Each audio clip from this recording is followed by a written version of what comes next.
head, I fear that the thoughts build up until I can't hear, that my mind fills up into a creature, and it haunts me somewhere much deeper.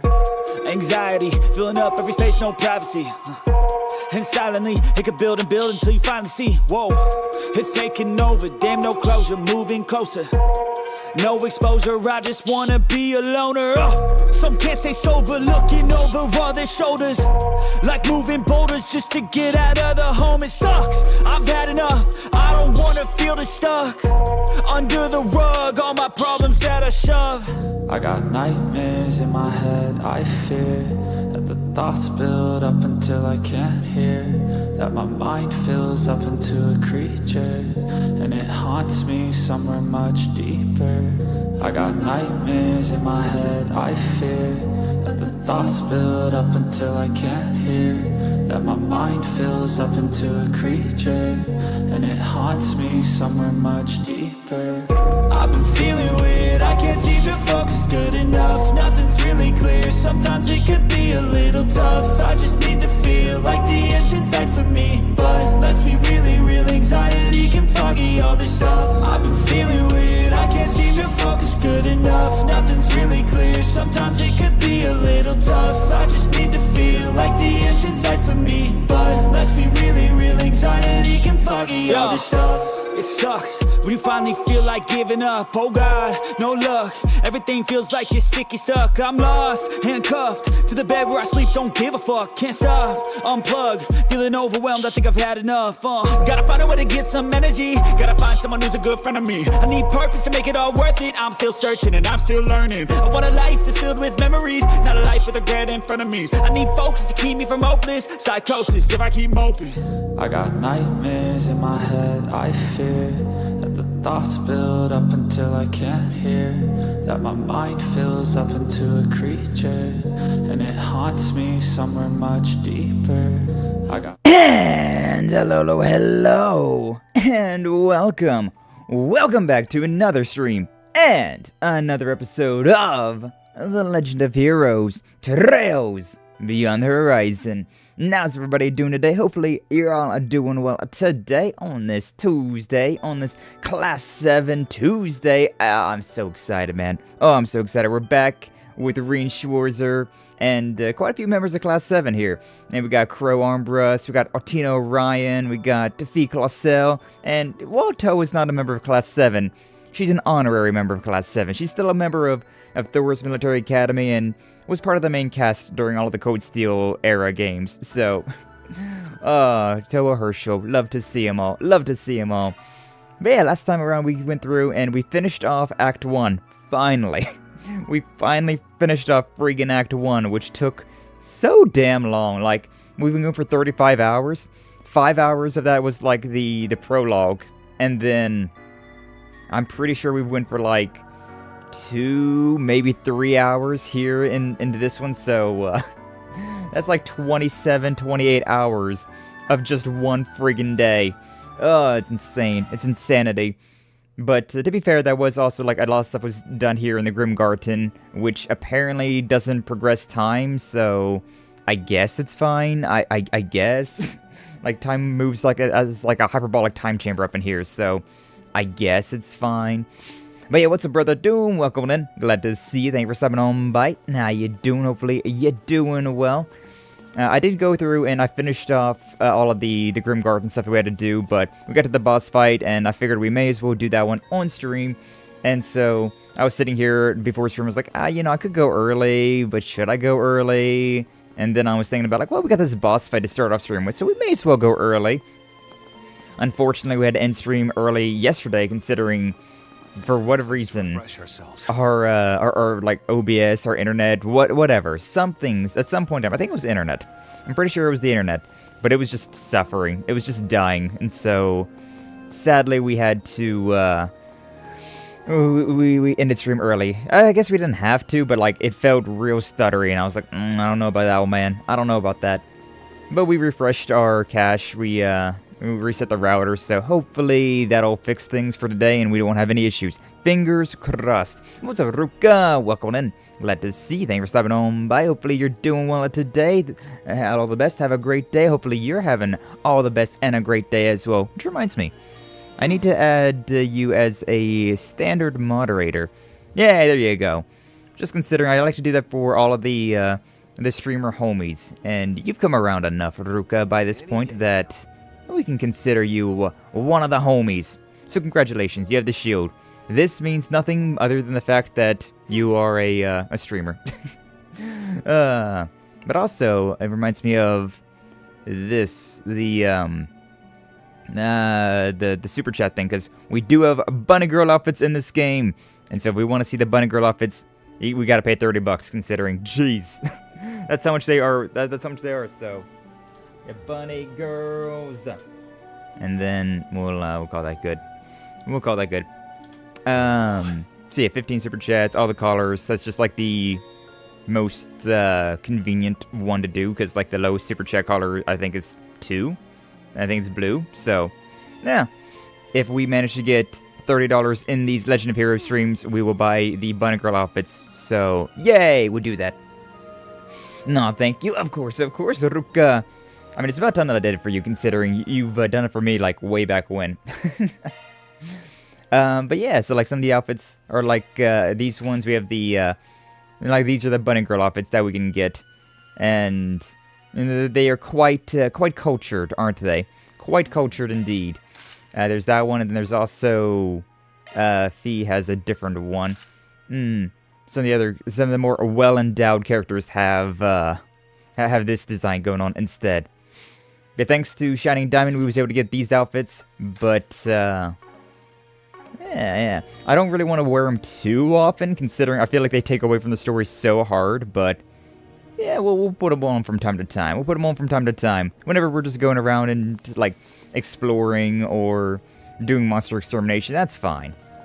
Definitely like the Grim Gardens, the time that we're going to be doing that, just wearing bunny girl outfits, but we're at the end of the Grim Gardens, so I think it's time we get into it, huh? Which should probably be pretty fine, considering I did go through, and I'm pretty sure I messed around with the quartz as well. Yeah, it looks like I did. Yeah, we messed around with the quartz, messed around with the equipment. Yeah. All that fun stuff. So, we should be pretty solid in level 24 across the board. I look like, yeah, Tina and Fee are a little hurt. Maybe it's something that, like, I added onto him. I might have added some, like, HP boosts and forgot about healing. But regardless, let's get into it, shall we? Let's get into it. What do we got this time? Little baby spiders? And then the brood mother. Gluttonous arachnid. Zana Razba. Are we gonna be hearing... Nah, we didn't. Knuckle down, everyone. Knuckle down, everyone. Yeah, we didn't hear anything this time about... Ah, beautiful. Good job, Rean.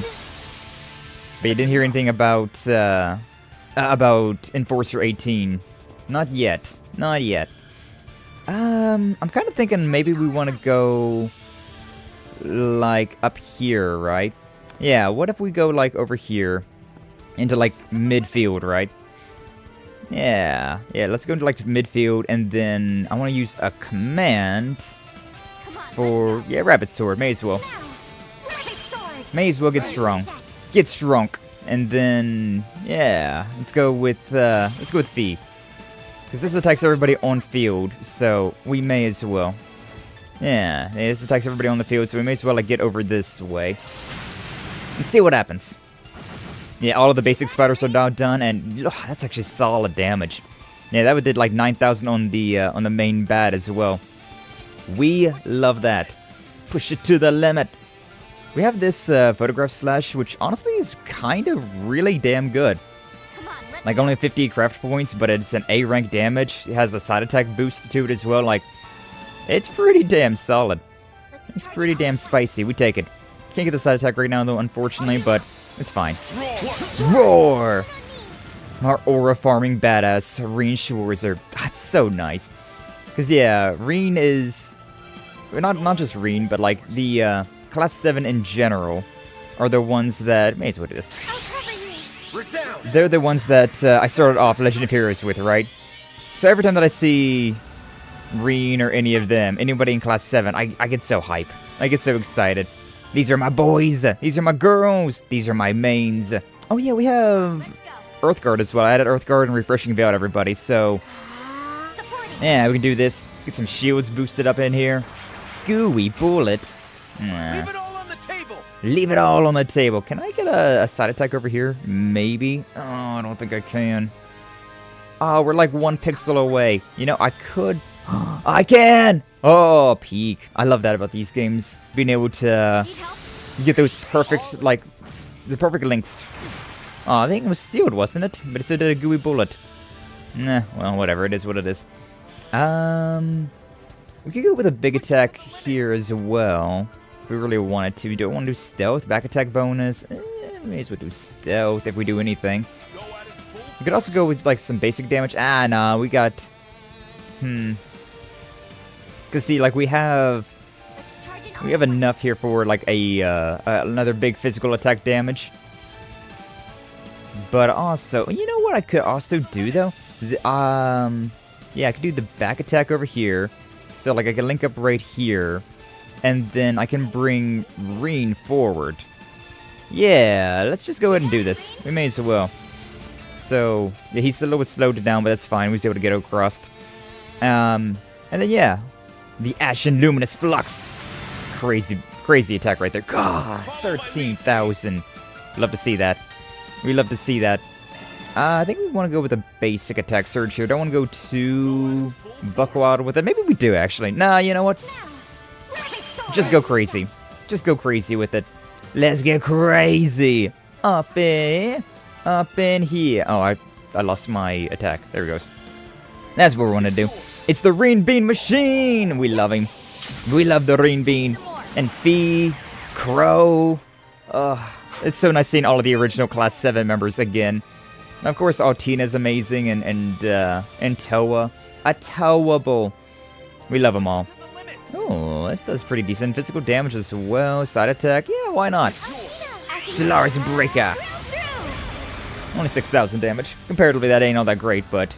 I mean, it did more than that. Blood Breath. Leave it all on the table. Did a whole lot of nothing for me, huh? We could do something fancy here with Crow as well. Yeah, like we use a boost there. How much health does this guy got? 13,000, 2 craft points on the table. I think we go for it. I think we just go ahead and do this. So, yeah. Let's go with the basic attack for now. And then follow up with his S-Break. Just to see, like, what the hell happens, right? We've already seen his S-Break. Oh, that's just GG, actually. That's what happens. It's just GG. What's up, Nugget? Welcome on in. Glad to see you. Thank you for stopping on by. How you doing? Hopefully you're doing well. And thank you for that 3-stream streak. I appreciate that. Ooh, walked in on a giant spider. Walked in on a giant spider getting swatted. Never mind. Never mind indeed. What's up, Apple? Glad to see you as well. Thank you for stopping on by. Welcome on in. Welcome on in.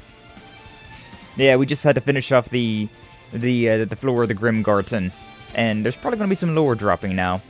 Probably. I imagine so. But hopefully you're all doing well today. Welcome on in, everyone.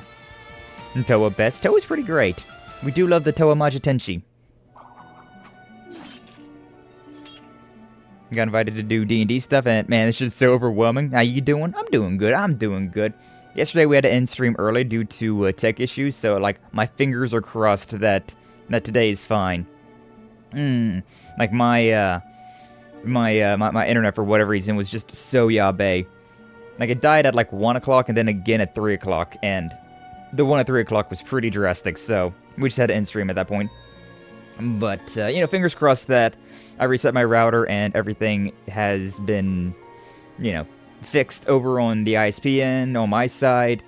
Fingers crossed. Maybe it's just like a weird, like, OBS bug and I had to, like, just refresh OBS, but considering Restream acts the way it does, that's not really possible.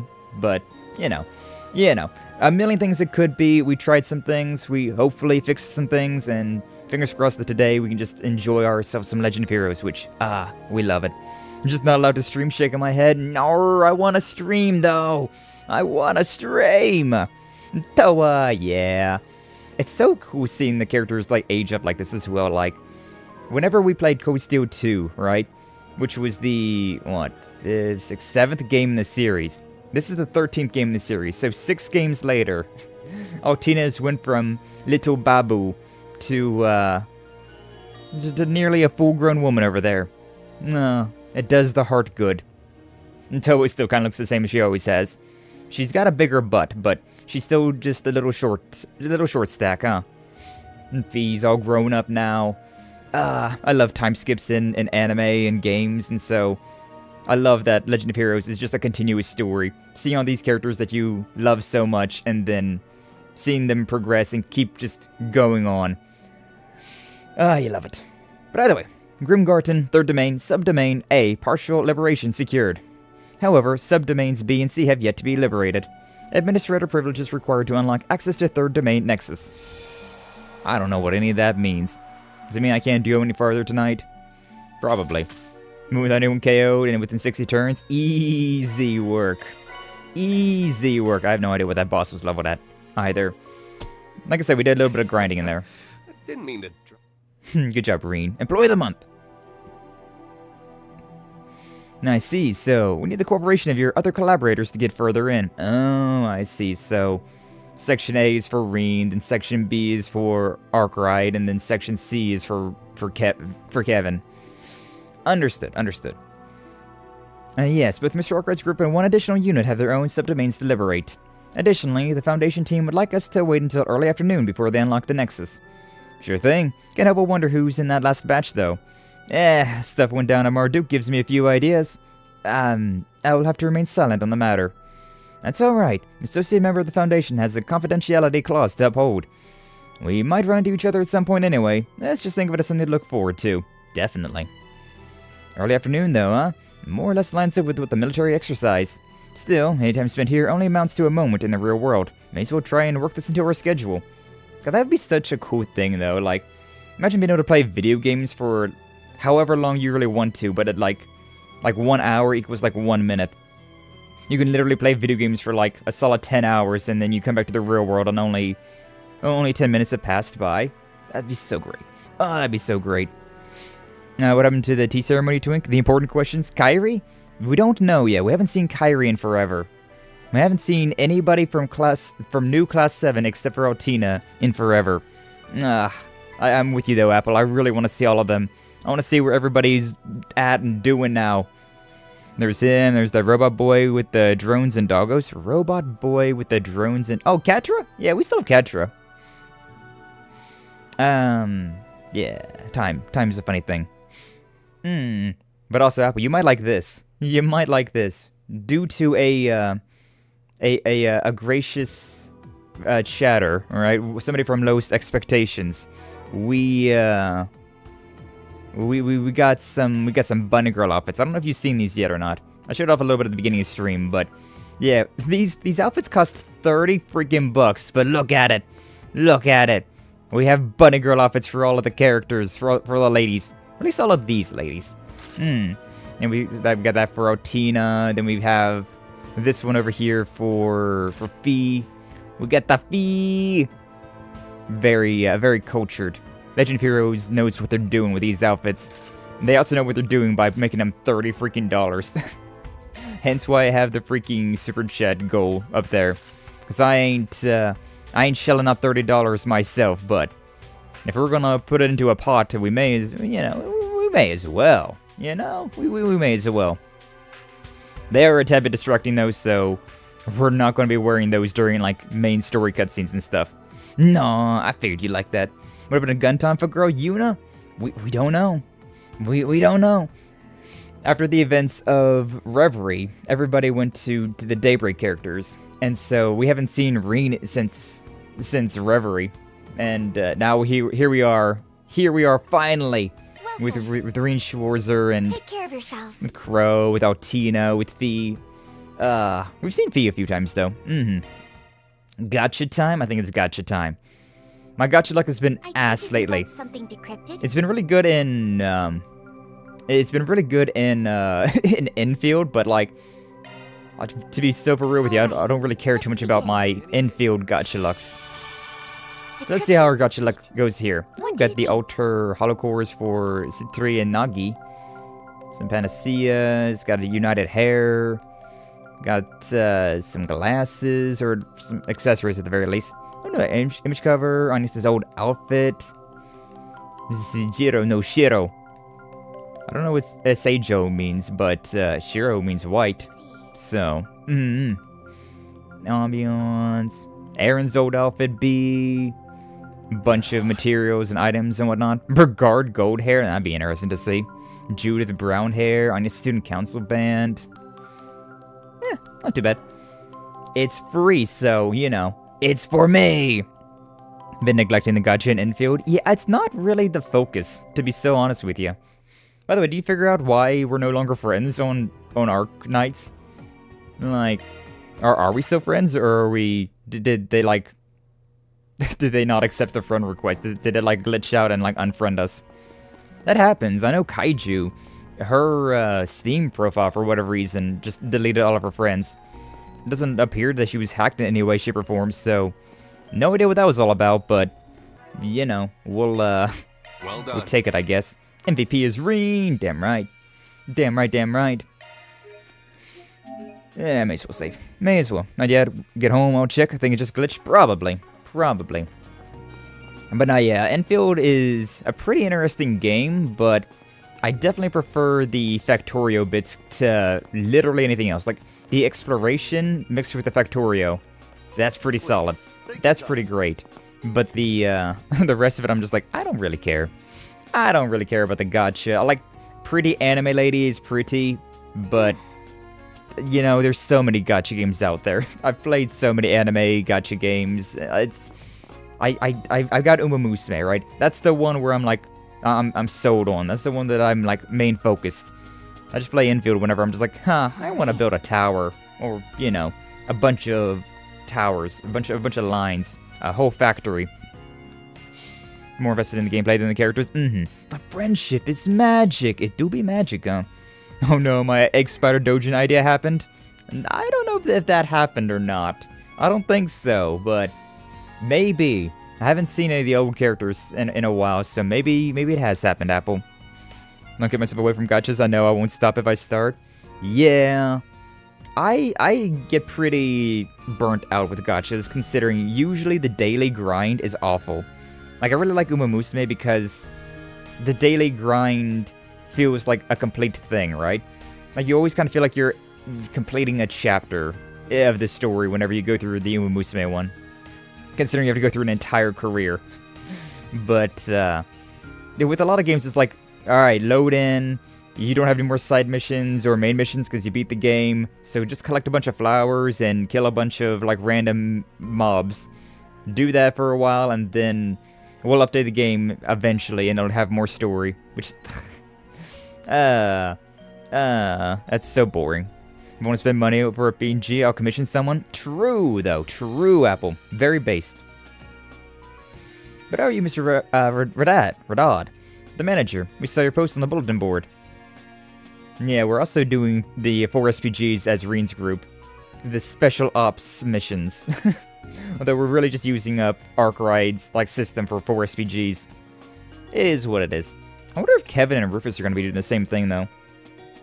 No, that'll be interesting. Because they didn't really interact too much. Rean had like a whole moment with Van, but not so much Kevin or Rufus. Oh, Aaron, you folk are. It's like you're here about my request. But I don't see Mr. Arkride with you. He was the one who came to the holocore testing last time.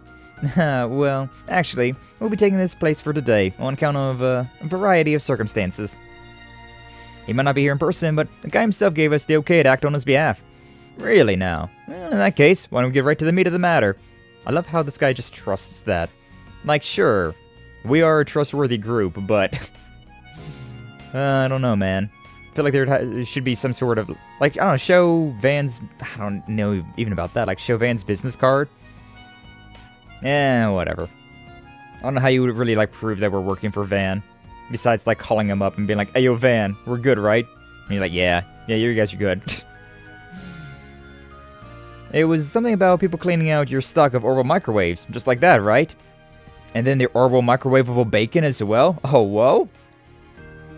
Can't say I'm all familiar with the product. Orbital microwaves are state-of-the-art kitchen appliances that have yet to reach mainstream adoption. They heat food quickly and easily by irradiating it with high-frequency orbital waves. That does sound pretty convenient. Damn right, Rean. Couldn't make a microwave believer out of you yet. Oh, you bet. They might not be commonplace yet, but mass production lines are nearly ready. After that, it's only a matter of time before they're widespread. I could not imagine, like, living without my microwave, to be so for real with you. I use that thing to quote-unquote cook all the time. Cause like it doesn't require any cleanup, right? Like at most you have to clean up the plate or like the fork/knife that you're using to eat the food, but oh man, it's so convenient having to not dirty up a skillet and a spatula and the fork and plate as well. You just throw something on a paper plate or even like a metal plate or a ceramic plate, right? And just throw it in the microwave and call it good. You should put metal in a microwave, so metal plates would be bad. I guess ceramic's fine though, huh? But yeah, once there, every household will be that much more efficient for it. Without said production lines though, you can currently only carry a limited number at a time, which is why this recent rush of bulk purchasing is causing an inventory shortage. It's no crime though, plus it turns hefty profits, so store doesn't exactly lose out. Empty shelves are definitely a hassle though. Could be that they're getting scooped up for resale too. Damn scalpers. Something else is nagging at me. You opted to bring this to a Spriggan over the Placer Guild, right? Right, and for a reason. See, these buying sprees the past few days struck me as awfully organized. We'll get a series of customers purchasing multiple microwaves each, for example. Or group them all at once to clean out our stock at the moment we've replenished it. That definitely sounds like scalpers. Most definitely odd. Scale is inordinarily large for simple scalping. I don't know about that, Altina. I really don't know about that. Have you seen how crazy scalpers go? That kind of just makes me think scalpers in general. Still doesn't break the law or harm any civilians, though. Which is exactly why it would be hard to get help from the police or guild. One way or another, the trend is unnatural. I can't shake the sense that ignoring this is a risky move. I know it's selfish to ask over just a gut feeling, but would you be willing to look into this? That's what we're here for. Well, as if I've ever denied a request in my life. Every single side mission we've ever had, we've accepted and done in these Legend of Heroes games. Alright, consider the request accepted. Can't get a read on their intentions here, otherwise, the bigger picture might surprise us. Thanks a million. Hopes are all up to you. And just so we have more context, is this only happening at this location? No, ours has seen the worst of it, but other mass merchandisers are experiencing the same, too. If they're all connected, that'd make this a pretty coordinated operation. I'd say it is to resell them, though. My big hang-up would be, why now? I haven't heard a peep about microwaves being a sudden craze over the last few days. Perhaps we should speak with the other affected stores, in that case. Actually, it'd be nice to get a different point of view from that of a retailer. For now, why don't we try asking a manufacturer? Good idea. Moving higher up the supply chain might give us a broader perspective on this. They're stripping all the microwaves for copper. Crazy. For all we know, something could be happening on their end too. And if you don't mind a suggestion, how about the workshop next to the chapel in the artisanal district? It's involved in orbital microwave development, and the man in charge there is a pal of mine, more or less. Bring my name up, and he should answer just about any question that you have. I literally forgot your name. Radad. Oh yeah, sounds like the best jumping off point we can hope for. It's settled then. Let's go see what the artisan has to say about the situation. I've got your back. She's got my back. Thank you, Towa. Towa Majatenchi. Alright, what else do we have to do here? I see a blue. Dabba-dee dabba-da. Oh yeah, we can watch a movie. Let's go watch a movie. Nice and clean. So nice and clean. Oh, I can also bring up this topic as well, huh? To ask you. Huh. Yeah, sure, may as well do both. What's up, Shining Diamond? Welcome on in. Glad to see you. Thank you for stopping on by. How you doing? Hopefully you're doing well. If you noticed, I don't know if you noticed it, but the new Basil theme is very Code Steel vibed. I haven't really noticed it too much. But that is nice, if that's true. It's been so long since I listened to the Code Steel, like, OST. But that would be nice considering, yeah, we were playing as the Erebonian crew. So, like, whenever they are in this area, they have, like, this song, but Erebonified. Can we get some bunnies? We'll show the bunnies off in a little bit. We showed the bunnies off a little bit earlier as well. But, yeah, we, it was so damn distracting seeing everybody in bunny suits when we was walking around doing side quests and, like, main story stuff, so we took the outfits off for now. But we'll see him again. We will definitely see him again. The group explained Postel's unusual behavior. Huh? That doesn't sound like our little Poselli at all.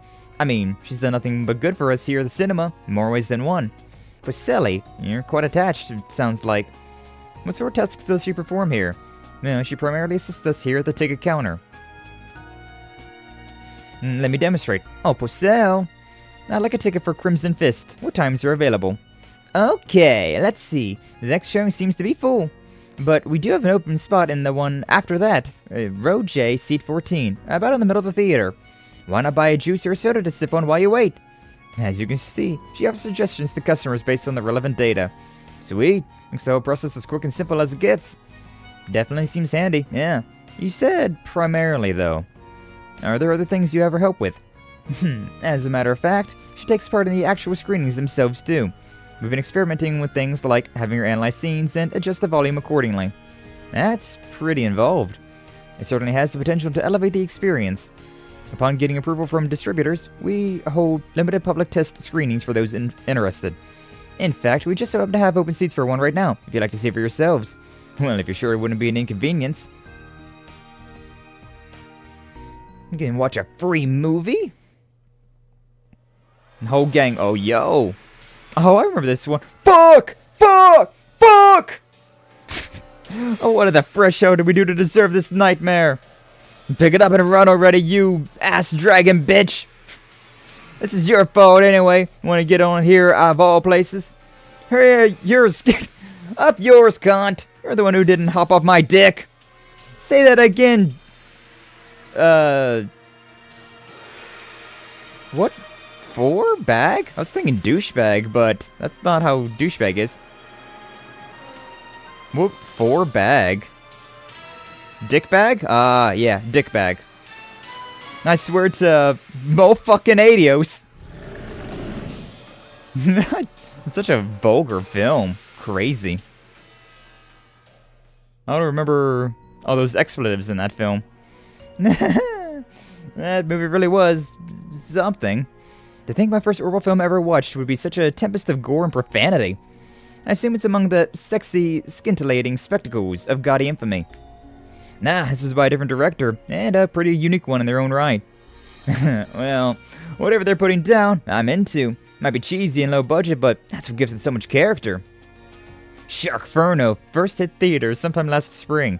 When it came to releasing nationwide, though, the distributor deemed it in need of heavy modification. They then came to us with a re-edited version upon hearing about our test. Apparently it was just the opportunity they've been waiting for. But anyway, we hope you enjoyed your optimized cinematic audio experience, courtesy of little Poselli here. There's no denying that the volume and sound effect mixing was excellent. She must be an awfully powerful holocore to be able to process all of that in real time. Yeah, I thought I was mates with her before. This is all very informative, thank you. Not at all. Come back and catch one of our normal showings too, sometime. I think I'll do that right now. But first in bunny outfits. Yeah, I managed to cover a whole lot of ground. Crazy just how far AI's progressed though. You figure it'll even replace human beings in the workforce down the road. I mean, it already was doing audio management, so I feel like it already has. I recall Professor Epstein warning about something along those lines in his lifetime. The idea of a technological singularity which came up in regard to Elysium 2 years ago as well. It's definitely much to chew on here. But I think I understand things a little better now. We finished our rounds. It may be that Postel was influenced by more than just one factor. Yeah, I was thinking the same. It's still only a hypothesis though. Just sort out our intel as best as we can and report to the client. This new movie theater. Yeah, we may as well watch the movie while in like bunny girl outfits. We may as well. Bunny girl, and bunny girl. There's all the bunny girls again. Bunny girls! Bunny girls! Once again, thank you, Shining Diamond, for the contribution. How can I help you? Would you like to purchase a ticket? What is shown right now? Haven't watched any of these yet. Crimson Fist, Perfect Driver 2, and Glory at Dawn of Revolution. You know what? Let's watch Gloria. I feel like this one. 5 tickets. Oh damn, we're doing the whole gang. Whole gang is going into this one. Based buns. The 5 of them made their way into the theater, having decided to take a break and watch a movie. Yeah, why can't we watch the movie with everybody in Arkride's crew as well? Like, what the hell? Van's kind of a dick, isn't he? Doesn't want to pay for everybody watching the movie. The hell. Base buns! We do love the bunny girl outfits. Oh, man. Sheena Dirk was the leader of the Calvardian Revolution and the cornerstone of the newly founded Calvard Republic. Despite her youth, Dirk commanded the attention of the nation. Her unyielding patriotism resonated with the citizens of every class and background. She quickly rose to fame alongside her comrades, Axens, former general of the Royal Army, August, a philosopher, and Aramis, an artist. Together, these 4 heroes weaved their way through the tumult of their time, all the while carving a path for a better tomorrow. Their efforts culminated in the Battle of Edith, igniting the flames of the Calvardian Revolution. May 1100 of the Septian calendar, 5 minutes before the start of the Battle of Edith. My body won't stop shaking. I thought I made my peace with death long ago, but I guess I haven't. And even now, I'm racked with doubt. Can we really change the history of an entire country? Of course we can, Sheena. The victors are free to write the history books however they please. True. Once we toss out the tomes of the ancient regime, we'll write a new history. One that is centered on the people of this country. Rewriting the world You're right history. as always. Victory is our only path forward. Because that's not a terrible thing to do or anything.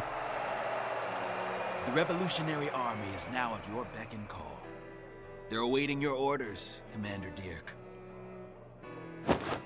It's time for the dawn of a new era for our homeland.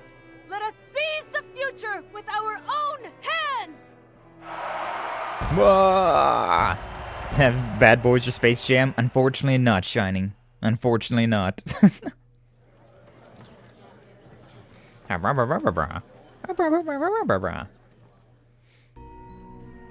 Girls.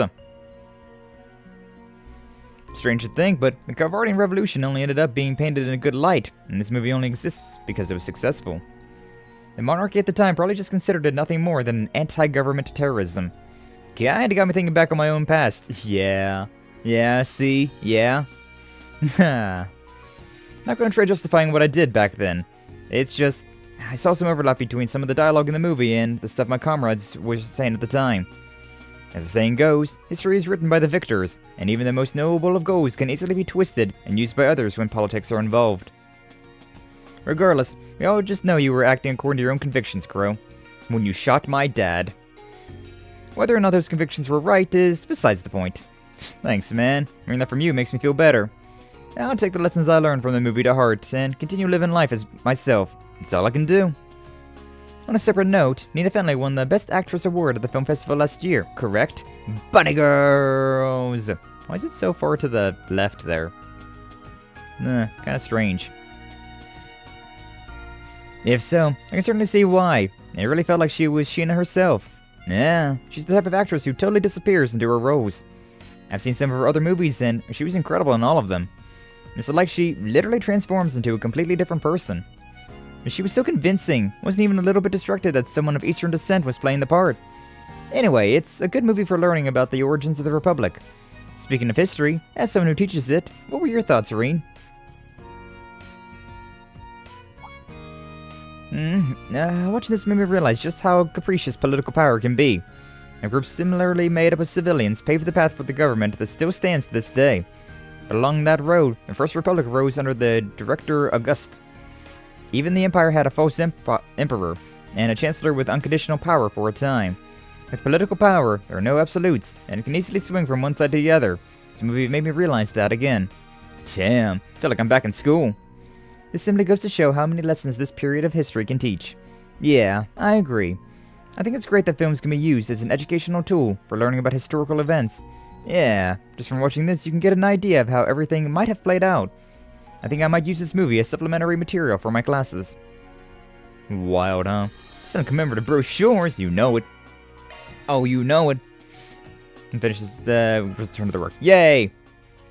Da-da-da-da-da-da-da. I got interrupted from this serious historical movie by an ad with adult movie sounding music. Hell yeah. Love to hear it. Sure that isn't your wife putting on some Teddy Pendergrass? Oh, whoa. Yo, Lee married? Crazy. Certainly the crow's actually dead, temporarily brought back to life to help right his wrongs, only to just be alive again. Yeah, I don't really like that. I'll be so honest with you. I'm at the show right now. Oh, we can watch all these movies right now. Shit, we may as well then. We may as well. Or at least watch another one. Perfect Driver 2. Let's keep watching movies then. Let's watch some movies. Yeah. Movie night at the Fabled Age. God, speaking about Discord though, I really hope that they don't do what they're saying they're going to be doing, right? Like there's been things on Twitter, right, that Discord is going to try to move ahead with like face IDs or like government IDs to like confirm whether or not people are adults or not. Which, with as many data breaches that they've had, no one trusts Discord to keep their data confidential. So, yeah, I'm really hoping that they backtrack that one. A lot of people have been complaining about it, so they might. The slander needs to stop. Aw, you're not married, Lee. Just married to the grind. What's up, Lane? Welcome on in. Glad to see you. Thank you for stopping on by. How you doing? Hopefully you're doing well. Today we're watching some movies right now. Playing more Legend of Heroes. Trails Beyond the Horizon. Needs to be consequences, damn it. I'm with you, Doom. As much as I love Crow as a character, I do wish that he just died. Like, bringing him back for that one scene was like, okay, you know what? I can take that. A lot of magical bullshit in anime and whatnot. Okay, we can take that. We can handle that. But within having him just be like, oh, no, actually, due to this special type of magic, we can revive one person for real. And so Crow came back. I mentioned this with Mangago. I've talked pretty extensively about this before, but I also wish that George actually just bang died during the Code Steel 4, right? Like, he put the gun to his head and he was just, he was going to take the easy way out, right? He was going to take a slide on the sewers. And I kind of wish that he did, right? Like, that moment would have hit so damn hard. Like, jaws would have dropped. But no, it had to do the classic, that won't be necessary. And then Angelica goes over there and saves him. Kind of, like, I really love Angelica as a character as well. But I also kind of wish that at that point, George did kill Angelica. Because that would have been, again, such a wild moment. Like, oh my god. Oh my god. Because, yeah, that's the thing. A lot of games are doing that, though. Like, I was talking last night about how Yakuza 3, right? Yakuza Kiwami 3. They are retconning the ending of that game. Like, I saw a, like, spoiler alert, I suppose, for people who haven't played Yakuza 3 or haven't seen the Kiwami remake, like what they're doing with it. But, yeah, people were talking about how potentially they were going to be changing the ending of the game. And, like, people were like, oh, imagine if, Mine survives and then he becomes another member of the Daidoji, like Kiryu and all that. That'd be crazy, wouldn't it? But evidently, through data mining, people have figured out that that's exactly what freaking happens. That after Mine jumps off of the freaking Millennial Tower, a tower the size of the freaking Twin Towers in New York, a giant-ass freaking tower, he lands in a shrub and survives. And then that one asshole from the Daidoji shows up and is just like, you're our bitch now. Like, oh, let people die. Just let them die. Code Steel 4 was such a brain-dead game. I liked it. I still really liked Code Steel 4. But I do have to say that I'm not a huge fan of the some of the decisions that they make. Some of those decisions are pretty ass. Now, if people cancel their premium subs to Discord, they might back down, but who knows? Yeah, who knows, Doom? All we can do is hope they don't do that, and, well, if they do follow through with their new, like, quote-unquote child-friendly services, well, and I think a lot of people are just going to leave, because I don't think many people at all, myself included, are going to be doing, like, Face ID stuff. I don't really care too much about the Face ID, considering I don't really care to hide my face, but I don't want to do that either. Like, my face is definitely out there on the internet, right? I've had a Facebook account, I've had MySpace, I've had, like a personal Twitter, stuff like that, so it doesn't really bother me, but it's still dumb. It's still real dumb. Chow loves that game. Love going to the beach? Oh, hell yeah! Now, honestly, the beach was pretty peak, though. I really did enjoy that part, but I'm a huge fan of bonding events, so of course I would. What?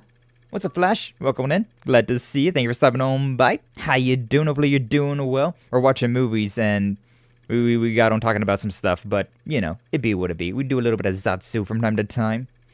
But hopefully you're doing well today, Flash. Welcome in, welcome in. We're watching the Z1 movie now with Rean and the crew.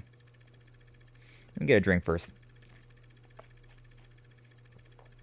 Alright. Philip, a young fledgling Z1 race car driver, is the son of Louis Adler, the legendary racer. Tormented by the crushing weight of his father's legacy, Philip rebels against him, shattering the bonds they held in the process. Shortly thereafter, Louis gets into an accident and perishes on the spot. With little time to process this untimely death of his father, Philip is thrust into the Grand Prix, his focus fractured and his will dwindling. But then, in the final lap of the race, when all hope of victory was nearly lost, the words of his father echo in Philip's mind. The thing you gotta aim for ain't the finish line. You're gonna have to think way beyond that. If you want to be a legend, set your sights on a goal to call your own. Then speed past it.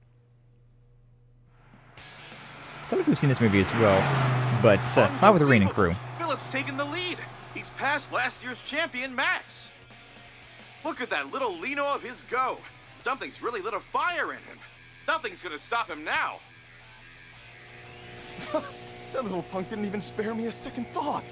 Who on earth is that kid racing here? Music goes hard, though. I found my goal beyond the finish line. I just wish I could have found it while you were still here.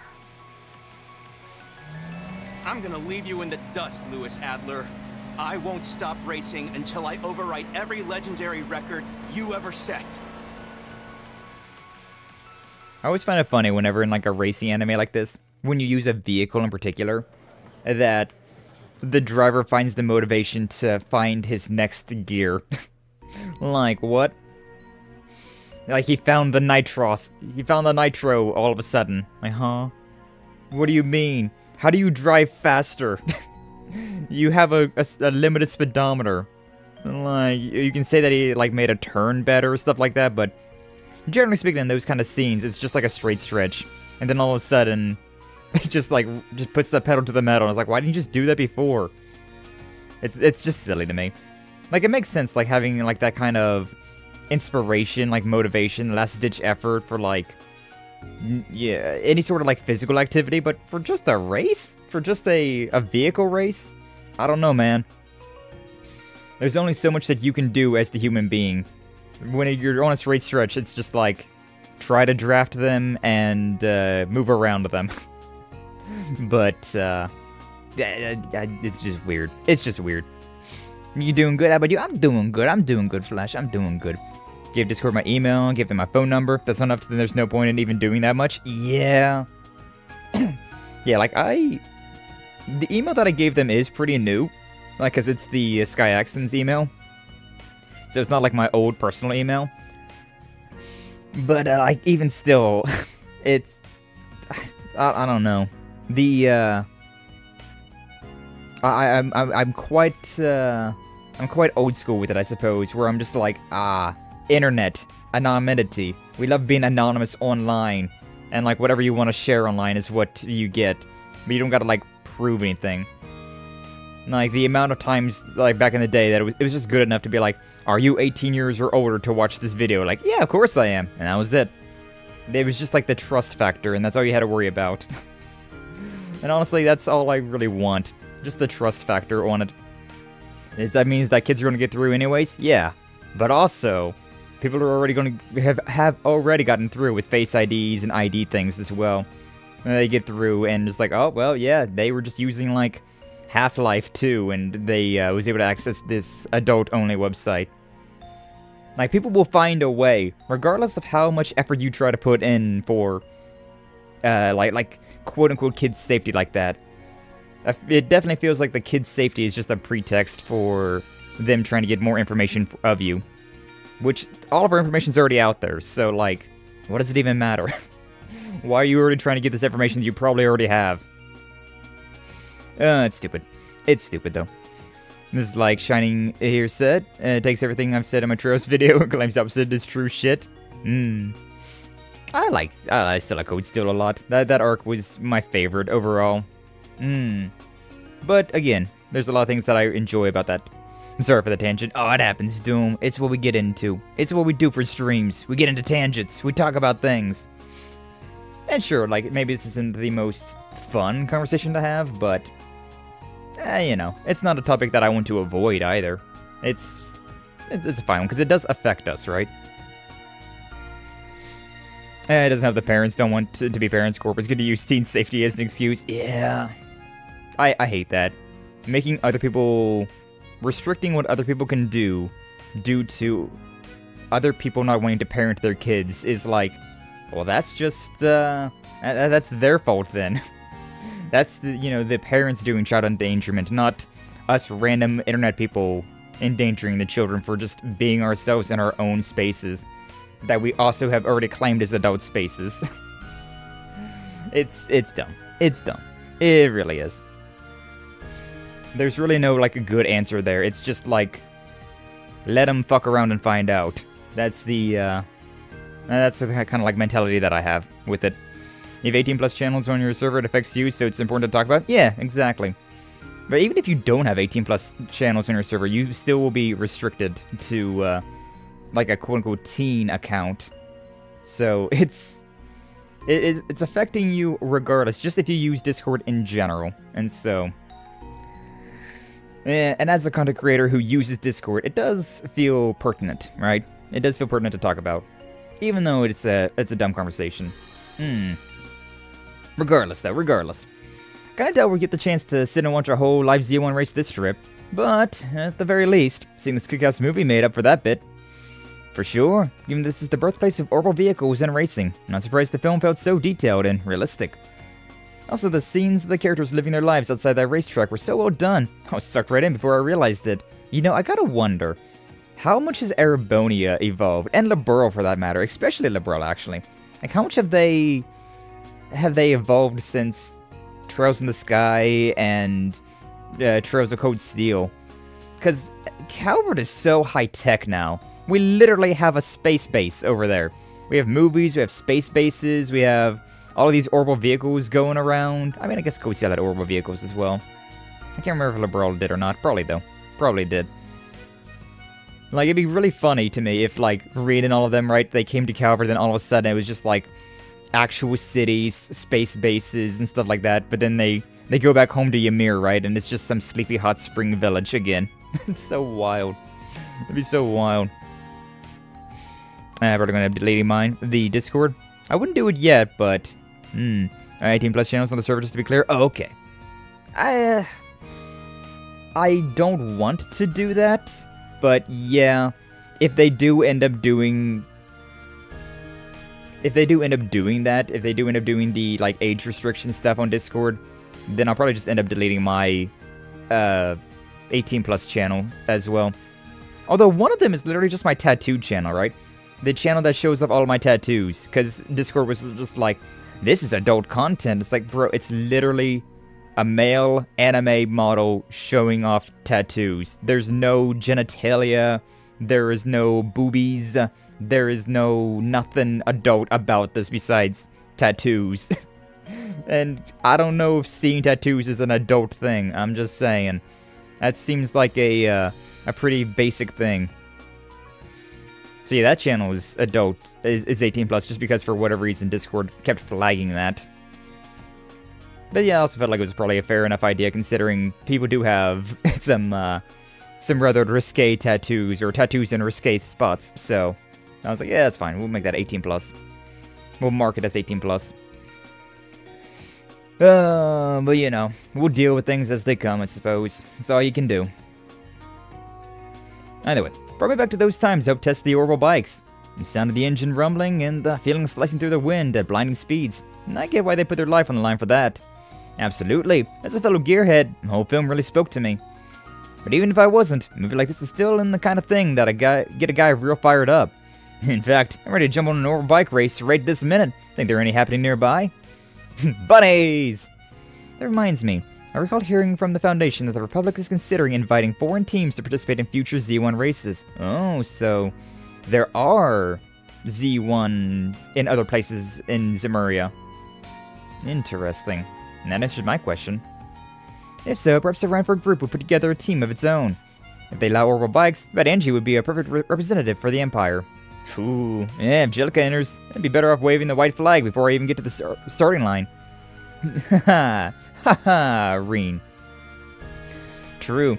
That reminds me. I remember hearing they cast active Z1 racers in this movie. Yeah, hiccups. Yep, Max is played by Maxim Lugan, the 4th time consecutive champion. Apparently he helped supervise the movie. Maybe that's why it felt so realistic. Is that so? Sound like quite a capable person. I don't know about that. Rumors have him painted as a womanizer and kind of an all-around mess. Also, there's a chance his winning streak will come to an end soon, with all his younger competitors nipping at his heels. Oh, it seems like there's a lot going on with him. Well, at the very least, it doesn't change the fact that this movie was fantastic. Yippee! Commemorative brochures, absolutely. And back to work.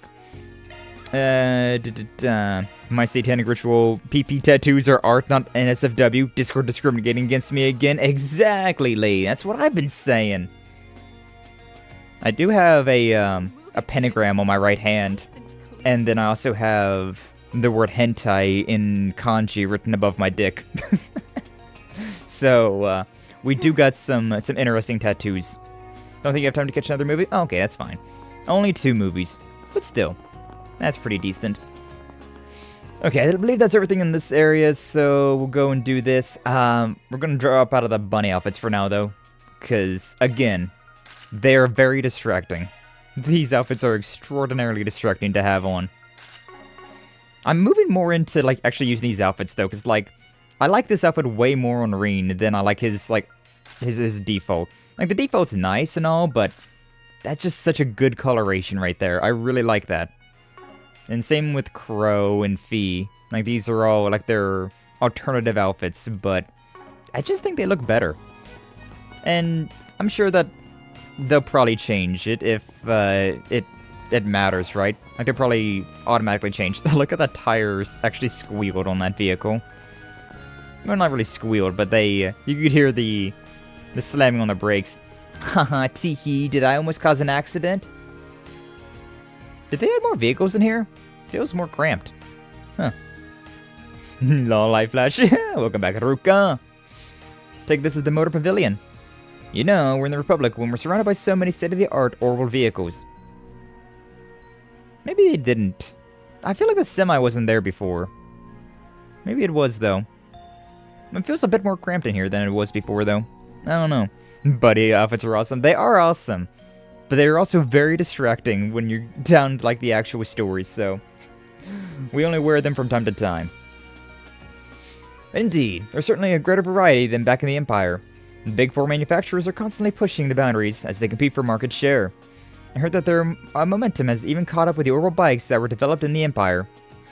I don't know whether to be happy or frustrated. Better tech is better tech, am I right? It's not like the Empire's got a monopoly, and knowing George and Jellica is just more wind in their sails. I suppose you're right. I feel conflicted since I hope to develop the orbital bikes is all. I can relate. At least Lisa seems happy about the whole thing. What do you say we take a look around? Let's get to looking. I do like this car. Damn, is this Ingrid's new sports car? Talk about performance. Reminds me of the Bullet in GTA 4. which was definitely based off of some other vehicle, but I don't know what that vehicle was. No kidding. Silhouette looks like something from the future.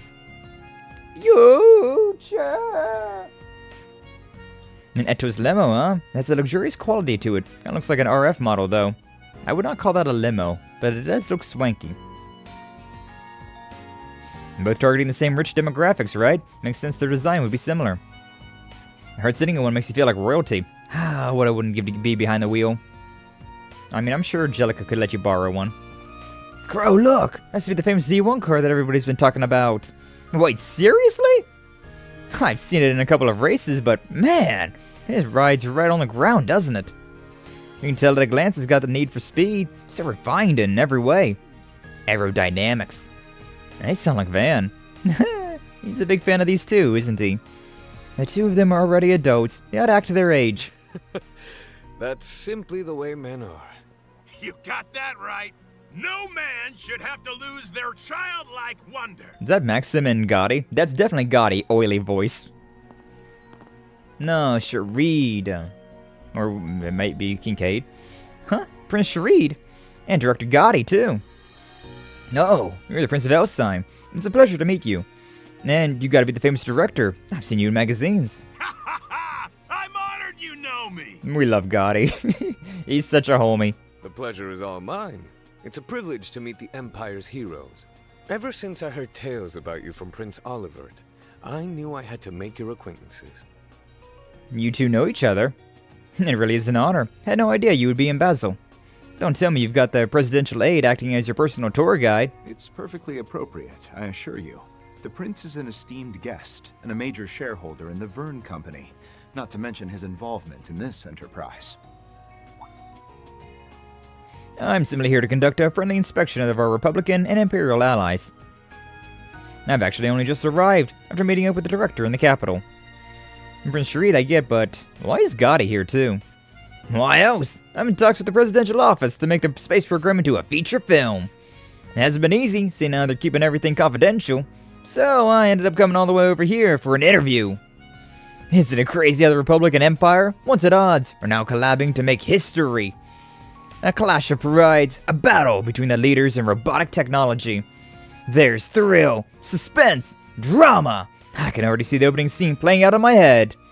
If only Major Millie would agree to a steamy photo shoot. Oh, Director Gotti, your passion truly fuels the industry of cinema. I cannot allow something like that to be produced without a thorough analysis of every element, to ensure that nothing is overly untoward. Come on, Kincaid. You'll let us slide, right? We're buddies, right? Right? Even if he is a big-name director, it's still unheard of for a civilian to have access to a military exercise. I'm having trouble understanding just what the Republic and CID are after. Yeah, because they're trying to keep it under wraps. In any case, I hope you take this time to prepare. We're hoping this afternoon will be meaningful in more ways than one.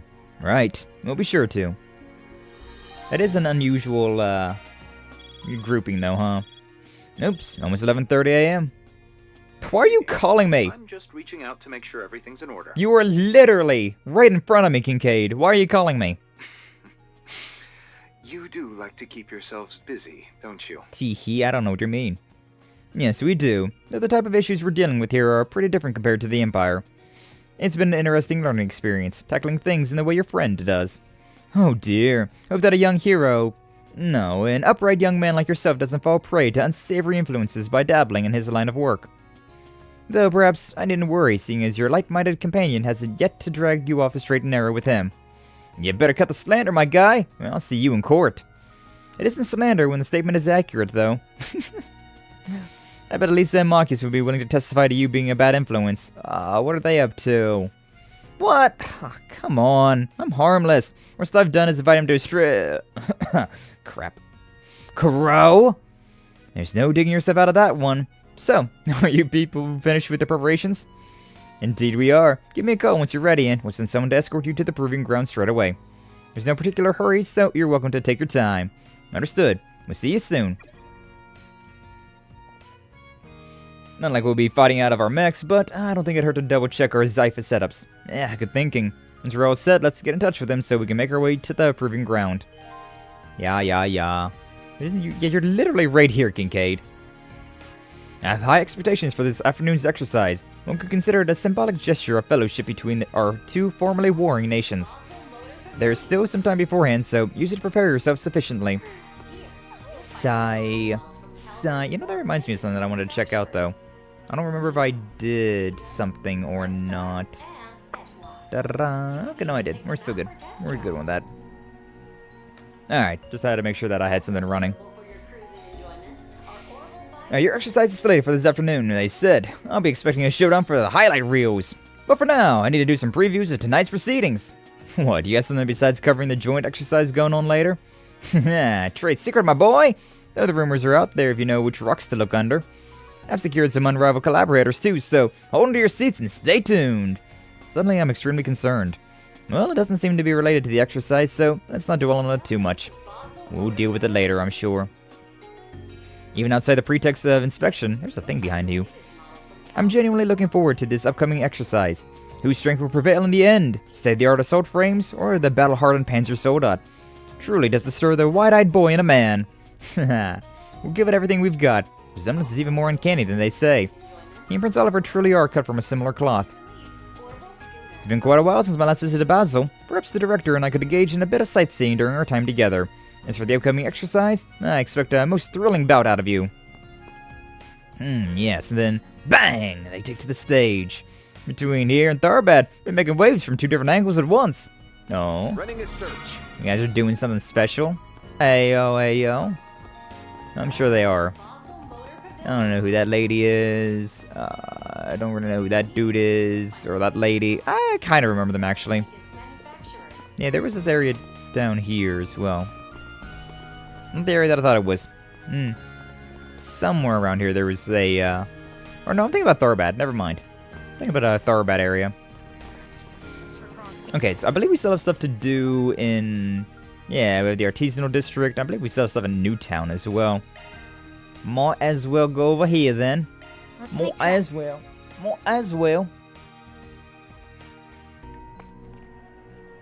What? Alright, got a green and got a yellow. I don't remember what the yellow one is about. Where's the... I hate cities. I hate trying to figure out how to go around cities. I gotta take this back alleyway to get around over here, and then down, and then up. Like, my destination is literally like 1 block to my right. How do I get over there? Oh my god, I literally just turned all the way around. Oh, it's in here. Are we done with this? Oh, yeah. Oh, hello, everyone. How did it go? Did you learn anything about whatever's causing Pussel to act up? Well, I'm going to speak hypothetically, her being a hollow-core AI, but after giving each testing location a quick check, I think I have a pretty good idea of what she was influenced by. All the things she was involved in, right? Like, she got the foul mouth from that movie, and so on and so forth. Do you really? Well, don't leave me in suspense. What in the world was it? Pussel was probably affected by multiple factors, and those are... Airtram platform, over movie theater, definitely that one. Oh, selecting all of them? Definitely these two. I'm not sure if the Aerotram platform really affected them, though. Probably a little bit, though. I'm going to just say all of them, actually. Yeah, I'm just going to say all of them. Oh, I can't unselect them. Huh. What? But that's every location. From the researcher gushing over Pussel at the Aerotram platform to the stream of dirty lines at the movies. Not to mention Giscard's rough and tumble lingo. As far as possible influences go, we're spoiled for choices. But it didn't feel right singling out just one. When it comes down to it, she's been being shaped by all of them at once, bit by bit. Okay, yeah. Like, that's kind of what my line of thinking was, but the tram one didn't seem to be as effective.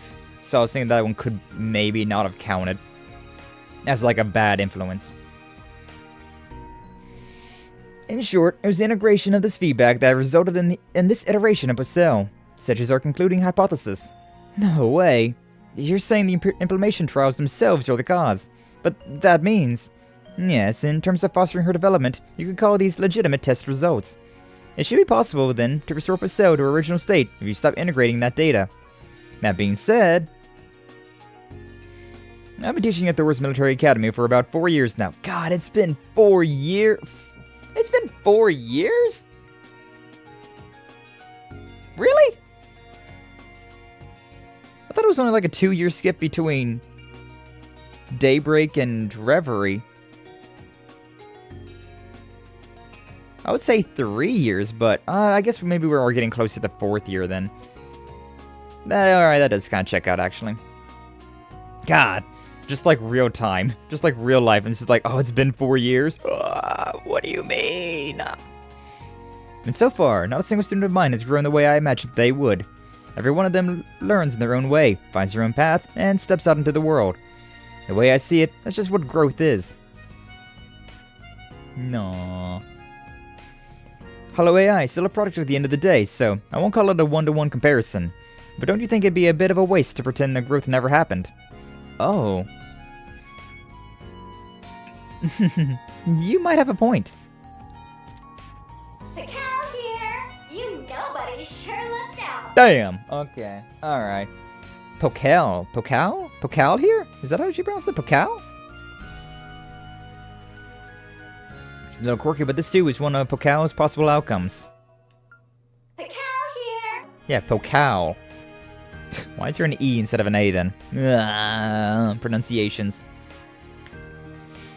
If you think about it, this could be a huge leap for self-improving AI. As one of her foster parents, so to speak, I shouldn't be so quick to reject it. Now, of course, we will still have to restore Pokal to her original state for future marketability's sake. But I think I'll try keeping this alternative version to raise on the site too. And it sounds like a good idea. Might be tough to use for public services, but I bet you can still find a market. Yeah, some people might get a kick out of the saucy, devilish holocore.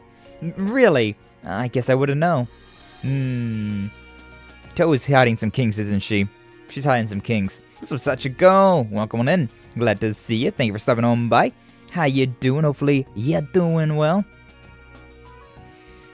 Yeah, I'll admit it made me a little nervous at first having strangers show up instead of the Spriggan from last time. But in the end, I learned an important lesson from this, and it's all thanks to you guys.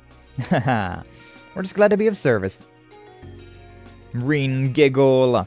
Afterwards, Associate Professor Athena officially made the other version of Pokal into its own holocore. She then gifted it to Rean's group as a reward for fulfilling the request and for further testing. 2SP! Our reward's been deposited. Yay! Reward deposited. Lawful. We are so chaotic. Alter Pokal. Or Pokal. God, I can't remember that. Haha. Little phase of Pokal is just part of her growing up. From that perspective, it's even more endearing. Whoa! Raiders! VT, welcome on in, Raiders! And welcome on in. Glad to see you all. Thank you for stopping on by. They get a little quirky at night. Oh, whoa. Welcome on, Raiders. How you doing? Welcome on. Thank you for the raid. For anybody who doesn't know me already, my name is Skye Axens. I'm a punk VTuber. Play a lot of JRPGs, but a little bit of everything as well. Today, we're going through The Legend of Heroes, Trails Beyond the Horizon, which... oh, man. This game is, I love Legend of Heroes. It is by far my favorite JRPG series. But it's also a real long one. Thank you for the shout-out, Doom. Appreciate that. But yeah, this is by far my favorite JRPG series, but it is so goddamn long. I've heard of this, but I never played it. I would so highly recommend giving The Legend of Heroes Trails in the Sky first chapter remake. What a title that is.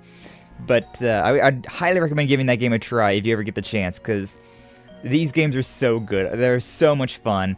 And like the story is a continuous thing, right?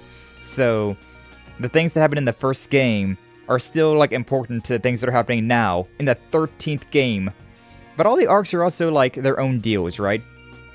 So like the first 2 games are based in Liberl, a country called Liberl, and the main characters are Estelle and Joshua. And then the 3rd game takes place with a different main character, and then the 4th and 5th games take place with another different main character, and a completely different country as well. And then so on and so forth, right? So like they go in arcs where like there's the first 2 games, and the 3rd game's kind of like a transitioning game. Then there's the next 2 games, and then those 2 games also kind of take place at the same time as the first 2 games of the next series, which are the Cold Steel ones, which I started with. Very long running games, but if you like JRPGs, there's literally no better JRPG out there, in my opinion. It's such a fun game, such a fun series.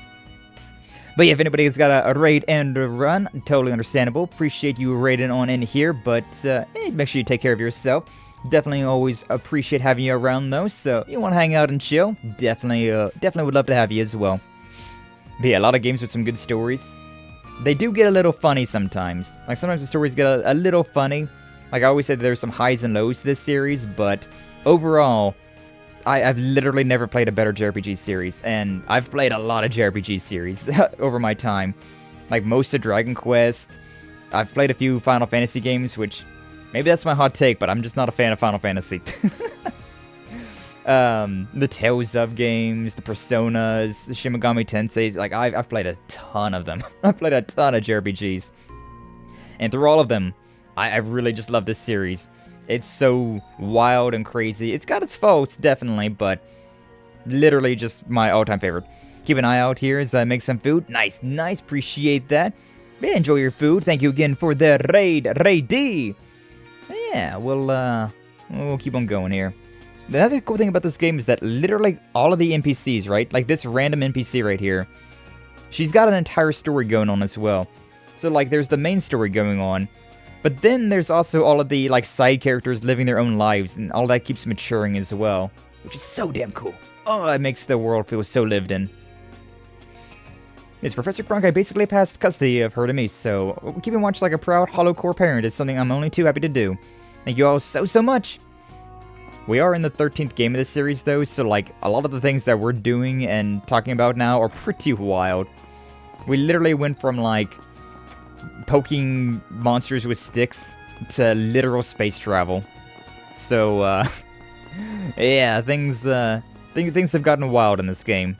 And definitely a lot of spoilers for the previous games in this, but with 13 games on the list, right, it'd be difficult to remember any of that. It would be quite difficult to remember a lot of these things. Always interesting people hearing talk about Trails. People always have wildly different opinions of it. Most of what I've always heard is that people really like these games that have played them. I've never heard anybody talk about Trails in like a negative light. Disregarding like certain aspects, right? Like there's definitely parts of like the Code Steel arc that you didn't like, Lee, and I wasn't a huge fan of, like, the original Trails in the Sky or the Crossbell arc, but, like, I still see, like, the value in all of those, and, like, the, like, improvement through them all is just quite nice. And then, like, there was also, like, Daybreak 2, right, which was not my favorite game, but, like, I still really enjoyed it. So, I've never heard anybody just being like, oh no, Legend of Heroes, bad series, ew. Never heard that take. But, you know, that might be just because I don't really look at, like drama channels or, like, review channels. I generally just, like, play games myself and, like, hear what my friends have to say about said things. Heard tons of negative opinions from Discord and elsewhere, but also positive ones as well. Yeah, I mean, it makes sense. Like, no game is going to be just loved by everyone, right? Like, there's always going to be someone who doesn't like your favorite game. There's always going to be someone who doesn't like something. There's literally nothing out there that's going to be 100% positive reviews. Like, even the best thing out there, right? At the very least, the competitor is going to hate them. True, someone will always hate it?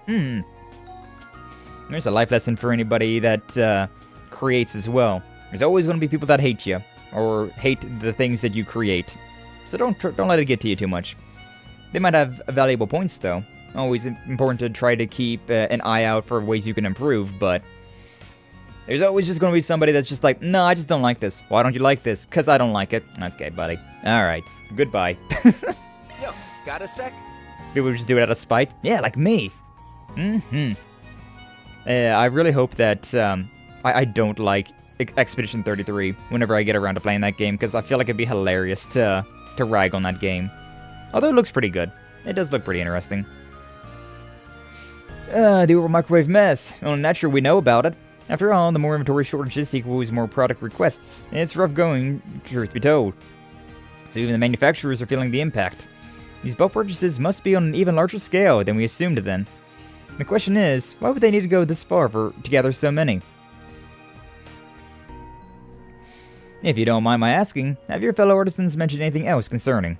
I'd like to make sure nothing similar is happening with other products, just to be thorough. Agreed. If there are other cases, we may as well be able to identify a pattern of sorts. They're literally stripping copper out of these things, aren't they? Yeah, let me think. This guy has the exact same hair color that Rean has.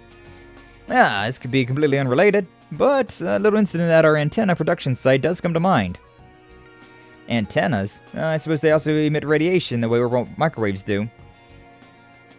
Still, it's a fundamentally separate industry with a totally different manufacturer. Either way, you gotta worry something going down on that end at the same time the microwaves are being brought up. Apparently they were contacted by someone claiming to be a representative of a foreign trading company. From there, it was an inquiry after repeated inquiry on urgent last-minute orders. Once more, they never even heard the name of the trading company in question before.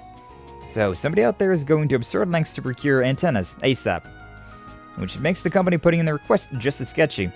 Might be good to ask somebody, the antenna manufacturer, and see what dots we can connect. Let's go to Vern HQ and have them hook us up then. To Vern we go then. We're done with everything in this area? As far as I know, we are. Oh yeah, we can also do these as well. Yeah, we have these things to give, and we also can hang out with Toa, Altina, and Fee. Oh, this one's Toa and Crow? Fuck, bro, fuck. Which one of these are we not doing? I mean, I feel like we have to do Crow and Toas. I feel like that's just, like, mandatory. And then it's Altina and Fee, and... hobby, photography, and about for old times. Oh man, I want to do it. Also, Treasure it always. Yeah, Missed Hair Dryer. Hey, connection leveled up. Yippee! Went to a knife. And then Dark Blue Musk. Hey, thanks. Hey, thanks. I feel like the voice actor for Crow could definitely do like a good Sonic the Hedgehog. Definitely strikes me as the same. It's a very similar type of character, right? Alright, Newtown. Let's go to Newtown, see what's going on. Let's vamoose. Vamoose. I can be very harsh when talking about criticism I have for my favorite series, Trails and Zelda especially. Yeah, I mean, that's fair, right? The more you love something, the more the negative parts stand out, right? The more that you want to be like, this want to like make sure that we polish all of these things, or like hope that these things improve so that the experience could be even better. Because you know that it has the potential to be that good. So I get it. I definitely have some hot opinions about Zelda as well, right? Where like Legend of Zelda, the new games, right? I'm not a huge fan of. I understand that they are supposedly more akin to what the developers of Zelda wanted Zelda to be originally, but I don't like it because it's quite a drastic change from the standard formula of like the 3D Zelda games. Ocarina of Time, Majora's Mask, Wind Waker, Twilight Princess, even Skyward Sword, right? Like, they all had, like, a linear progression with the gear that you got throughout the dungeons that helped you get to the next area and keep progressing the story like that.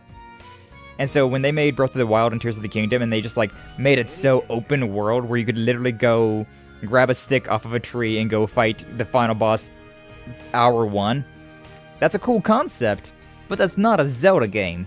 And that kind of ruined it for me. Like, if they literally named Breath of the Wild or Tears of the Kingdom anything else, like, literally, if they just called it Breath of the Wild, that would have been a great game. Like, Breath of the Wild, completely different characters, and it wasn't like a Zelda game. I feel like that would have been an amazing experience, right? Like, oh, that's pretty fun. Yeah, we'll give this a try. New Nintendo IP dropped. Cool.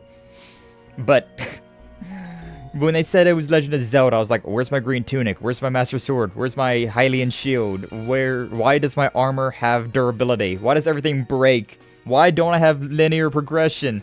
or semi-linear progression. Wandy, what's up, Minko? Welcome on in. Glad to see you. Thank you for stopping on by. How you doing? Hopefully you're doing well. Don't worry about who's on screen right now. Don't worry about that part. Don't worry about that part. It's all in all the trailers, so you know it's not exactly surprising, but don't worry about that part. But hopefully you're doing well, Minky. Hopefully you're doing well today. Finished off Code Steel 4 yesterday. Proud of you, my boy. No, Minky, don't look, Minky, don't look. But yeah, finished off Code Steel 4 yesterday. Hell yeah. I'm glad to hear that you finished that one off. DMD, Tawamaji. But how you doing? How's the what's going on today then? Now that you finished off Code Steel, are you thinking about getting into Reverie, or are you like, all right, time for a long break in between? Regardless, I hope you got something new planned. I know you got plenty of things you want to be going through, so I'm curious to hear what you got going on next. What the next game you're going to try to tackle is. I have similar major issues with modern Zelda, despite liking them too. Yeah, like I said, I feel like they are good games, but they're just terrible Zelda games. So that's where I sit on like the Zelda thing. Like, while Skyward Sword and even Wind Waker, to be honest with you, they were kind of different. I still liked them for what they were, considering they had like the same baseline mechanics, right? Like, Wind Waker had that entire open world with the sea travel and like the entire different animation style, which was kind of weird, but like overall it is still just the same game. It's just like a different version of the said game.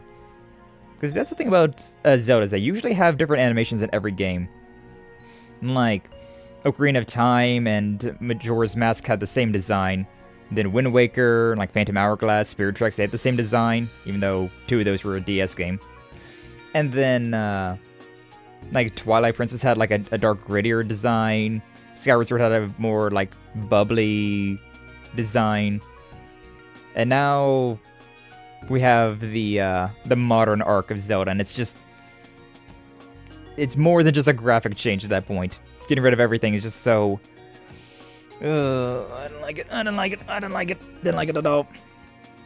Doing some work since I didn't do anything yesterday. Nice. Mr. Games in the middle of Fire Emblem Awakening. I think I'll continue Nier Automata next. Ooh, nice. Another Gooner game. Speaking of Gooner games, can we get an 07 for Lee?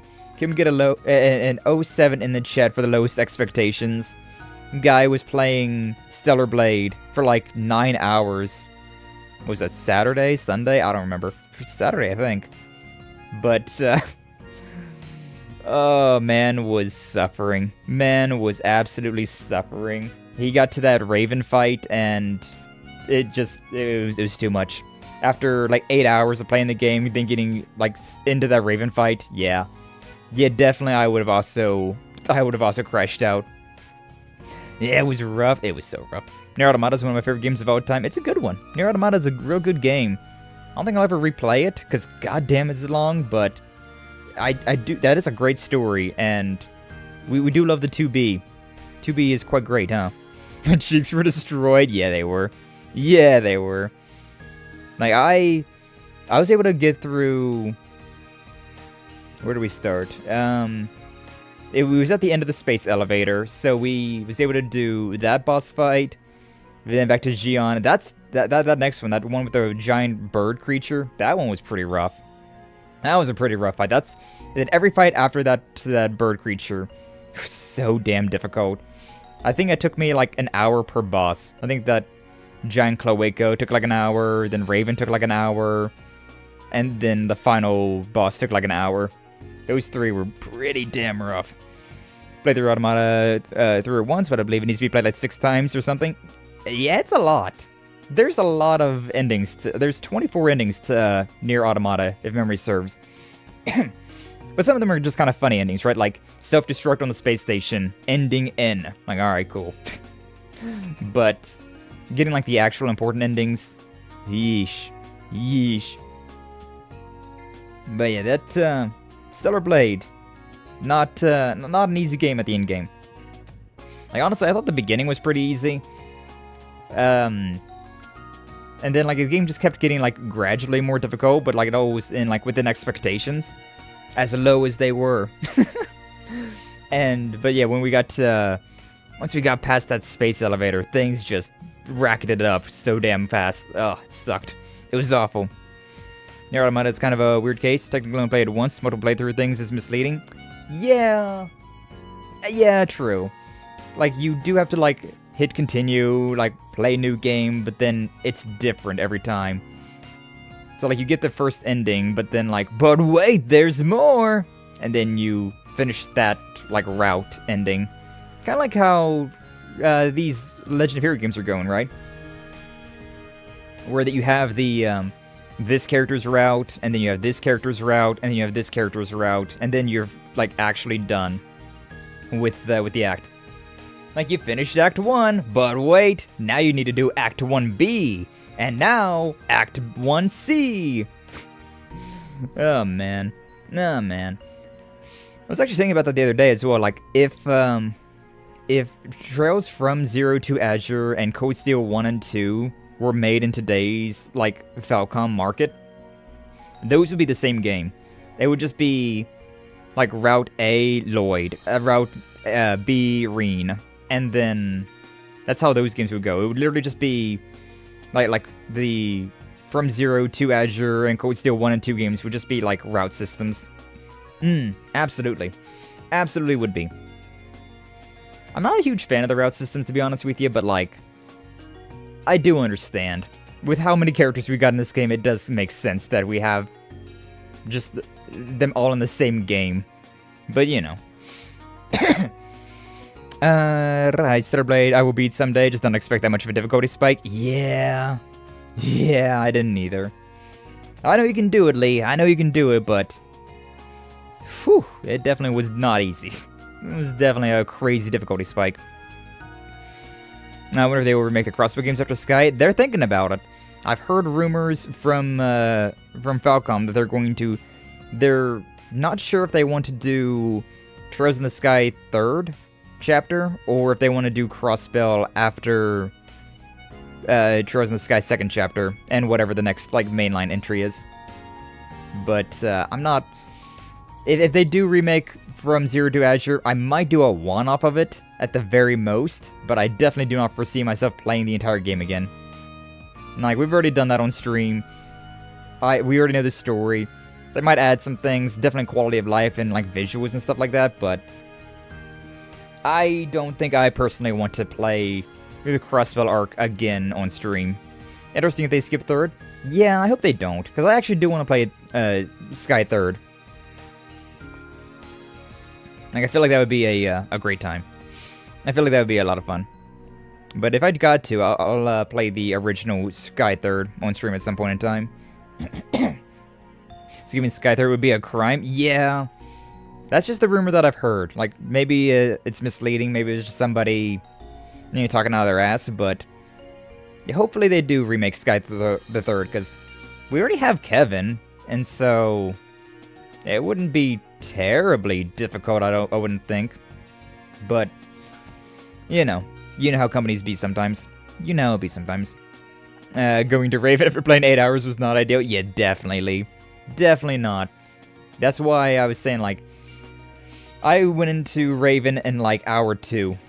Like, hour 2 I went into Raven, and I was able to just, like, I still had energy, right? I wasn't exhausted after going through an entire, like, 6 hours just to get to Raven, and then get hard stopped. So I'm talking out of their ass, you know, Kondo does that a lot, Lamont? Yeah, maybe. Yeah, maybe. We definitely can hope so. We definitely hope so. But either way, Rean and the group explained the situation and asked for the antenna manufacturer's technical officer. Let's go back to side quest then, huh? That's right, a foreign trade company has been approaching us rather aggressively as of late. Once more, the last-minute nature of the requests put us in a bit of a bind. So, we provisionally supplied them with a set number of antenna components as a sample batch. I see, and have you gotten any requests from them aside from purchase orders? Well, now that you mention it, they did have questions on devising ways to increase orbital wave directivity. Directivity? The degree to which orbital waves are concentrated in a single direction. In standard communications, they are emitted such that the radiation is spread over a wide area. Directivity may be increased, however, in cases of especially high transmission volumes, or environments that impede orbital wave passageways. Still, if it was just for those purposes, the necessary equipment should already be available. But in this case, they're expressly trying to extract information on creative alternatives, and I think we can all guess what for. Transmitting over extreme distances, modifying a different product, probably this one, right? I imagine it's probably transmitting over extreme distances, if you're like tunneling where you're sending your data. So yeah. Long distance transmission on a scope the manufacturer never accounted for. Like for instance, sending some kind of message up to the satellite that was launched the other day. Nah, not likely. Accessing it without permission would be challenging enough to begin with. Yeah, I was thinking the satellite. Oh, okay. I mean, I guess that does make sense too, though, considering the microwave, I guess. Yo, are we turning into Steins Gate all of a sudden? We're gonna have more time travel with a microwave? That was such a dumb thing. Steins Gate is such a wild, like, visual novel / anime. Guys, like, teenager accidentally discovered time travel with his microwave. And he's also chuny as hell. And then he gets, like, wrapped up in the middle of, like, a murder mystery. It's such a hard read. Honestly, it's such a hard read. It's an interesting watch, though. They must be aiming to apply to something else on their own. That's the impression I'm getting. But in the end, it's only microwaves that were bought up in bulk. In which case, maybe the goal is to increase the microwave's directivity using those antennas as references. You mentioned having already provided them with some parts, correct? Do you know who was responsible for the shipments? Sure, or one of them at the very least. A delivery man named Jason transports some parts from the factory for us. Understood. Thank you for taking the time out of your busy schedule for this. We know Jason. Good gang. Let's go speak with the delivery man. He told me he often works in the artisanal district during the day. Might as well stroll our way down the road and see if we can't spot him then. Yeah, he was next to his truck. I know where he's at. I know where that dude's at. Alright, but yeah, nothing else to do here in this area, so back to the artisanal district. And then yeah, we'll just go here. Making tracks. Making trails? Oh, whoa. Maybe. Yeah, and then we're over here. Yeah, I remember seeing this guy. I remember seeing you. I didn't want to talk to you because you didn't seem that important, but I have something to ask you. Now you seem important. Antenna parts? Yeah, I transported some from the factory to the client's pickup location. You said you're looking for a connection between that and the bulk microwave purchases. Right. Seemed like an organized effort, so we thought it'd be best to dig around behind the scenes. Still, granted, there's still no saying for sure that it's all just a single group at work. But circumstantially, the likelihood's pretty high. Huh. Well, I could be wrong, but in my opinion, the binge microwave buyers and those ordering the antenna parts are one and the same. Matter of fact, I've seen trucks carrying those exact microwaves more than once. And they always seem to be heading in the same direction I took the antenna parts. They do? Yeah, been bringing them northwest on the national highway across multiple trips, by the looks of it. Couldn't tell you where they're actually storing the things, though. Still, knowing what direction they're being transported gives us a trail to follow. Of cold steel! To a point, yeah. With any luck, we might even learn who it is we're up against. I spotted them hauling their cargo up the northwest highway loads of times by now. Struck me as pretty unusual for your typical vendor, frankly. Been wondering about it myself. Must be traveling back and forth on that road pretty frequently in that case. For now, though, let's take a moment to review our findings. Alright, we've gathered a decent amount of intel, if nothing else. Yeah, some group or other is buying up every orbital microwave on the market. And on top of that, aiming to increase their directivity using antenna technology. Probably not for anything ethical either, with all of this sneaking and weaseling around. If they have to hide the reason for mashing different branches of tech together, I think I can see where this is going. We can definitely make some educated guesses on what their objective here is. One in particular sticks out as most probable. Develop a brand new cooking appliance? Yeah, definitely that one. Industrial espionage. Repurposing microwaves into weapons. I don't... Like, maybe turning them into, like, a bomb? Maybe? I don't know if espionage would do much of anything. I'm going with this one. Emitting powerful orbital waves with high directivity. Doesn't that sound like something you can weaponize? Especially given how rapidly the high frequencies used by microwaves can heat things. A substantial enough output does have the theoretical capacity to kill or injure a person. In fact, it doesn't even require that level of potency to find use as a weapon. At minimum, concentrating orbital wave output to a certain degree would allow one to short-circuit an orbment. Good point. That alone would make it a pretty darn combat effective. Did she really say darn? Yeah, alright. Targeting enemies' armaments, vehicles, or comms equipment in the fight tips way in your favor. The thought of there being technology with that much potential for harm in everyday appliances unsettles me a little. But it's a sensible hypothesis for sure. If it's on the money, then we're dealing with some real powder kegs here. Damn, though, there's one twist I didn't see coming. Our client's bad hunch was a blessing in disguise. Otherwise, we might not have put that 4 SPG out before the situation got out of control. If there's even the slightest possibility of nefarious activity, then we'll want to gather up some solid evidence. The sooner the better. Well, our best chances of finding any will be on that highway to the northwest those guys have been using. Right, stake it out and try to catch them in transit. It's time for a stakeout, baby! Steak. I need to get to a, Actually, hold up. I think I know where you need to go. Because I want to go to the Grimgarten. And so... Wait, not this one. Go to... the Og Canyon. That should be fine enough. Yeah. Should be fine enough. Vanamoose. Give me the bunnies. So strange to see Fee look that much taller than Toa. She's much taller than the Toa. Look at this shorty. So short. So short. Alright, I want to go to the Grimgarten to, do How may this. I help you? Actually, hold up. Do we have workshop points? Like to spend your points? Shop. Discount. We have all sorts of goods. Trade. Is there anything in here that I want to grab? Not yet. Okay. Thank you very much. Shop discount. This one. Functionality expanded. Version Again. upgraded. Version upgraded. 5% discount now. Peak. Alright. Take an elixir. Effective. Give me my craft points back. Give me my craft points back. Take care of yourselves. And you want to see the bunnies again? Okay, we can take a look at the bunnies again. We'll take a look at the bunnies again real quick. The Lapine Bunny. Altina. Yeah. And then we got the Fee Bunny. Fee Bunny. Yeah. Bunnies. And then Toa Bunny. Toa. Maybe we're not going to keep these outfits on like all the time just because the last time we did, it was so damn distracting. So I feel like we need to leave those off. I'm going to put the glasses back on Toa though. I'm going to put the glasses back on Toa for now. Yay! Yeah, it was so distracting seeing like the bunny girls in every single scene. We were trying to have a normal ass conversation and it was just like bunny girl. Like, I don't know about that one.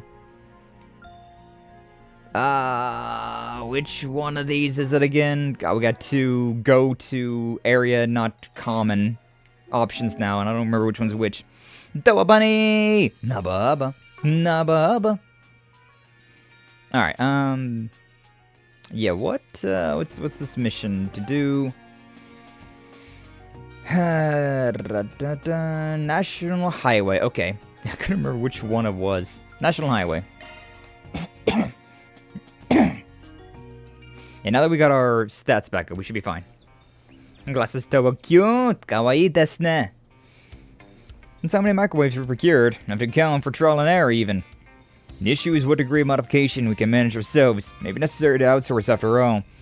Now that our go-to workshop in the Empire is gone, I have to rely on new channels of... Is that man one of them? Heard the words procured and microwave. This guy is deaf. He literally did not hear the microwaves. The motorcycles drive up behind him. Deaf bastard. Deaf Dumb 30. Join this. What's up, team man? Welcome in. Glad to see you. Thank you for stopping on by. How you doing? Hopefully you're doing well. And Toa is a towable, truly. We love all the characters, all the cute patoots.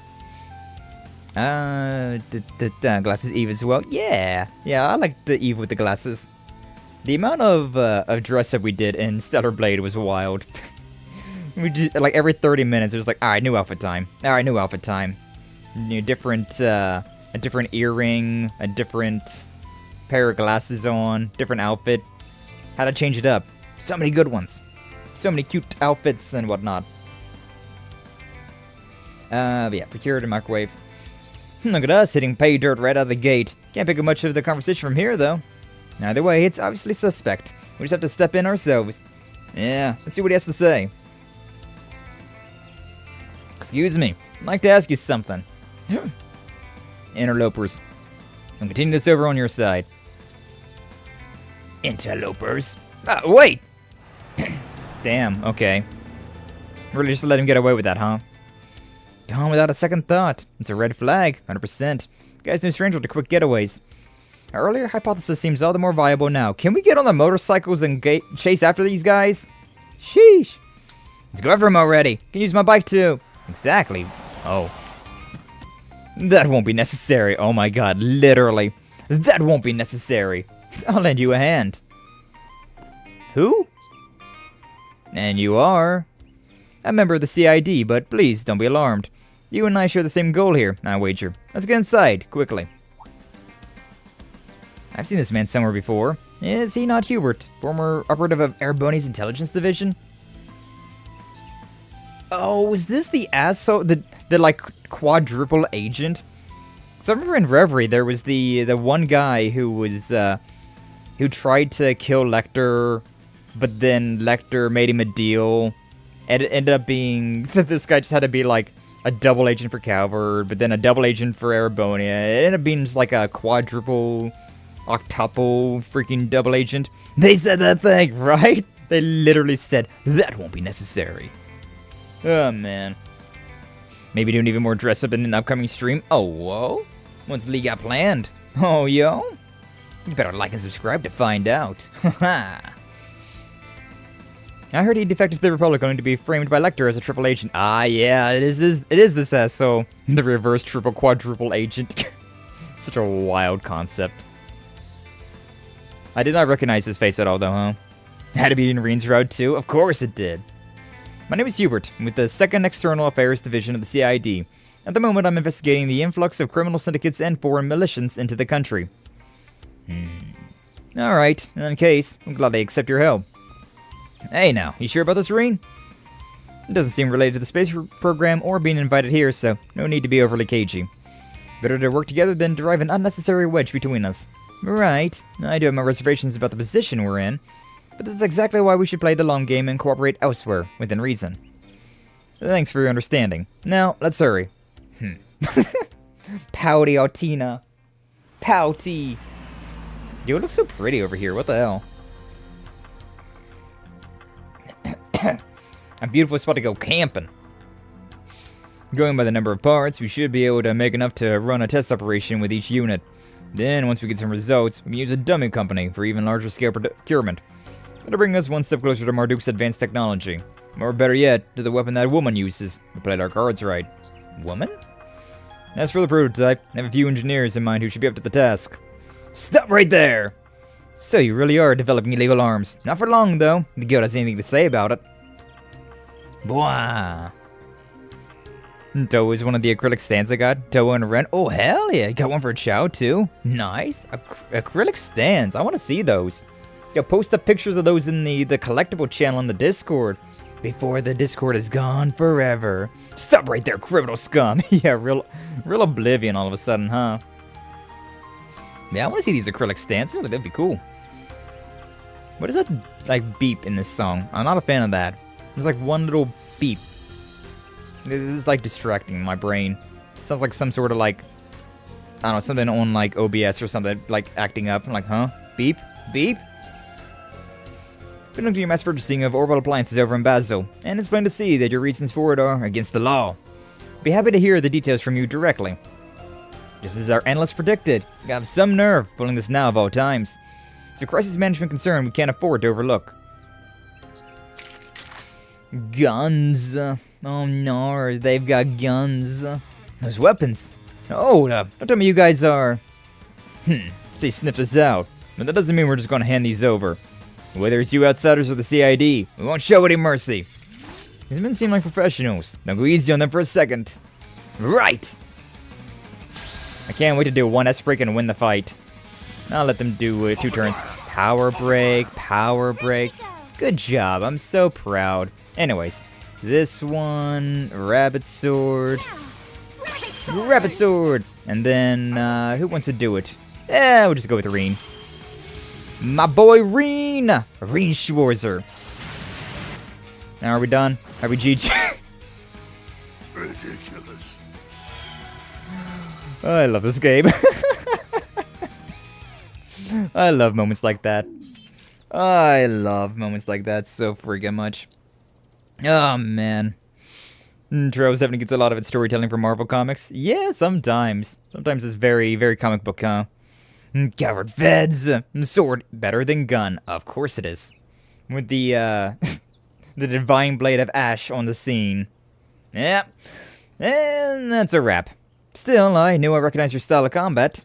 I can wait. Right now, style of combat? Who? Huh? What combat?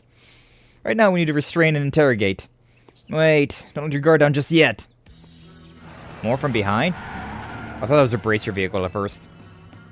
Reinforcements? About time. Sorry, procurement took longer than expected. More importantly, we better pull back. Be trouble if any of us get detained. Me abandoning some of the parts we've acquired, but there's no way around it. I'm sure that somebody... they got grenades! Smoke grenades, of course. Only smoke, but I guess it's its own pain in the ass. This is why at least one of us needs to have a gun. Just to kneecap somebody. Game is wild. Yeah. Yeah. Yeah. They've escaped. It's not too late. We give chase now. No. Let's take it from here. We've already got a trace on them, for the most part. Compared to other cases, this one isn't so urgent that we can't continue to monitor them until a more opportune moment arises. With that in mind, it would be imprudent of us to involve you quasi-diplomats any further. Croissant! After all, we fulfilled your request. There's no reason not to wash your hands of this affair. Did we, though? Something tells me this is about more than just being mindful of our situation. Strangely passive response for the CID. Can I help you starve and die? Thank you, Dome. Thank you for the gnome quote. Got an asshole gnome around here. We really do need a gun. Somebody shoot that gnome. Shoot that gnome. V has guns, she's slacking. True, she does have the gun blades. I think Toe has a gun as well. And like, Crow used to have guns. I don't think he uses them anymore, but he used to have guns. Nah, you know. They should have had our Robo stand out. Yeah, we haven't seen Clem Soleil's too often, unfortunately. Kondo did say, Ninja vanish! Of course, yeah, you always get the cool weapons, gun blades and stuff. You can use your guns on me any day. Hey, yo. I mean, same, but like, hold up. There is that bonding event where we're going to be hanging out with Fee. We're going to hang out with all of them, but I don't know if we want to keep Fee's or Altina's. I'm real indecisive about that part. But yeah, anyways, strangely passive response for the CID. Not usually one to do things halfway. The space program is presumably their highest operational priority at present. In that context, the fact that someone of his standing is solitarily in charge of this case speaks to its low importance. But even that doesn't make it any less unnatural, considering how painstakingly thorough the CID has been up to this point. Not too happy leaving it at that, but stick our noses in any further and they just might get chopped off. Yeah, might need to call it quits here, given our position. For now, let's just stick to the request in, check all the goods they bought up. Men in Black. You blow up giant holes? True. Oh. Hey, thank you for the follow. I can't read that name. What? Lillian Violetta. Oh, well, thank you for the subscription to YouTube. I thought you was already subscribed on YouTube. I guess it was always on Twitch side. Either way, welcome on the YouTube side though, Lily. Welcome in. Glad to see you. Thank you for stopping on by. YouTube outing, yeah. But yeah, either way, glad to see you. Thank you for stopping on by. Appreciate it. That's a different name, unless it's someone with a similar name to somebody that I already know, in which case, whoops. Either way, welcome to the Fabled Age on the YouTube. Yippee! Maybe they should give Toa that Midget Cricket gun from Men in Black. Blow up giant hoes. Be wild, huh? Give her the, what's that gun called in Doom? I forget. Oh man, it's been so long. Skye, since it's scored by any chance? Are you? I mean, it's free. And down below, if you want to join. Of course, you don't have to join if you don't want to, but yeah, if you want to join the Discord, we got the link down below. So, yeah, we'd love to have you there, though. Yeah, the BFG, that's right, the BFG. I could, for some reason, could not remember that for the life of me. Thank you, T-Man, thank you. With that, Rean and the company examined the cargo left behind by the mysterious group. As expected, the orbital microwaves and antenna components in question were among them. At the same time, they also found documentation that supported their hypothesis. Audio.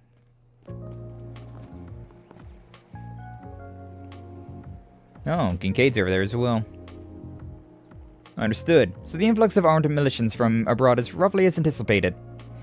Regardless, so long as it has little direct influence on the project, we'll maintain our policy of keeping checks and seizures to a minimum. Just as you did today. We'll see how any of this connects to the space program to begin with. But I'm sick and tired of being saddled with nothing but petty bushfires.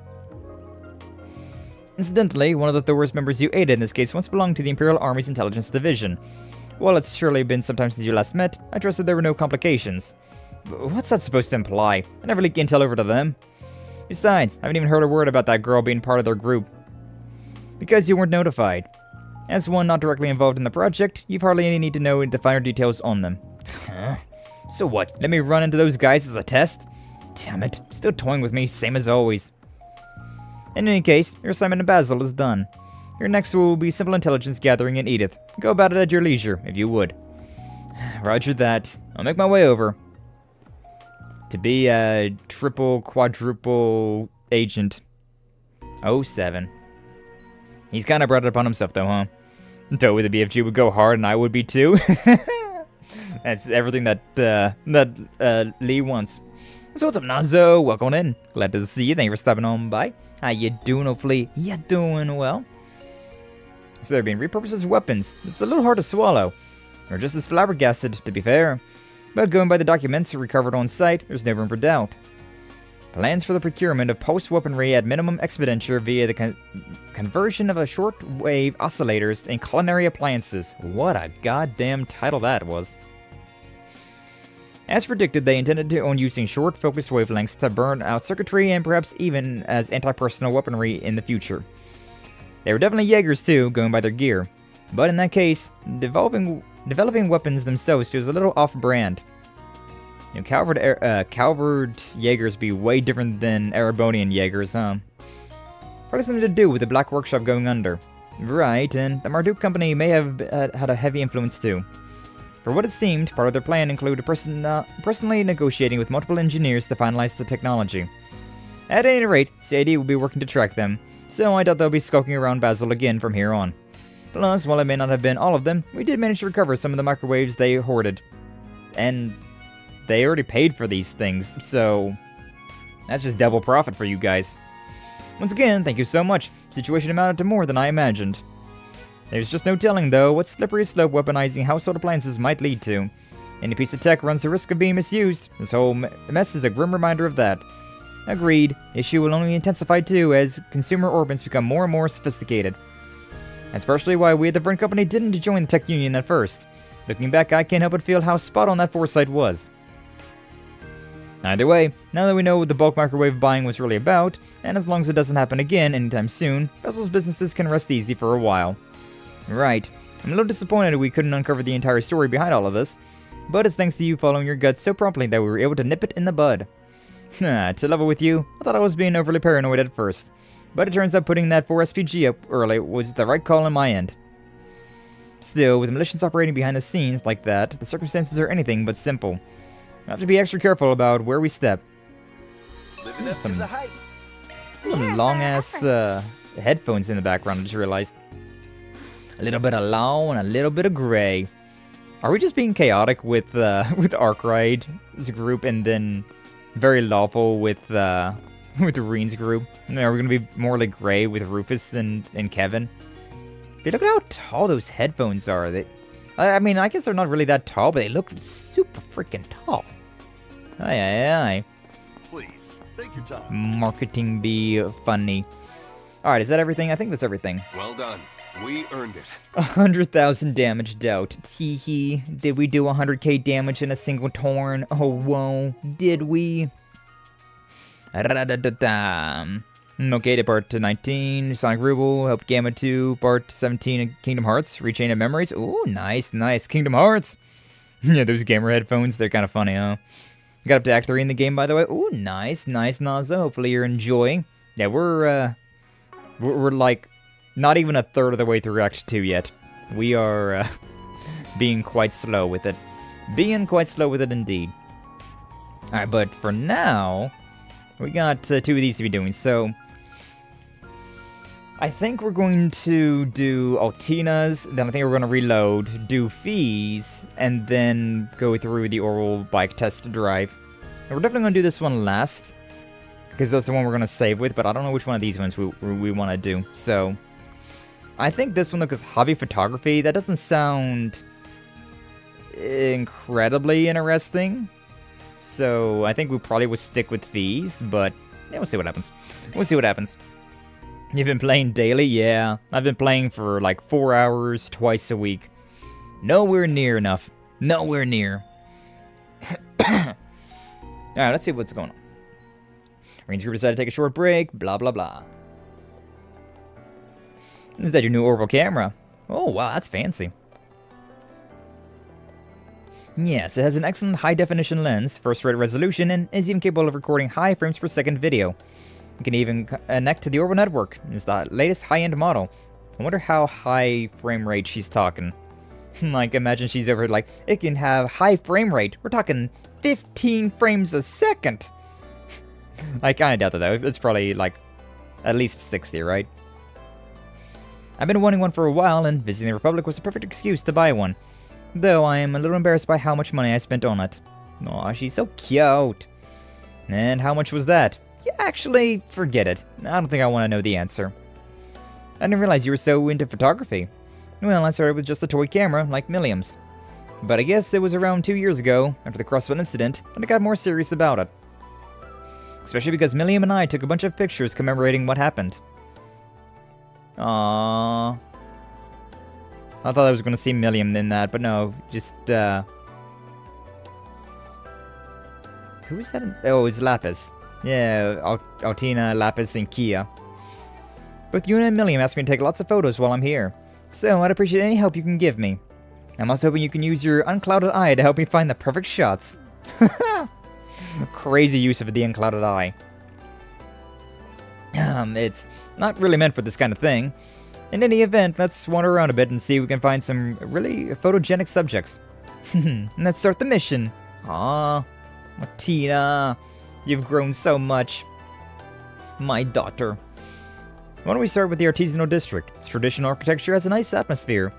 You can really get a sense of where Basil comes from.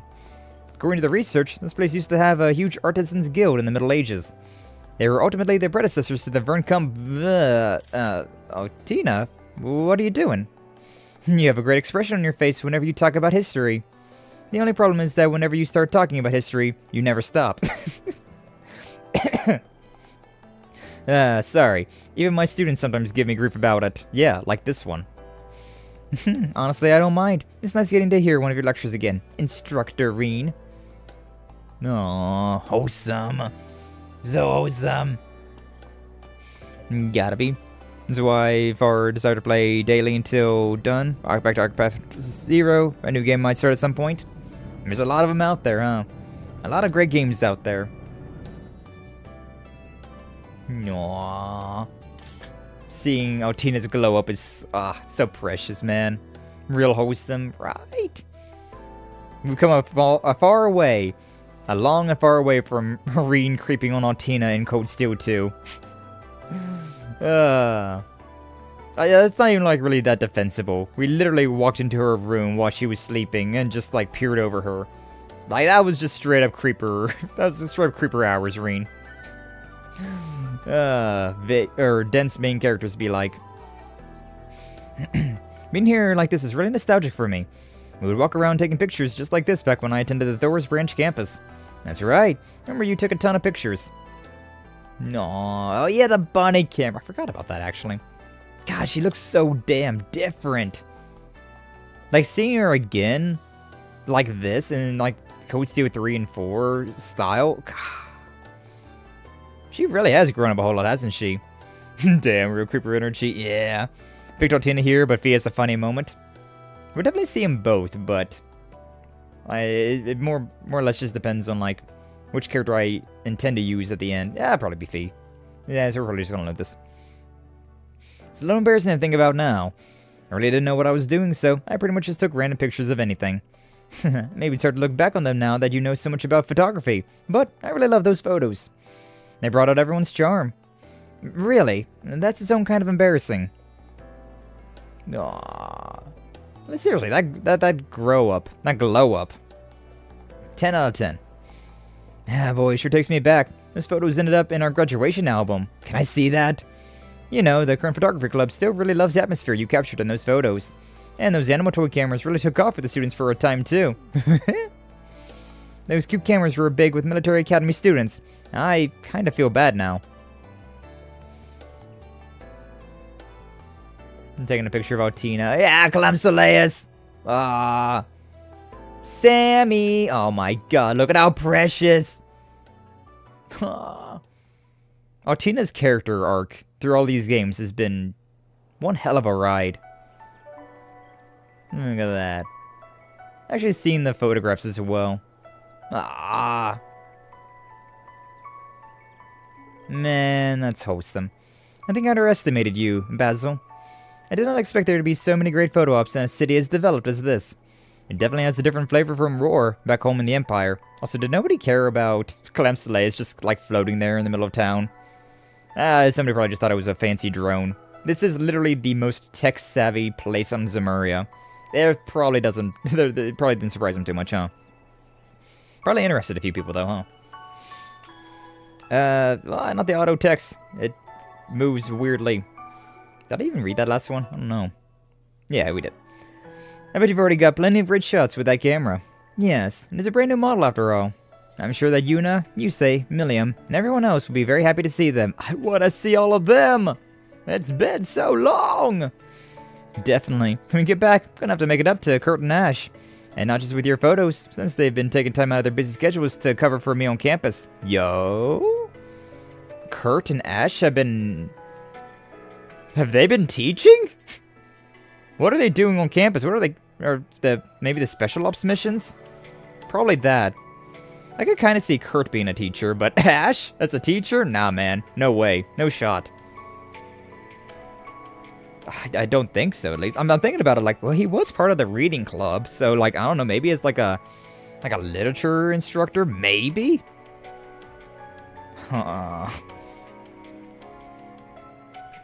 Yeah, maybe we can hold another Class 7 reunion. It's been a while. Hard to believe it's been 2 years since you and the others graduated. I know, right?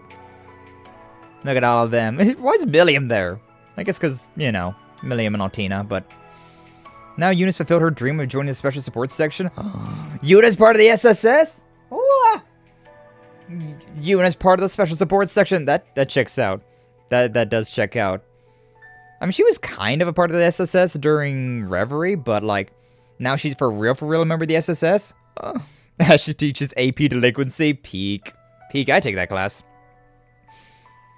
Kurt's assistant teaching his swordsmanship abroad? Okay, I can see that, yeah. Musei has officially taken the title of Duchess Cayenne, and Ash is traveling around the continent on a bike. Yeah, honestly, that all checks out. Musei's is not too surprising. I wonder what kind of adventures Ash is getting into. Ash was my boy. Oh, man. Ash probably burnt down the class. Yeah, if he's the freaking instructor, like a substitute instructor. 07 to that class. They're all either fulfilled their dreams or are chasing the goals they set for themselves as students. I've never been more happy to be an instructor than when I watched you guys graduate. All my other students suck. Like, who's that one guy? Like, Julian? He hasn't done shit. He's not even a main character anymore. Like, how dare? You're part of Class 7. You're not a main character? For shame. For shame. And now you're back at Thors, after your year studying abroad in Le Mans.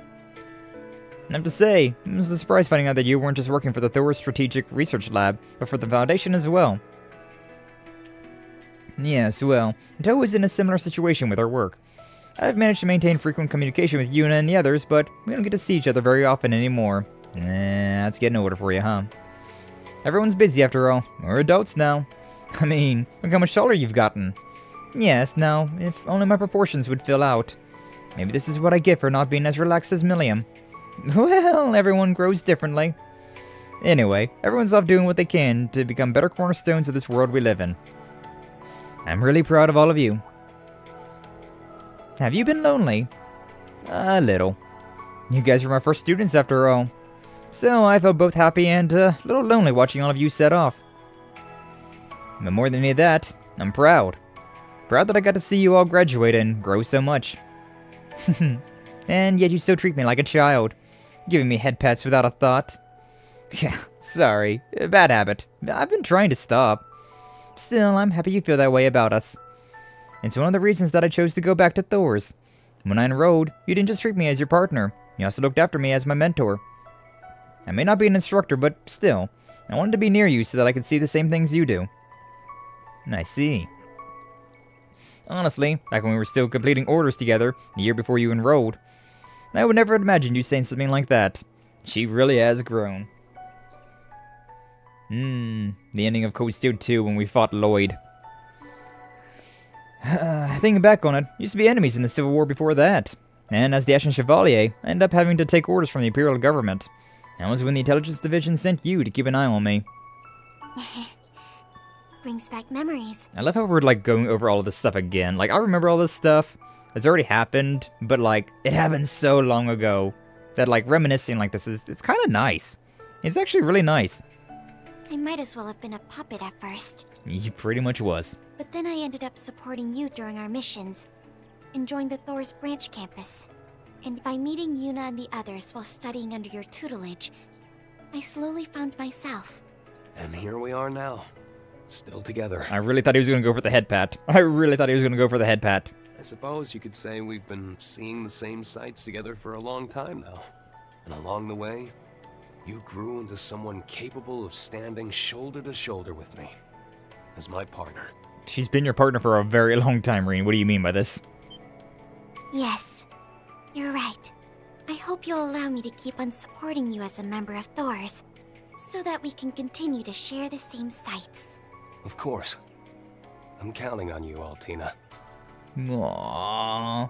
Yeah, they're dating. It did kind of the classic, like, oh yo, there's a little bit of tension in the air there.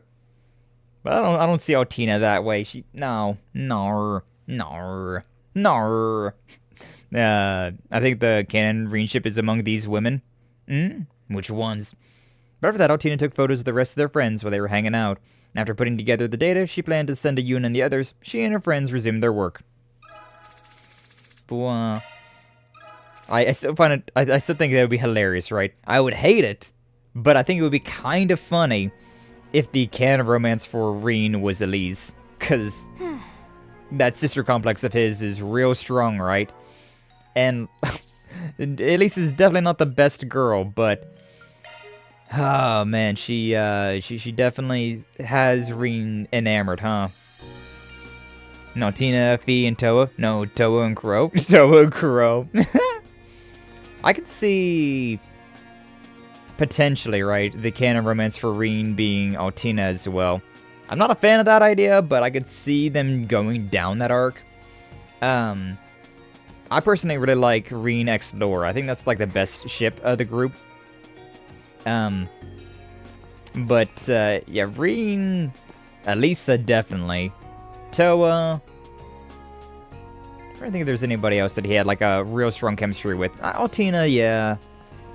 I probably would say like those three. Like Elisa, Toa, and Altina are probably like the strongest ships in the game. Just like default in the game for Rean. Rean X Crow is the only real one. You're so right. You're so right. What am I even saying? Alright, let's see what the Fee one is, and if... I think we're just gonna stick with the Fee and then the Crow Toa one, considering, as nice as that was, I feel like I'm going to be using Fee more often than I'll be using Altina. Because I'm not much of a ATS kind of guy, so... yeah, I think we'll stick with this. Sarah Valentine, because that's the best part. That's a freaking Persona 5 reference. But no, I will agree that I love Sarah. As Like, whenever I went through Code Steel 3 and 4, whenever I went through Code Steel on stream, I, gotcha! Camouflage! Wow, nicely done. Didn't even need to dodge, only stop.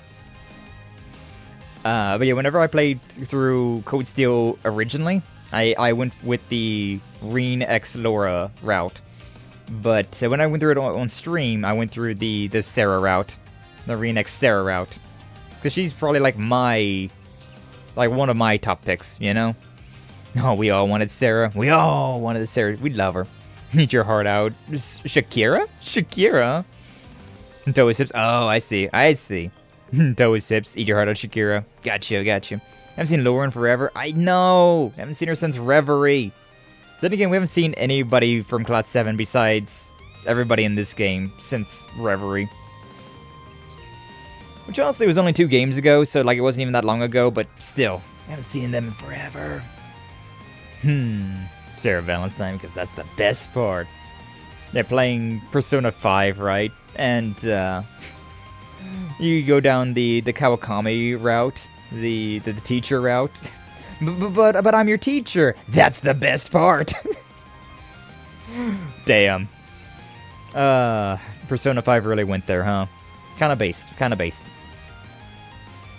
I see you've been polishing that unclouded eye of yours.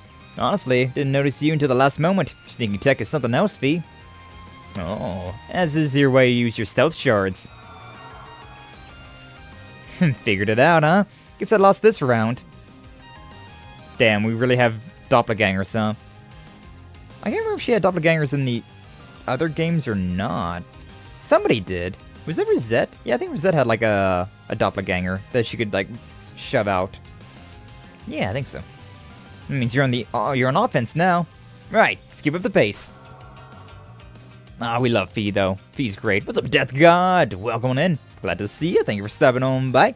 How you doing? Hopefully you're doing well. Barely be lurking, don't want spoilers. Yeah, totally fair. Totally fair, Death God. But I still appreciate you stopping on by. Hopefully you're doing well. We do be in spoiler territory. We were pretty deep in the spoiler territory with Beyond the Horizon. But it's been good. Oh, it's been good. I've been hella enjoying myself. Doing okay, are you? I'm good. Anytime that I get to play more Legend of Heroes is a good time to me, right? Fee and Rean began to spar as they entered the ravine. The seasoned warriors agreed to a game in which they would score against their opponent while taking turns between offense and defense. We just, like, cut down the bridge. Here! Crap, you got the terrain advantage. Just kidding! I'm a little distracted. I'm sorry. I'm not sorry. Oh, Fee's in her normal outfit in this. You got even faster. Rean's not, though, interestingly enough. Yeah, well, you picked the perfect place to attack from. I guess you're not a Thors instructor for nothing.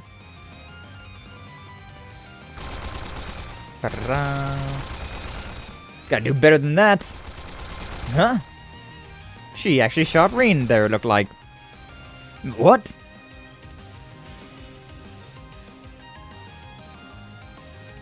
We're surrounded by Fee. That should have been me! Oh, come on. That's just not fair. How physical are shards? This is an important question. Because, like, did she really just, like, Shadow Clone Jutsu herself? Like, having 5 tangible Fees around you? That's, that's a slice of heaven right there, to be honest with you. Like, holy shit. Imagine having, what would that be, a 6-sum? But it's literally just you and one other person. Brain goes to funny places, huh?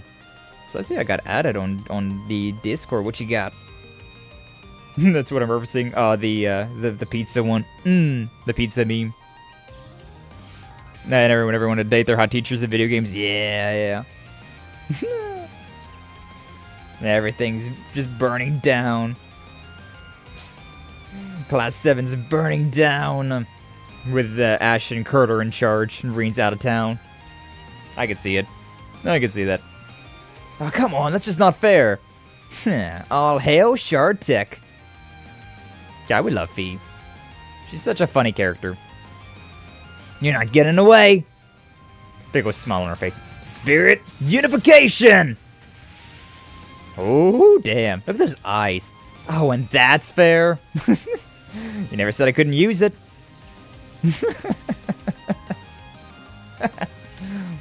And so the pair continued to clash blades, taking the exercise as seriously as they would real combat. Regardless, they enjoyed themselves. Yeah, the biggest smiles on these two. In the end, they played dozens of rounds of their game. I can't move another reg. I'm so dead. Any more of this and our work would suffer.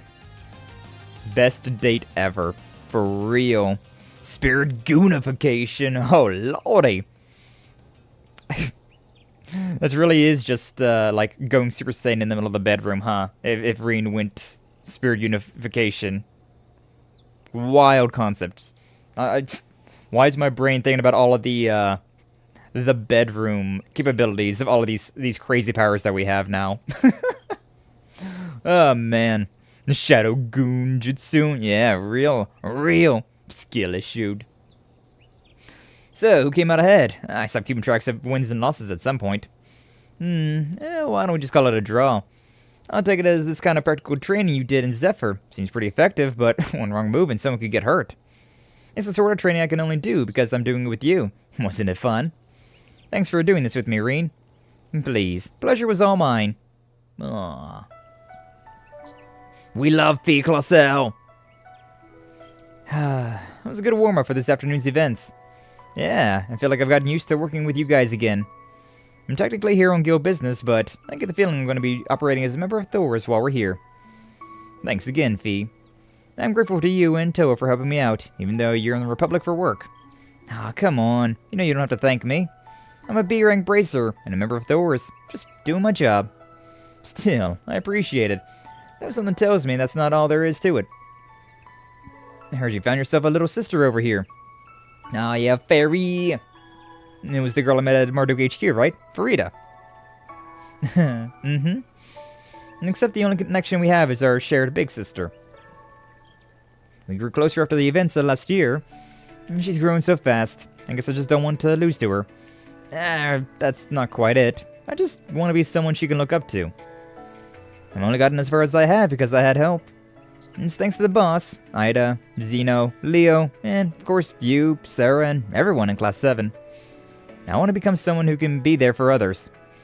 Well, that's what I've been thinking ever since coming here, anyways. I have to say, Fee, you're pretty darn cool. You've grown so much during the Civil War and the Great War that now you're one of the guild's aces. When we all first enrolled in Thors, you were someone I had to look out for. But now look at you. You know that was ages ago, right? I'm a completely different person now. We even got drinks together after my coming-of-age ceremony. Yeah, let's go drink it with Fee! Yeah, well, sometimes it's hard not to look back when we've known each other for so long. You even asked me to pat you on the head and everything. Why did that sound like more embarrassing than them just be like, we even fucked once? Oh my god. Remember when Fee and Laura dueled to a draw on Code Steel 1? Fee deserves a W. Thinking back on the duel in Code Steel 1, it was such a wild, like, that's a perfect example of how far the animation has come. Like, that duel was so simple. It was literally just like the default attack animations and that was it. And they weren't even like fancy attack animations really back then. Real simple stuff. And now like we had this entire fight here, which was way more cinematic. So it's so nice to see these games like progress like this, huh? Uses versus Machias. Uses, I hate you, Machias. I hate you more. Laura versus Fee. You annoy me for some reason. Same. Want to duel and solve our issues? Real. Laura and Fee are great. Laura and Fee spell victory. Pew Pew versus Bonk. Bonk. Even asking me to pat you on the head. You know what? I think you deserve some revenge. Yo! What? Now Rean's getting the head pats. Deserved. You're the cool one, Rean. Even while training as a Divine Blade, you've helped guide so many kids as a Thors instructor. I know for a fact. You'll get something worthwhile out of this afternoon's combat exercise. Hey, yo. You've got my full support. So let's work together and get it done. Fee. Do you see me in a different light now? Having someone pat my head is a little awkward at my age. Now you know how everybody else feels. Well, consider it long overdue payback. Now you know how embarrassing it feels. I sure do. Still, it's reassuring that you've got my back. Well, good. Let's do everything we can to pull this off, Rean. Your assignment from your master included. Yeah, I'm counting on you. Fee is such a great character. Oh, we love Fee. The rest of their exhausted bodies, and they met up with their friends to resume work. Reverse headbat. You'd love to see it. What's up, Amy? Welcome in. Glad to see you. Thank you for stopping on by. How you doing today? Hopefully you're doing well. Ha! Got him! Got him with that reverse headbat. Deserved. Okay, yeah, so we're keeping that one, and then we're going through and doing this one as well. I didn't really like the Altino one, but yeah, as for like statistics and whatnot, we'll go with this one. It's because this is a double one, so I feel like it's more important as well. All right, back to a break. Motorcycles. So this is a red star, huh? Why is it blue? This design really grabs your attention. Very cool. Very cool. Yeah, man, red stars are hot stuff. Makes it real hard to pick between one of those and an Etwas. I wonder if the reason they have so many larger models is because the Republic has so many well-maintained, long-distance roads. Having a bigger bike definitely leaves you more comfortable and less exhausted on long drives. Not to mention their form, feel, and the sound of their exhaust are just so damn cool. Yeah, coolness is a key factor. Even you, Rean? Don't you feel bad for your bike back in the Empire? I mean, it's not like I'm replacing it or anything. I'm attached to my ride. You're one to talk to. You've been running that brand new scooter. Who's the real traitor here? Oh, moving on to scooters instead, huh? Betrayal!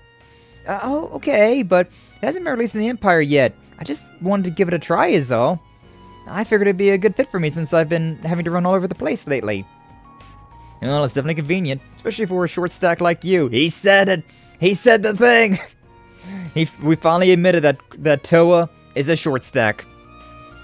Don't you start calling me that again. It's been ages. I have you know, I have a license now. Alright, how about we give these a test ride? Is it alright if we drive these on the roads outside the city? Of course, take care. Guide Finse. That's an interesting name.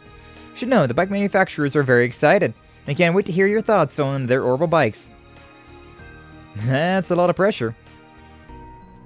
A towable short stack, truly. Something quite funny about seeing Toa riding with us on a scooter. The fact that thing's keeping up with us as well is kind of impressive. I know scooters are like, you can drive those on roads and whatnot, but like I never think of scooters going fast. I always feel like scooters kind of like top out at like maybe 40 miles an hour. Nothing more. Let's get these motorbikes a test ride. Suddenly, Highway to the Danger Zone plays. Hell yeah! So how's the Red Star working out for you? I heard they put a heavy focus on speed, and it shows. It's like I'm cutting through the wind. It's also pretty nice driving down such a long, well-maintained road. Republic roads are so smooth, you can't help but want to put the pedal to the metal. But my Etwas ain't nothing to laugh at either. Wanna race? Oh, Crow, you're still such a kid. We're both adults now. Shouldn't we act a little more, Just kidding! Yeah! I ain't falling for that. That's what we wanted to see. Guys, wait for me! Yeah, that thing does not got the speed. This is something I think of when I see the motorbiking scenes. That's fair. That's fair. The danger zone! See how fast-powered wheelchairs can go? Oh, I have seen those, actually. Yeah, that's actually really funny. I actually have seen some powered wheelchairs, which is a wild concept. Imagine getting a tire popping on that. On a freaky, you own like your wheelchair, right? And the motor power there, you go forward and then it just explodes on you. Oh, that'd be awful. But kind of hilarious, huh? Adios, damn it. Yeah, right. Doa don't got the horses. She ain't got that horsepower. Sheesh, what are you, children? Sorry, I couldn't help myself. Cut us some slack. You know how guys can be. Anyway, how's the scooter thing working out for you? It's really comfy. Might not go very fast, but it handles real well. I think it'd be perfect for my work commute and grabbing groceries and things. It looks pretty easy to steer, so I bet it'd even be a good fit for students. Seeing how popular bikes have become in the Empire, it'd be nice if students could get licenses too. Oh, that's a good idea. I bet we get more students commuting from outside the dorms. We should talk to the Academy about it when we get back to the Empire. You two really are a couple of workaholics. Some things never change, huh? Rean and Crow reenacting a Top Gun scene with their motorbikes? Yeah. So, this is what Yetwas feels like. Pretty hard to control. That's because I've tuned her just the way I like it. But hey, it ain't doing too bad a job. What say we... Yawn! Round 2! Vito! Again? Jeez, wait for me! Poor Toa. Poor Toa getting left behind. I am so done with you guys. You left me behind twice! You guys are such children. My bad. I have no excuse. I got a little too carried away. I guess that it's been a while since we've all been together like this, but we need to start acting your age. Especially you, Rean. You're an instructor at Thors now. You have to show a little more self-restraint. Sorry, ma'am. Can't you lay off the lectures? It's kind of nostalgic hanging out on bikes like this. It reminds me of when we were all working on our orbital bikes in the engineering club. Yeah, it brings me back. You, Angelica, George, Crow. You were all kind enough to include me in your bike project. And weren't you all a year above me in school? Well, except for Crow. You should have to ask. You'll always be my underclassman as far as I'm concerned. But yeah, we drove that thing over and over, just like this. Angelica and George would get into it and we'd all get involved. The memories. The memories. What's up, Kaiju? Welcome on in. Glad to see you. Thank you for stopping on by. How you doing? Hopefully, you're doing well. Children, disgusting. We're just acting like kids. Don't worry about it. And we're riding our motorcycles and we're just going burr. And then Toa's just like, no, what are you doing? Stop that. I just mentioned they were playing card games on motorcycles. Yeah, playing some Blade? I forget what the other ones were called, because I never really did them. But playing some Blade while we're going down the road like this? Crazy work, huh? How you doing, Kaiju? Hopefully you're doing well. Welcome on in. It feels like just yesterday. We had so much fun. And now they're all over the Republic. New models are coming out all the time. Who could have guessed they'd become such a big deal? Speaking of Angelica and George, do you know what they're up to these days? Yeah, we keep in touch. They've both been pretty busy lately. Recently, they've been really interested in the Skye. Oh, whoa. In the Skye Axens. Like and subscribe. Even dragged at least his 4th development division into researching the possibility of designing a flying orbital bike. Oh, God. Oh, God. Already? Alisa. She did tell me about that. Guess it's no surprise. They're dreaming big. I heard they're also looking for ways to deal with the barren land that's spreading throughout the east. When I last dropped in, George is working with a donut in hand. Doesn't even take time off to eat. That's a mood though, huh? Lee gasp, you all must like and subscribe. Do it now. There we go. Let me pin that message as well. We don't got a like and subscribe pinned message yet. So I'll do it now. Hell yeah. Thank you, Kaijo. Sure sounds like him. I just hope he's getting enough nutrition. It really feels like everyone's working towards the future, space program included. Sometimes I worry about how quickly technology is evolving. It's kind of frightening. No, yeah, for real though, this technology in this world is leaps and bounds every year. I mean, I get where you're coming from, but isn't it a good thing that tech is improving? Regardless, we all went through the ringer during the Great Twilight, so I'm glad those guys have been able to move forward. You have too. What's going on with George and Angelica though? Like, last time we saw them, there was some kind of... there was some tension in the air, like, hey yo, like and subscribe! Thank you, Doom. Thank you for the clip. Appreciate. But yeah, like, Angelica and George were kind of close at the end of Reverie. Or no, at the end of Code Steel 4. Didn't really get much information in Reverie about them. But you have too. I think that's what makes me feel so proud whenever I see an orbital bike on the road. A reminder of what my amazing upperclassmen have accomplished. Senpai! Rean, you're gonna make me blush. Let's make sure we do what we came here to do. Especially now that you've got so many of your students looking up to you. Right. I try not to forget who's watching me. We both gotta make sure we're ready for the new assault frame training exercise this afternoon. And besides, even if the Republic surpasses our technology, we still have to show them what we're made of. For the sake of our old partners. Valimar! Or Dean! Right. We can't look like fools out there. I'm sure it'll go great. Good luck, you two. Thank you, Towa. Towa Majidenshi. After that, the trio returned the rentals to the motor pavilion, and after meeting back up with Altina and Fee, resumed their work in the city. Yeah! Connection leveled up. Connection leveled up. Or, not that one, I guess. But for Rean, we got it. Whole lot of sklimblitz. The sklimblitz, blats, blitz, blitz. I believe that's everything, though. I think that's all the things we gotta do. All the side missions have been done. We can't do, that bonding event. Nothing else to give. And I think we've been everywhere, so... yeah, I think we're good. I think we're good to go on. Although... I gotta go take a tinky. I'll be honest with you. I've been drinking hella water today, and so... the bathroom break, it calls for me. So we'll be right back. We'll take a little break here. Then we'll get back into the actual main story. So, BRB.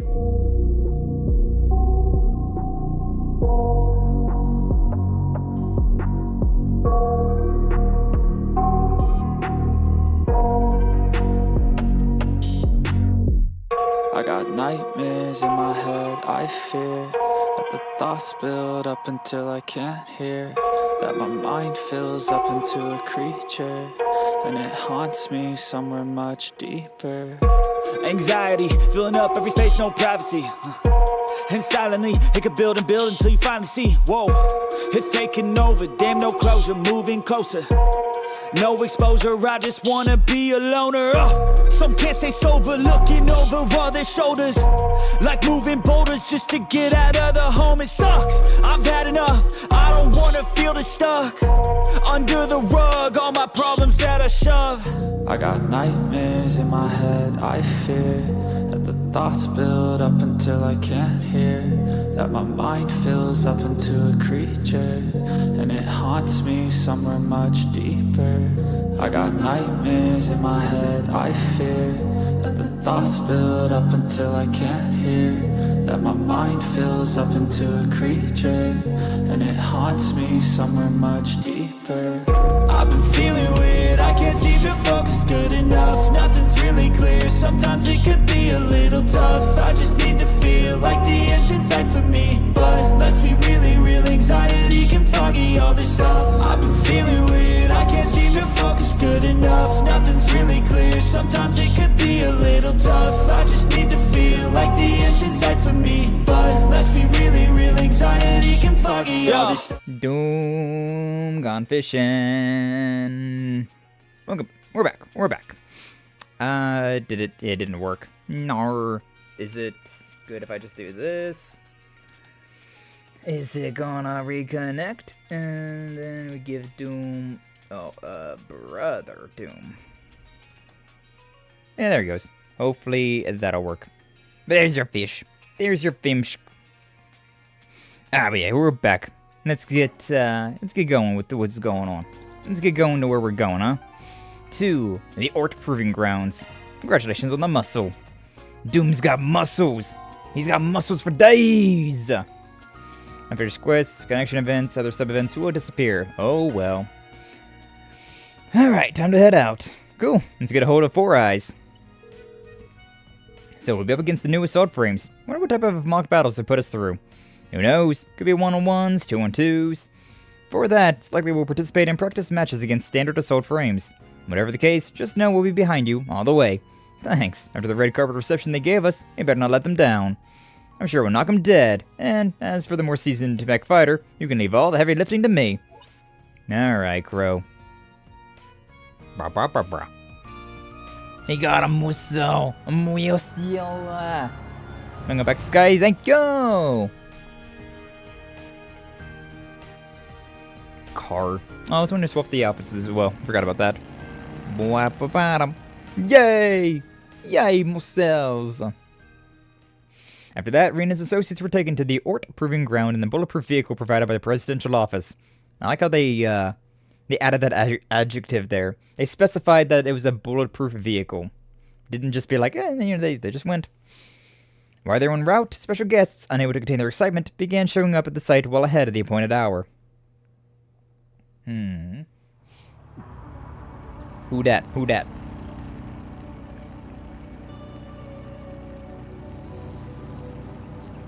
Limo.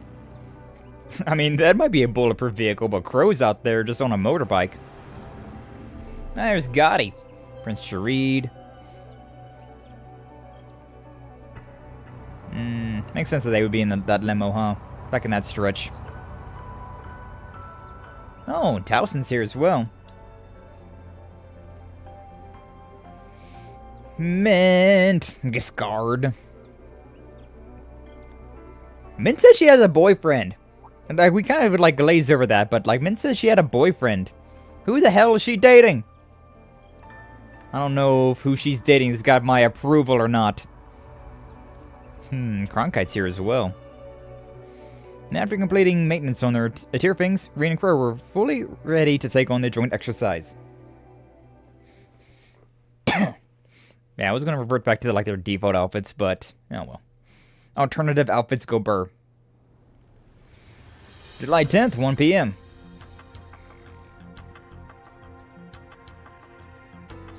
Mock battle time, huh?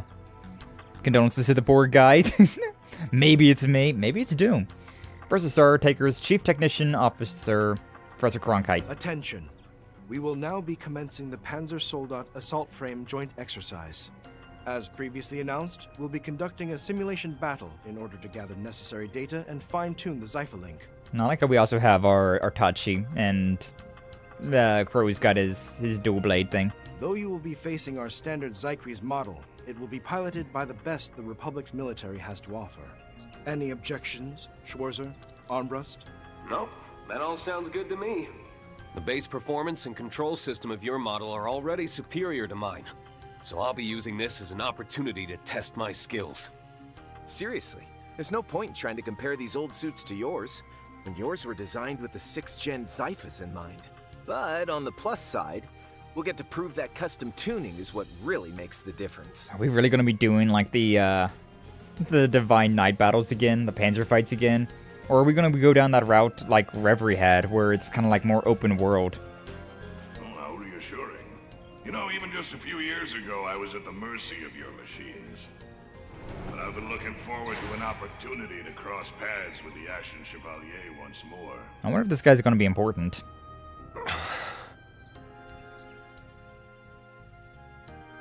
I was only a recruit back then, but I went through hell after enlisting to catch up to your level. Now, show me what you're made of! My pleasure. When you're ready. I've got your back. Just leave everything to me. Their opponents are some of the military's aces. Their weapons? Rail cannons and optical blades. Oh, I was wondering what their weapons were going to be. Zyphalink nominal.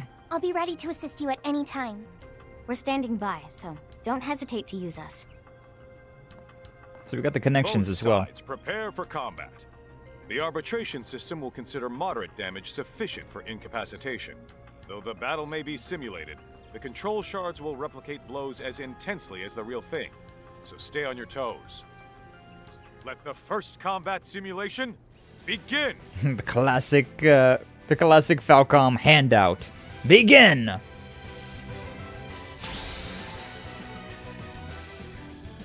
So we got a shard boost. We have this. We actually can move around.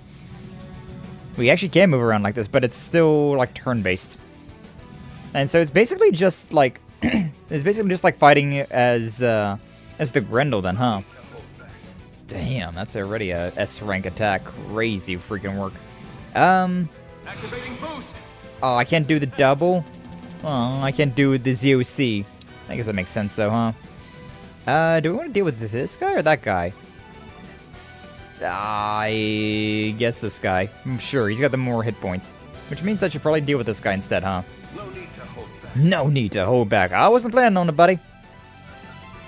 Fire assist. Ember flare. I mean, he's weak to fire, so I guess, maybe. And then... Oh, we don't have our S-break in here.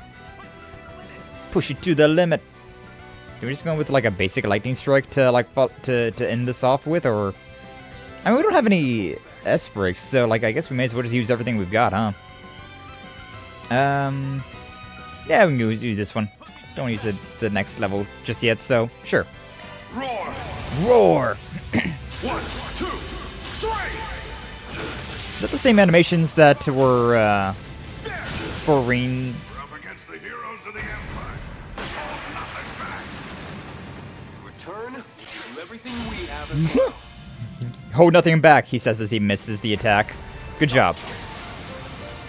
Rail cannon. A machine specs alone don't determine a fight. True. No.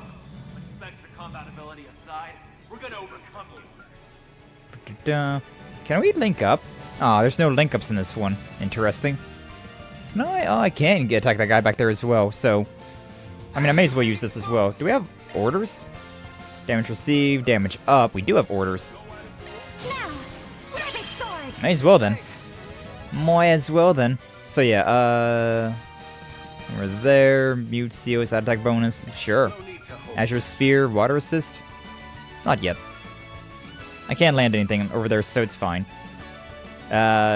Delay, medium, blind plus, impede. It's magic based though. Yeah, and our magic is a little bit weaker, so I think instead, why don't we just go with like the funny how I can only use this one once per like combo. Like you can only use like the big fancy ones like once per combo. Kind of funny. But like this one I can use again if I so desire, which I mean I may as well, right? So sure. Deadly Cross. 33,000. 39, 46. Tri-Blade. These guys on a rope. Miss me. Ooh, I don't think that missed the regen. Oh. Restores 50% HP, removes debuffs. It's totally free to use this as well. Doesn't cost anything. Huh, interesting. Yeah, let's go back to combat though. Kind of weird that you had to press circle for that one, but alright, sure. We'll take it. Yeah, I kind of want to just finish this guy off over here though. We're still hopped up, so yeah. This one. These guys are close enough again that I can do... I feel like doing this would be worthwhile again. And then... yeah, may as well Mighty Strike again. Yeah! Same thing. 88,000. Whoo! Nice. Keep it up, you two. Just a little more until this one's done for. Which, oh yeah. We're gonna go through with that. So deal with this one. And then I guess we can do all these just to make sure, right? 35. It probably is overkill, but like... no kill like overkill. No kill like overkill. 50,000. Is that enough? Flare jamming. Tri-blade. Nice whiff. Oh, the counter killed him. Nice. Right on time. Okay, boost up again. We still got 3 turns of that. So yeah, may as well. Side attack. And then... sure, may as well just Mighty Strike twice in a row. Oh, our EP is recovering like hella fast as well. Is this... 43... I don't know if, it does do more stun damage. Yeah, what the hell, we may as well then. Smoke him if you got him. And then... I feel like this might do more damage than this one. Yeah, it's also a lot cheaper, so I can keep using my one big fancy attack over and over again. Roar! 37,000. That was some impressive coordination. Keep it up, you two. Only 37,000 though, that wasn't all that much. Okay, same thing. Side attack, just to get on the other side of him this time. The Azure Spear may as well. And then Heavy Strike. Yeah. Go with this. 44,000. Full boost flare. This is, I know it's like the first fight, so like it's supposed to be kind of easy, but like it's a really easy fight. God, our craft points aren't even going down as Rean, like at all. May as well. GG. Roar! 32. I thought you said that these assault frames had higher specs than ours. Easy mode, baby, easy. Match is over. Schwarzer and Armbrust are the winners. Such incredible pilots. Our guys gave it their all too. He's recording. Hot damn! What kind of crazy fight was that? I love how he has a camcorder that he's recording with. We gotta roll this mech stuff into a movie about the space program. Slap on some sexy skin-tight suits and we'll have a guaranteed blockbuster. True, Evangelion. Let's go. I mean, I'm with you on the rest, but do you really always need to cram adult content into all your movies? That's sexy. We love the sexy. Skin-tight suits aside, there really is something about mech battles that sets the heart aflutter. But the real show is yet to begin. Oh? I hate to admit it, but we couldn't come close to meeting our goal. Even so, the whole thing was invigorating somehow. It sure was. Thanks for battling it out with us. Now, we can set our sights on a new goal. You're too kind. But we're the ones who should be thanking you. We've learned a lot from this. No kidding, you guys seriously pack a punch. Didn't give us a chance to let our guards down. Something like that.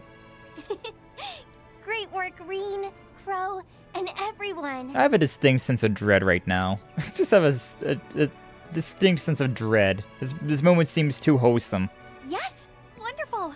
I'm so glad those pilots were finally able to get the rematch they were after. Seriously, that assault frame is super awesome.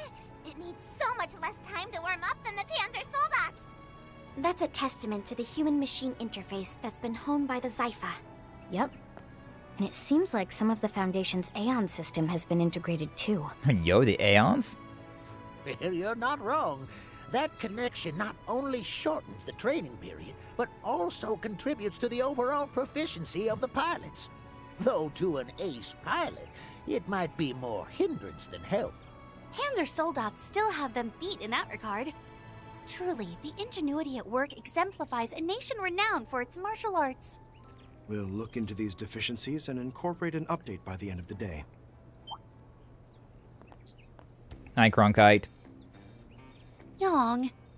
I guess we will, huh? That man. He's the one behind all the new military tech in the Republic. And one of the pioneers of the space program. Oh, Professor Young! Any idea when we can expect to see the new model? Oh, just Car and I came early just to see it, but we're still waiting. Cry harder about it, Mint. It's running behind the schedule, but it will be along shortly. Also, just Cronkite would be preferable. Nah, too late. Hear about this, Professor S? Auto move dialogue. All sorts of stuff in the cockpit, didn't you? As. I did, but that was all I worked on. I didn't touch the exterior. Yeah, Mint loves giving nicknames to everybody. Sorry if we're being too nosy. It's no matter. I'm sure it's trivial to someone with your level of expertise. You should take a page out of their book and lighten up. What's Kincaid saying? Didn't seem like good news. We will now proceed with performance evaluations and operational combat testing. Schwarzer and Armbrust, are you ready to continue to the next test? Yes. No issues here. I'm all fired up, ready to give this everything I've got. Alright. I don't know, I thought there was gonna be like some sort of moment there where those guys were just like being all pretend happy and whatnot, then like whenever Rean and Crow reached out to like help them up, it's gonna be like, and stab! Which wouldn't have really done much besides destroy the mech, but still. Rean and Crow continued to conduct performance tests and build rapport with the pilots they faced. They even conducted mock combat exercises against new gunships and tanks. As a result, both parties gained valuable insight and the project proceeded as scheduled. Finally, the time for the day's main event, the final combat simulation, drew near. July 10th, 2:26 p.m. An hour 26 later. They sure are taking their time. It's a fancy bracelet that Gotti's got. Dear me, they really do know how to keep a man on edge. Excuse me? My sincerest apologies. They will be here shortly. Adjustments have already been made. We can begin as soon as they arrive. But where are they coming from? My money's on the Zeku space base to the east. The equipment is being assembled over there, but...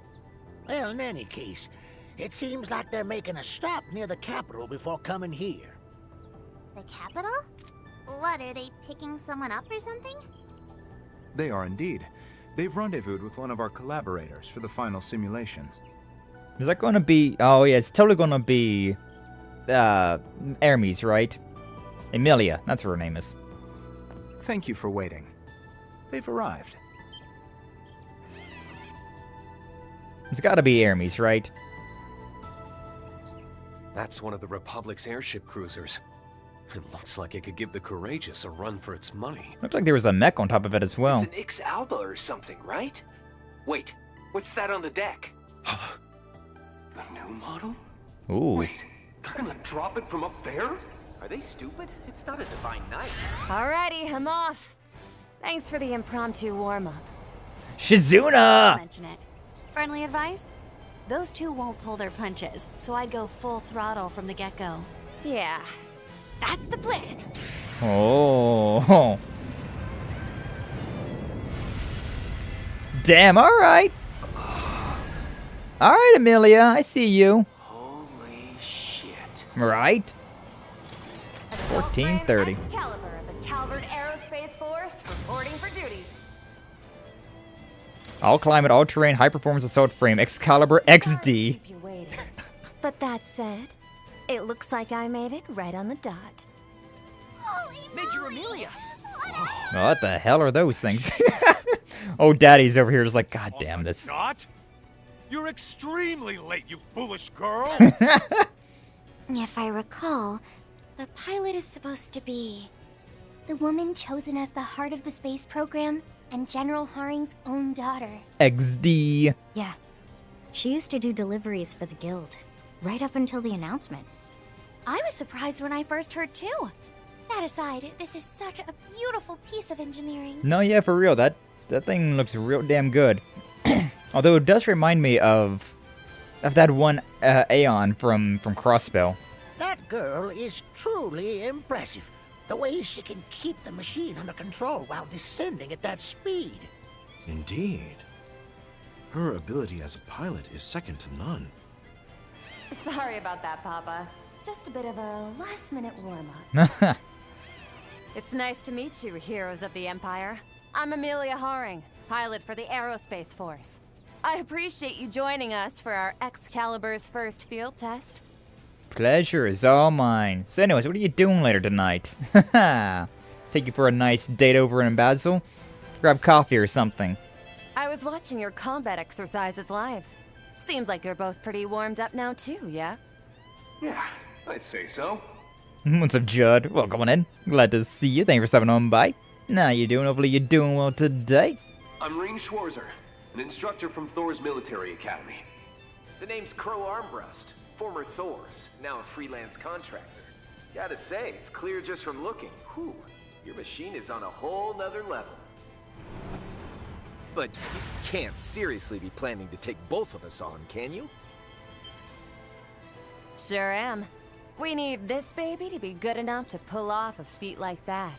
Imagine if we actually play as Emilia here instead. Sorry, but from the base materials all the way to the design, my unit's simply in a different league from yours. It does kind of feel like that. This thing gives me some real, like, main character vibes. Our ships do not compare. I admit, you two are the experts in hand-to-hand combat, and one of you is even a divine blade. But I'm an ace pilot, confident in my speed, eyesight, and control. What kind of weapon is that? I push that orbital bike your pals develop to its limits almost every single day. She even knows about George and Angie. Not surprising. Since you have more military experience, Hopefully, we can learn from you. Crow, you better not hold back. No kidding. I almost underestimated her. Hell yeah! My filmmaker soul's on fire! Fire! Nature's a major hottie with major stage presence. I need her in my next film. I fear that need of yours may go unmet. This match, however, will not disappoint. Indeed. To think they brought the support unit from concept to reality so quickly. The enemy Zypher Link definitely has the edge. And those spit armaments will be trouble. No doubt about it. I'm sure she'll be using their shard skills in perfect harmony. We'll be waiting on standby here to provide support. Go get him, guys! I think we're gonna need it. The last fight was really easy, but this one Just doesn't we're seem clear, so. You're prohibited from disseminating any information about what you see here for the next 3 days. This is a level 3 order from the presidential office. Now, without further ado, let us commence the final bout of this joint exercise. Thrusters on the back of the calves. Nice. Both sides, prepare arms. Begin! The classic. One more time. Now we got maxed out everything as well. Alright, they're a little bit faster than we are. Come on, let's dance like there's no tomorrow. What? Oh. Hell yeah! Nothing we can't tag team our way through. That's what I'm gonna say too. Interesting. Can I actually target the bits as well? Doesn't really seem like I can. Huh. This shindig started. Don't mind if I do. Anyways, rabbit sword? Yeah. We want that damage, baby. We love glass cannon builds. And then, yeah. Boosting this thing up. Yeah, I can only target her. I can't actually target any of the bits. They're just kind of there. Interesting enough. Alright, so side attack. May as well. And then mighty slash. Gotcha. Hit me with your best shot. Fire away. 38 shard command. Yeah, I already did that. I already did shard commands. Can't you see on my screen? 38,000. We did 40,000 there. That's not too bad. This is not seeming too crazy as of right now. Get the shindig started. Yeah, we'll go with this one. Keep going with that. Another 47,000. Not too bad. Missed. Love that. 1,000 damage there. Shining burst. That's an interesting weapon, though. The saber's looking pretty rough. Oh, she's got combos, too. Interesting how it attacked the saber, but then it attacked the X. I forget what the X one's called. Can't quite tell how much health we have. We're pretty close to wanting to use the... Yeah, you know what? It probably wouldn't be a terrible idea, because we're going to be getting that in the next turn. Oh, I can't afford any of these, because they're both costing 2. Nah, understand. Understood. Okay, I was thinking about, like, maybe... boosting up the HP for right now. Too bad I have to take an entire freaking turn just to do that, but... yeah, we can probably wait one more. Yeah, I think we can wait one more just to get this physical damage, like, going. Okay, so... we'll go with that, we'll go with this, and we'll go with that. Gotcha! 37,000. Jackpot! Alright, Dante, calm down. But yeah, Crow's looking pretty rough, but we did take 2 turns to get down to this point, so I think the next turn we can heal up and we'll be fine, so... yeah, Deadly Cross, Azure Spear, and then Heavy Strike.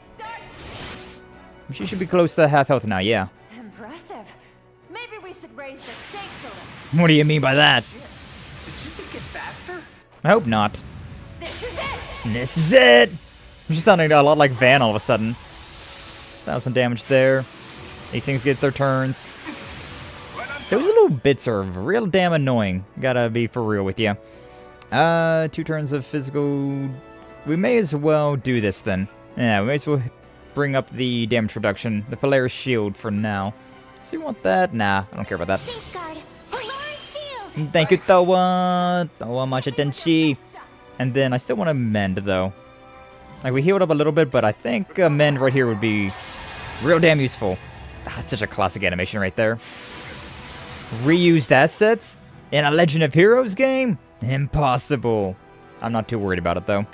Alright, mend up. That feels a little overpowered, though. I gotta be so for real with you. That literally costs nothing to heal up all of my everything. That seems a little overpowered. Well, that was a new attack. Don't get too comfortable. Don't get you comfortable. Oh, she's gonna be getting an HP heal. That sucks. Oh, we hate that. We'll stick with the shield for now, though. Yeah. May as well. That's what we're doing. Don't you worry. Yeah, our EP is still, like, way high. And the Mighty Strike again. Yeah. I like this, this combo. These little bits are so damn annoying. I would be targeting those things if I had, like, full control. Oh, man. Alright, side attack. Yeah, it's your spear. And then heavy strike. Per usual. Only 28,000. Yeah. Starting to do a little bit less damage now. Yeah. 1,000 damage over there. These things. Nothing too crazy. Oh, she got her HP healed, didn't she? I think she did, at least. 154,000. Probably got an HP heal. Anyways. You, and then you. Do we want to? Nah. We'll keep going with what we're doing for now. Yeah. Gotcha. 30,000. It's not over yet. I'll fight to the very end. I mean, we're winning. Faster, stronger, harder. That bit's gonna have a critical attack. Crazy work. We either want to boost up our attack or defense. I feel like she is getting faster, though, so maybe we go with the Polaris Shield again. Or I could try... No, we don't have any magic whatsoever. So, what's the point of this one, then? Cast time, post delay. We don't have any casting, though. So, what's the point of it? But yeah. May as well do this. Play it a little bit more safe. May as well. And then, yeah, side attack bonus. This one, heavy attack. Still doing around 30 damage. 30,000 damage, so we'll take it. That. Expel Rain. Glare Tempest. 94,000.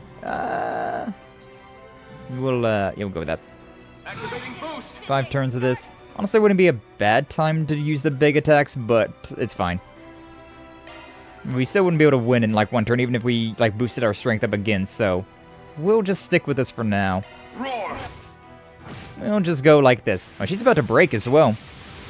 General delay after using any action. It's universal speed up. Oh! I didn't realize that. I got a 0 art. Crazy. Okay, that makes sense. I didn't quite realize that that's what I meant. I thought it was just for that. Just for that. Do we want to? Yeah, sure, why not? We may as well. This, Rabbit Sword. Yeah, I read that as cast time and just... So it was only cast time in my brain, but I guess it's fine. You know, I guess this Azure Spear's not doing a lot of damage because it's not physical, huh? Nah, well, whatever. That one. Stunned, 47,000. These things. Ba-womp, ba-womp. That's enough. 1,000 hit points remaining. May as well go all the way with it, though, huh? Photograph slash, Ember Flare, and then the Mighty Strike. Gotcha. Goodbye, Emilia! Well, that's it then. 53,000, too. Nice. Worded poorly, previous games just a delay, like Cosio 3. Yeah. That makes sense, though. Like, otherwise that would be real useless, huh? God, I love the animations. Not bad. This ends now. You gotta love how much this thing is... Halt! The winners of the match are Schwarzer and Armbrust. Aw, she took that pretty well. I can't believe they beat the new model. That was incredible. They're totally expecting, like, space pirates or something, though, huh? Considering how well-equipped that machine was. They're expecting some sort of danger out there in space. So should say delay casting time. Yeah, the translation got a little funny, huh? It happens, it happens. Hey there. I've seen you on the news, but damn, you're even hotter in person. First impressions, damn, Crow. Going for it. Flattering. But you're both a little young for me, even if your photos didn't do you justice. Aw, damn. What's up, Renmo? Welcome in. Glad to see you. Thanks for stopping on by. How you doing? Hopefully you're doing well. Found two alternatives to Discord. It's being a dick. Yeah. Yeah, we talked about Discord being a dick earlier, about how they're trying or planning on implementing the age verification thing with face scans or government IDs, which don't give Discord your government ID. Do not give Discord your license. Just don't do that. No. Look at that normal FPS. Yeah, we actually we reset our router yesterday, cleared the cache, and I think that fixed the issues that I was having. Either that or yesterday they were just doing something at the ISP and didn't tell us. Neglected to inform us in advance that they were going to be doing some maintenance work. Whatever. Gonna without Foogies and collabs, to be honest. Yeah, they're not mandatory. They're nice, because what we used to do, if you look way back in the day, what we used to do for collabs is we would just throw the PNGs of our friends in there. So like at the bottom of the screen, I would just have like whoever's face is down there. So that's what we used to do before we found out about Fugi. And then, if Discord's going to shoot itself in the foot, I guess we'll just go back to doing that. Doesn't bother me any. I do want to keep my Discord server, but I mean, if they're going to be, they're going to be shitty about it. Bye! Those were the days, yeah, Doom remembers. I would even, use them for, the little animations, right? Like, I was like, oh, here's Whiskas there kissing on the kaiju. Sucking up to her. Or voice only. I know that actually, with the voice only thing, for Twitch at least, right? It's not exactly amazing, because Discord works way better at the moment, but there is that for that like Twitch, what the hell is it even called? The knocking, that's what it is. You can do the knocking stuff. Keep your Discord, it'll only require ID for 18 plus servers and channels. Yeah, but that's what they say now. You give them an inch, they'll take a mile, and so at that point in time, it's just time to move on. But, yeah. Also, we're talking to the perverted hentai slime monster right there, so, everything about Perhenmo is 18 plus. His entire existence is 18 plus. Hell, I'd even say 21 plus. I don't think anyone under the age of 20 should be around Perhenmo just in general. Oh, man. But there's also the Veto Ninja. Yeah, there's Veto Ninja as well. Like, we've used that before. Two alternatives that I know are Slack and TeamSpeak. Yeah, I don't know about those ones, though. I do agree, only a matter of time before it gets worse, because it always gets worse. Yippee! For being a nihilist. TeamSpeak and Root for me, brother Doom. I've never used either of those.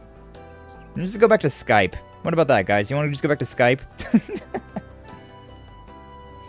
Man, how you doing, Amelia? I mean, if these two are young for you, how you doing? I'm 29. I'm older than you are. As for the match, what can I say, but you got me. Never dreamed the Excalibur and I would be defeated in our first fight. I'm as surprised as you. The Republican Army's potential isn't to be underestimated. Well, your support did give you an unfair advantage. Especially with all those countermeasures against Rean. I mean, I was outnumbered.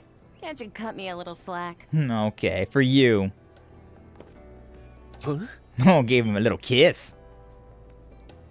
And for Rean as well. Oh. They really reacted to that one. With Crow, they were like, ah, that's interesting. Somebody actually gave Crow a kiss. But then she kissed Rean, and they were like, no, that's my man! Back off! Back off, ho! Back off! Not looking to Root. Skype gone? Yeah, I think it is. Skype is gone. I'm just being realistic at this point. 07. Still around, Skype is owned by Microsoft, so best to steer clear away. Yeah, no, that's also fair. That also is fair. Just a little something for the victors. Everyone, let's give them a round of applause. I mean, I'm the victor too. Can I have a little kiss? Maybe a little kiss? Bastards! Bastards! Should have been me! Marvelous! Bravo! Now that's entertainment! That guy in the back was literally me, for real, for What real. a spectacle! They've unveiled a truly incredible machine. I gotta send this footage I took to Elliot and Uncle Makarov. Everyone in Class 7 is going to be mad at Rean. Just make sure to wait 3 days first. But seriously, that performance was over the top. It was a pretty fun fight. I liked it. Jeez, what a troublemaker. General must have his hands full with her. Wow. It's hard to believe we're the same age. She's on another level. Oh, that means Essie is also younger than I am. That makes sense, I'll be honest with you. I'm an old fool at this point in time. I'm just like Giscard. No, Toe is angry, Fee, OT, they're all angry. My daughter's embarrassing display. How are the results of the final test? I mean, I loved her. I loved her display. The machine and pilot both performed better than expected. I'd go as far as to say they surpassed what should have been theoretically possible. Yeah, for real though. That thing seemed real akin to a Divine Knight, or one of those ions. The singularities that were in Crossbow. Ions. Like that one speedster one. The mission's odds of success have certainly increased for the final phase. Is that so? Then I suppose it's all up to the President now. And the will of Adios. Adios. What lies ahead for Project Startaker? Now, what lies ahead for Project Levitin? Levitin? The sword that will rend open the way to the future. We're breaking out of the barrier. Both the machine and project have been given fitting names indeed. Yo, somebody call up Lloyd Bannings. We gotta get over this barrier. I'll be sure to inform the President about the test results. Good work, both of you. I trust you'll make sure the final stage goes according to plan. Something about Kincaid saluting like that just kind of feels like a kid, like mimicking like a soldier. And the same to you. Please see to it that no unnecessary disturbances reach Zeku. Oh, Shizuno's up there on the ship, though. Seems like hanging out with Van and the others did him good.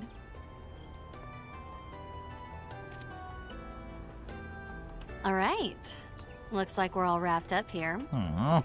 Well, time to regroup. But you could say hi. Rean knew that she was up there, didn't he? She should have came down here and said hi to us. That little wink. Damn, she's just my type for real, though. What the hell? Emilia's like... Time is nigh. The 8 leaves must come together as one, and cut a path to the land where the heavens turn. Master Yunkafai. The land where the heavens turn. But like, Emilia's gone way up the rankings. I liked her a lot as Hermes back in Daybreak, but the more that I see Emilia, the more and more I like her. 10,000.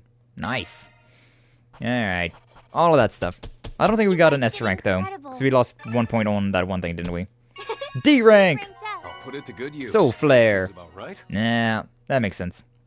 How's that for Class 7 spirit? Class 7! Let's hear it. Oh, shit, which one? Oh, we finished. That was a lot shorter. I'm kind of grateful about how much shorter that section was, but that was a lot shorter than I was anticipating. Okay, so Lee actually gave me an interesting idea. You mentioned that how this is actually like a legitimate timeline. So the events for Rean, right, was, you can see like that dot is all over there on the left, and like it goes past where Van's timeline like ends. So theoretically, I thought that was just like a design choice that it was going like that, but I really want to go down Kevin's route, considering what the hell have they been up to? We know what Van's been up to, but according to like, if that's true, where like the time, right, is based off of that, like if that's like a realistic representation of the time, then we should do Van's route. But yeah, Kevin's takes place last. Fine.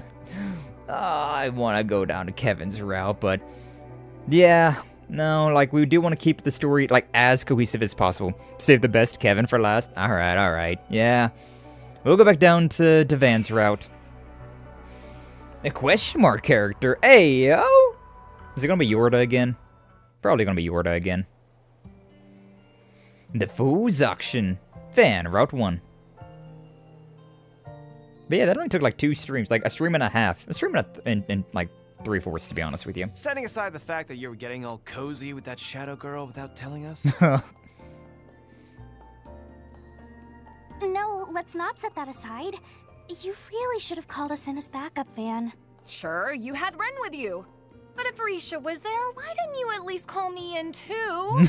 She's pouting. Oh, we love our girl failure. We love Judith as well. Yeesh, give me a break already. This was all just something that popped up out of nowhere during my nightly rounds. Seeing Van again reminds me how much I like Rean. Like, I'm happy to be here. I'm happy to have Van and the Arkride Solutions office, but like, I already miss Rean. I already miss Rean. I could tell there was something going on with that girl, but I had no idea it was gonna turn out like that. Poor Jorda, though. To think her brother ran off and left her like that. Yeah, damn shame. Anyways, what are we having for lunch? Poor Jorda. You do remember just who we're talking about, don't you? Her brother was the worst of the two by far. Mm-hmm. Honestly, I still don't think I have it in me to forgive him for what he did. And what he keeps on doing. Those two went as far as attempting to set off a nuclear weapon on Nemeth Island. They may have even succeeded at one point, in a manner of speaking. Yeah, they did. They did indeed. Because I killed Ixs once, and then Jorda was like, okay, nuke go off now. I still have my reservations about the sister. But given what you experienced last night, it would seem the brother is now the greater threat. Yeah, I think he's always been the greater threat. So you think he may have been behind that cult ceremony then, I take it? Sure do. Yeah, last time we was playing with Van, we was going through all of this. The nighttime on Without July a 9th. doubt, it had a lot of similarities to the ones the DG cult held. I still hate how they call it the DG code instead of the D therefore G code. When they went out of their way to specify that the code was pronounced D therefore G. I still hate how in the English they don't pronounce that therefore symbol. But the most significant difference is that there didn't seem to be any focus on denying the goddess. Katra, Ren. Can't be 100% sure just yet, but if you ask me, I'm thinking it's not connected. Just didn't smell the same. In the time I had to spend around them, I found DG members always had this weird sort of rancid stink to them. Like something deep inside was slowly devouring their soul. It was a thick, sour stench. True. Yes. It was as though all the darkest parts of their hearts were condensed, boiled down to a thick sludge. That sounds like the exact same aura I sensed when we were at Nemeth Island. Well, each of their lodges were quite different. They all did have that same sort of pallor hanging over them. And you say you didn't get that same feeling at all last night? Right. It was almost like they were just putting on a stage play. Hollow imitation of the real thing, without any of the underlying darkness. A hollow imitation. Well, given your nose, I'm sure you're pretty much right on the money. But while we're talking about knockoffs, you mentioned that Ixs kid had a familiar-looking device on him, right? Oh yeah, the Genesis. Yes.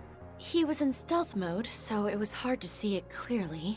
But from what we could see, it certainly had a strong resemblance. Also, we was able to turn into the Grendel, which was only possible whenever we were near Agnes and the Genesis. The Genesis in particular being the important part. It really does give off like Sonic Adventure 2, like fake Chaos Emerald. How did you know it was a fake Chaos Emerald? 'Cause you just told me, boy! God, Sonic Adventure 2 was such a classic. The frame was a lot less fancy than that one, at least. Even so, he was able to use it to perform some sort of transposition, along with that invisible creature he had with him. Let's not forget about Van turning into the Grendel. I feel like that's also important to mention here.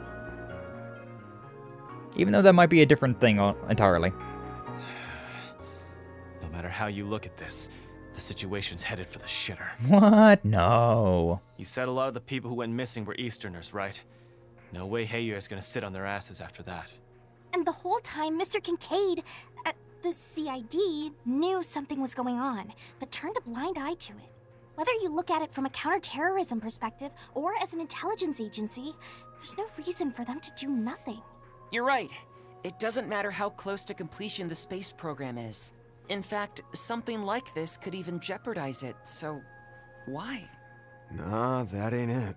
The way that guy was acting, it was like he was absolutely sure this wouldn't affect anything about the space program. Seems like your people are bent on overlooking cases like this one till then. The hell is the CID? No. What are you and the President even thinking? That information is classified. I'm not at liberty to speak on that point, I'm afraid. Surely you, of all people, can understand that. Van Arkride of Arkride Solutions. I really don't trust Kincaid anymore. This game in particular has made Kincaid so untrustworthy. Like, he was always on the fence, right? He gives off the same vibes as Rufus, right? Where, like, initially I was like, I don't really trust him, but he seems okay enough. And now we're at the point where I'm just like, I really don't trust you. I really don't trust you anymore. You're right, though. Mr. Kincaid is the type of person who wouldn't take a decision without all the facts. And my President Gramhard is exactly the same. Damn it. I hate to say it, but in a weird twisted way, means we can trust those guys. They probably even added what we, the Guild, and even Heyward are going to do in all of their little calculations. Speaking of, it was the Guild, the police, and Heyward that handled the aftermath of those people last night, correct? Yeah, I only dealt with Jeffrey myself, dragged him back to his home after the dust settled. He woke up briefly at one point. I don't get it. I don't know why I was there. It's like I was tripping out, feeling good, and all that stuff just came out of my mouth. I remember you yelling at me, though. I didn't get the sense he was lying. Maybe he really did forget everything that happened, including all the crap he blurted out during his little cult ceremony. The world is enslaved by a pathological disease. The white population is infested with anti-immigration sentiment, while Easterners are immured by tradition. That has been a while ago, so reliving that flashback isn't the worst thing. Mankind is powerless before their own inhibitions, snared in the sin shackled to them from birth. But don't lose heart. For salvation yet awaits humanity. See, like, if we actually went straight from Van's story, though, this flashback would have been pretty, like, we just went through it, alright, yeah, move through it. Since it's been, like, a stream and a half, yeah. It's nice to, like, retouch on the subject, huh? Big coat. This false night we call our lives shall be exposed, and the new dawn will rise to guide us. And since there is much hidden in those words, you're right, however, they are markedly different from the D therefore G code's rhetoric. Still, his talk of a new dawn gives me pause. What do you think he meant by that? It does seem like the kind of speech you might use to start a revolution, but it's his use of sin that stands out most to me. Right, so the same word Dingo used as the 8th Genesis observer. Or Genesis. Karma is humanity's sin. In fact, it's the original sin. I kind of hated how the Grendel Zolga here was just Dingo. I kind of hated that part. Big cold energy. We're getting tossed around a lot. Could be a total coincidence for all we know. I have a feeling it's not, though, right? But the fact that this Jeffrey guy forgot all this stuff he was apparently so fired up about is the weirdest thing here to me. Yeah, that is strange. The first two guesses would be that it's the effect of some drug or perhaps some kind of hypnosis. You said all the other members experienced the same memory loss, right, Van? Right. Elaine, Jin, and Inspector DeSwanee dealt with the aftermath once we finished. I talked a bit with them about how Jeffrey's crowd was holding up, and from what they told me, so far each and every one was woken up with fuzzy memories. Quite a number of them who are still out cold, though. Police in the guild will be busy trying to figure out who they all are. I imagine they've got their hands full with that. From the sound of it, there were a ton of people there. More than just the ones we saw? So that's why Elaine wasn't able to come today. Guess so. We're supposed to meet up around noon to swap info again, though. Noon again, huh? All that aside, it looks like we're gonna have to really kick it into gear for the next while. I think that means we'll be spending today going through each district and clearing out 4 SPGs. That's the plan. Since the whole incident's still fresh, I'm sure we're bound to pick up something. I want to have some of us hang back and be on call and spend that time gathering info. And just so we can respond to any emergencies that pop up, I want everyone to give their weapons and gear a thorough check. Roger. Can't forget that sniper boy's out there somewhere. Not only him, there's that unseen monster he had in tow. Not to mention the bizarre transformation that happened to the Jeffrey boy. Must be prepared for a myriad of threats. Oh, but Ren. Yes, I have a remote meeting with the Tech Union today, so I won't be available during the afternoon. I will be able to find the time to accompany you on the Garten business, though. It seems to have some relevance to me, after all. Yeah, seems like your old code workers are wrecking the place. Or a Boros. That's fine. Don't worry about the 4 SPGs. Meeting with the Tech Union is just as important. Alright then. Weather outside ain't great, but let's divvy up the tasks and get out of here before it gets any worse. Hold on a sec. Before you do that, how about adding me back to the part-timer list? Is that Jorda? It's not Jorda. That's not you. Oh no, this does make sense. Vice Commander Ikaruga Shinazuna Ram Mitsurugi. There's an unexpected guest. Yeah, I did not expect that. I was like, that doesn't sound like Jorda, but like, who else would it be? Friggin' Shizuna!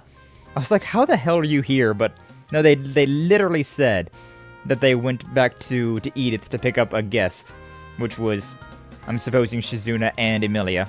But, you know, Emilia being the one that was actually important, they only really specified her. Well, look who decided to show up again out of the blue. Hey there, everyone. Been a while since I saw you all. I think it was back when I swung by with that Under Lucia cake or whatever it was called. We love Shizuna! It's Shizuna! Lee! Lee, it's Shizuna! Let's go! Right. I remember that. Ninja. After brazenly stealing their limited time seasonal special off my desk, you tried to pawn something off their standard menu on me. Van remembers. Van doesn't forget. That special ended right after. I never ended up getting a chance to try it. Van's exuding such sorrow. I can feel it from all the way over here. Yeah, so like, just somebody killed Yume right in front of him. Like, bro, it's just a cake. Calm down. Calm down, Van. You're getting weepy over a pastry. Cut it out, you freak. Fine, fine. It won't make up for it, but I'll work for free this time around, okay? Didn't you work for free last time as well? I've been real busy for a while now. But I hear things have started to get pretty wild for you guys. Wow, well, you sure wasted no time getting yourself up to speed. Did Kincaid tell you that or something? I was under the impression that Ikaruga, like Marduk, was in the middle of carrying out orders from the presidential office. Well, I won't deny that we are. Oh, but it's not like they told us all that much about their plan. They're being really tight-lipped about everything.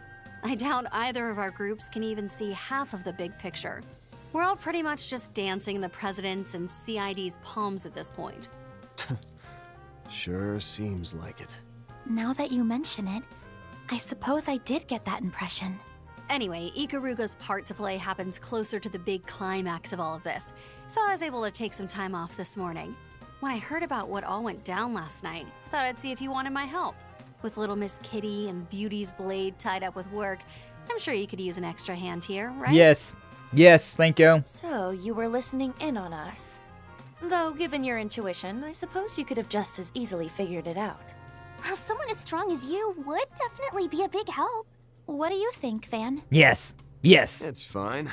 Shouldn't cause any problems if you're just tagging along this morning. And honestly, there's just too much weirdness going on right now. I could use some help from that unclouded eye of yours. Understood. Just leave it to me. Sorry to have derailed things, but now that that's all settled, how about we get out there and tackle those 4 SPGs? Yeah. Gotta get all warmed up for this afternoon and evening. I want to make sure my senses are clear and sharp. Evening. Wonder what's happening this evening. Hold up. What's going on in the afternoon and evening? From the sound of it, you have something important scheduled? Yep. First up is our super critical mission for the space program that— No, nuh-uh. Shut your mouth right now. Don't want to hear any of that. Why don't you want to hear any of it, Van? If it ain't got anything to do with us, you just keep it to yourself. You hear me? What the hell, Van? Why do you say no to information? I mean, I know it's like spoilery for the other route if you haven't done it yet, but like, the hell, Van? Yeah, I guess neither one is related to you. Directly, anyway. I did hear that you met him at Marduk, though. And I feel like the two of you will have some connection in the future. I don't know who that could be referring to. Kevin? Rean? Crow? Could be anyone. It's Chow's wife, exactly. We got Shizuna in here. Although he doesn't want her, so I guess I'm gonna have to take her. Oh, whoa. Ren is absolutely gorgeous. She do be pretty. She do be a pretty lady. She has grown up so much. Grown up and glown up. Shut it! I don't want to hear easily guessable hints coming out of you either. What? That feels so out of character for Van, though, to be honest with you, considering how often he wants to absorb as much information as possible. And Shizuna's just willing to say stuff, and he's like, nope, no spoilers, no spoilers. Get her out of here. She can stay with me, that's fine. With things settled, Ren left the office, and after splitting up the tasks, Van and crew began their work for the day. Shizuna temporarily joined the party. Shizuna can trigger an awakening on the field. Yeah, peak. The other team. Can I can actually move these guys around. Huh, interesting. Alright, we'll do the usual then. This is my main team, and then, and then I had you there. We'll swap out Fairy for Brigard. Sorry, Fairy, but Brigard hit hard. Brigard hit very hard. I should also talk to these people, so hold up. We'll do it like this for now, just to talk to those two, and then we'll swap them out, and yeah, we'll go from there. I'll go there. Hell no. Hell maybe. Rosetto. Searching for cases similar to last night's, but without any luck thus far. Strangely enough, there isn't even so much as a rumor about any rituals of that sort taking place. This may necessitate a wider dragnet. I have to cross-reference our information with that of the policing guild. Thank you for handling all of that, Rosette. We'll try to figure out something on our end, too. There's cake and coffee in the cupboards, so help yourself and take it slow. I graciously accept your kind offer. Do be careful out there, everyone. I shall gather what information I can from the Orbital Network. Do be careful out there, everyone. I kinda hate it when they give you, like, another bit of dialogue, but it's literally just the exact same thing. Like, what even is the point? What even is the point of that extra dialogue if it's not gonna actually tell you anything? Kitty cat. Etoyo. Caca? Bird friend! She protecting the baby swallows? Huh, it's pretty odd for a cat. Wonder if there's a reason. Guess it's as good as mine. Maybe she's just not down with senseless murder. Looks like we're safe to leave him be. Feels like the actual mama bird didn't swoop in for the rescue, though. Huh. This music, though, that's really pretty. It's a real pretty somber sound. Where's Brigard? Oh no, it's Katra. Allow me to repeat your order. 1 white caramel pudding and 1 coffee, correct? Yep, thanks a bunch. This thing's an orbital drone, right? I see it waiting tables here sometimes. Pretty awesome. Theo is awesome. Good job, Theo. Waiter mode has been garnering positive reception from customers. Theo is awesome. I don't know why I even give it like that kind of voice. No, Theo is... Yeah, it is Brigard. Shopping is done, the groceries brought inside, so I'm indulging myself in a few chess compositions. I would much like to have played a match with Victor, but alas he appears to have quite a bit weight upon his mind. It would appear that Victor has quite a bit weighing upon his mind. Perhaps he... No, I shall refrain. A mere bystander has no place to comment. Alright, well, get back in my party now. If you're just gonna be playing chess, time to get back in the party, huh? Yeah. Okay, so, Brigard. And then who...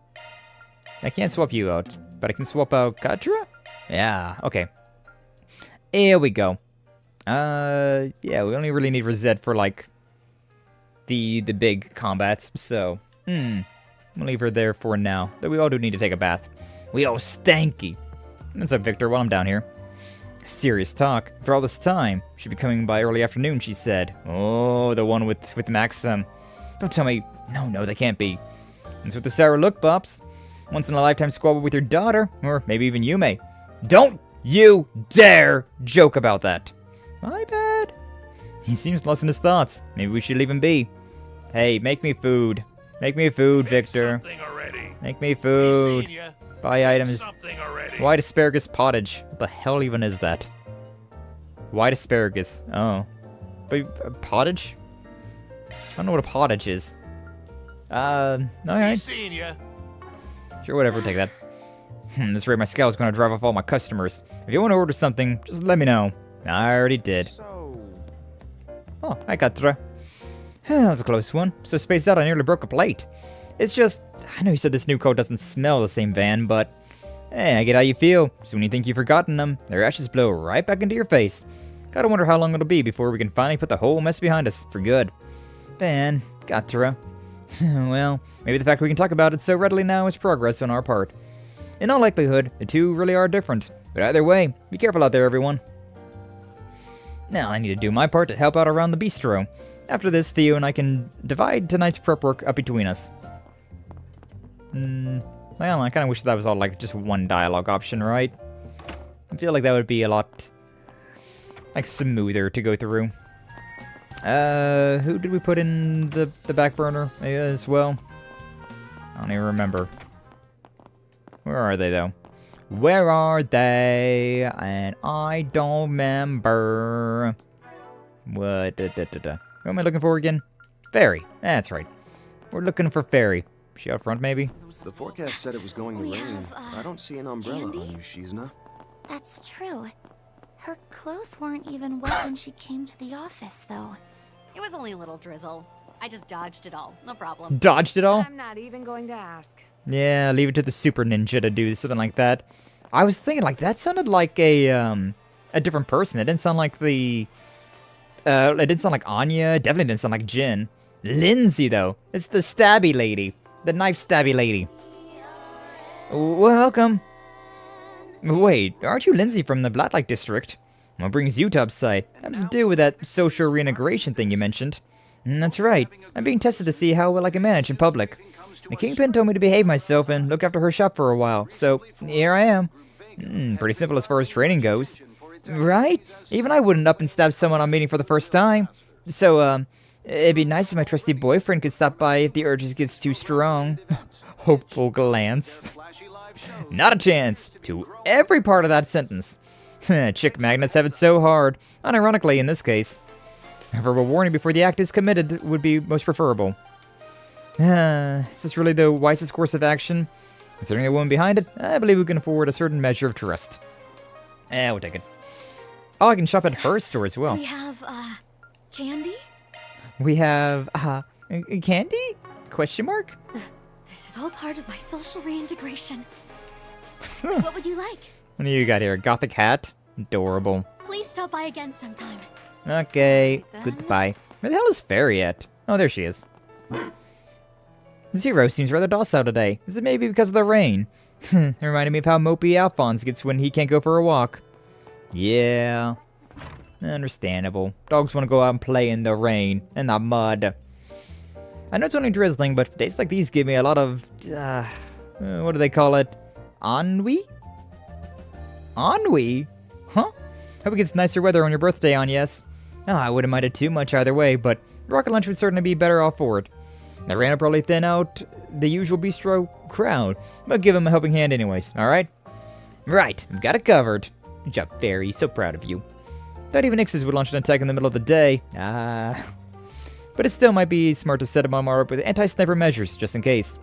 Don't worry, got the office and bistro covered. I appreciate that, considering I absolutely believe that Ixs would absolutely attack the the place in the middle of the day. It definitely strikes me as his type of... Another day of hard work, huh? His type of deal, right? Isn't this the new couple? Yeah. The quote-unquote couple. Now what? There's a message on the bulletin board and everything. Bulletin board? Might be an for SPG. I got something to do with them. Would you care for some flowers? Yeah, sure, what's up? Like? Yamakakura comb. Yamazakura comb.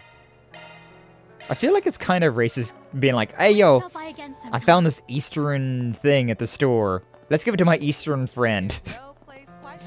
But I mean, hey, if she likes it, she likes it. Nothing wrong with that. Bulletin boards. Nope, from longtime friend. Longtime friend Ginny left me a note saying she moved out the share house.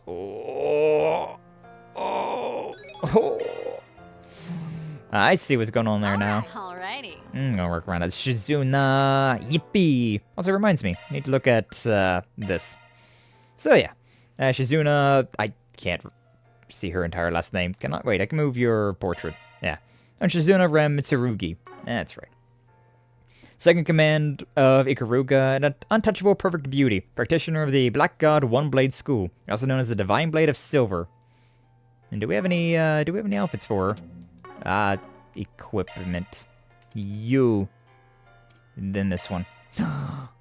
Yo! We got the bunny outfit for Shizuna. Look at that, would ya? Look at that, would ya? Yeah, damn, Shizuna, you fill that out. Lovely.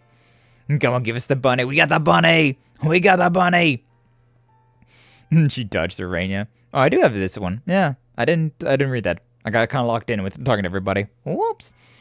If you don't have them in the party, they're doing their own thing. It is nice. That's why I go around and try to talk to them. I keep them out of my party, but then I put them back into my party. That sword is just hovering there. Oh my god, right? Hashtag van blocked. Chow's going to faint. I might faint. The blood loss is getting to me. Ah! What's her other outfit? Oh, that actually looks really good. Huh. No, not for real. That actually looks really good on her.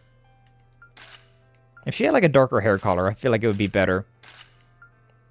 Damn, though, that's that do be something, huh? That do be something right there. Lordy! You usually wears that for him. Yeah, this is the usual outfit, Chow. Lowest expectations.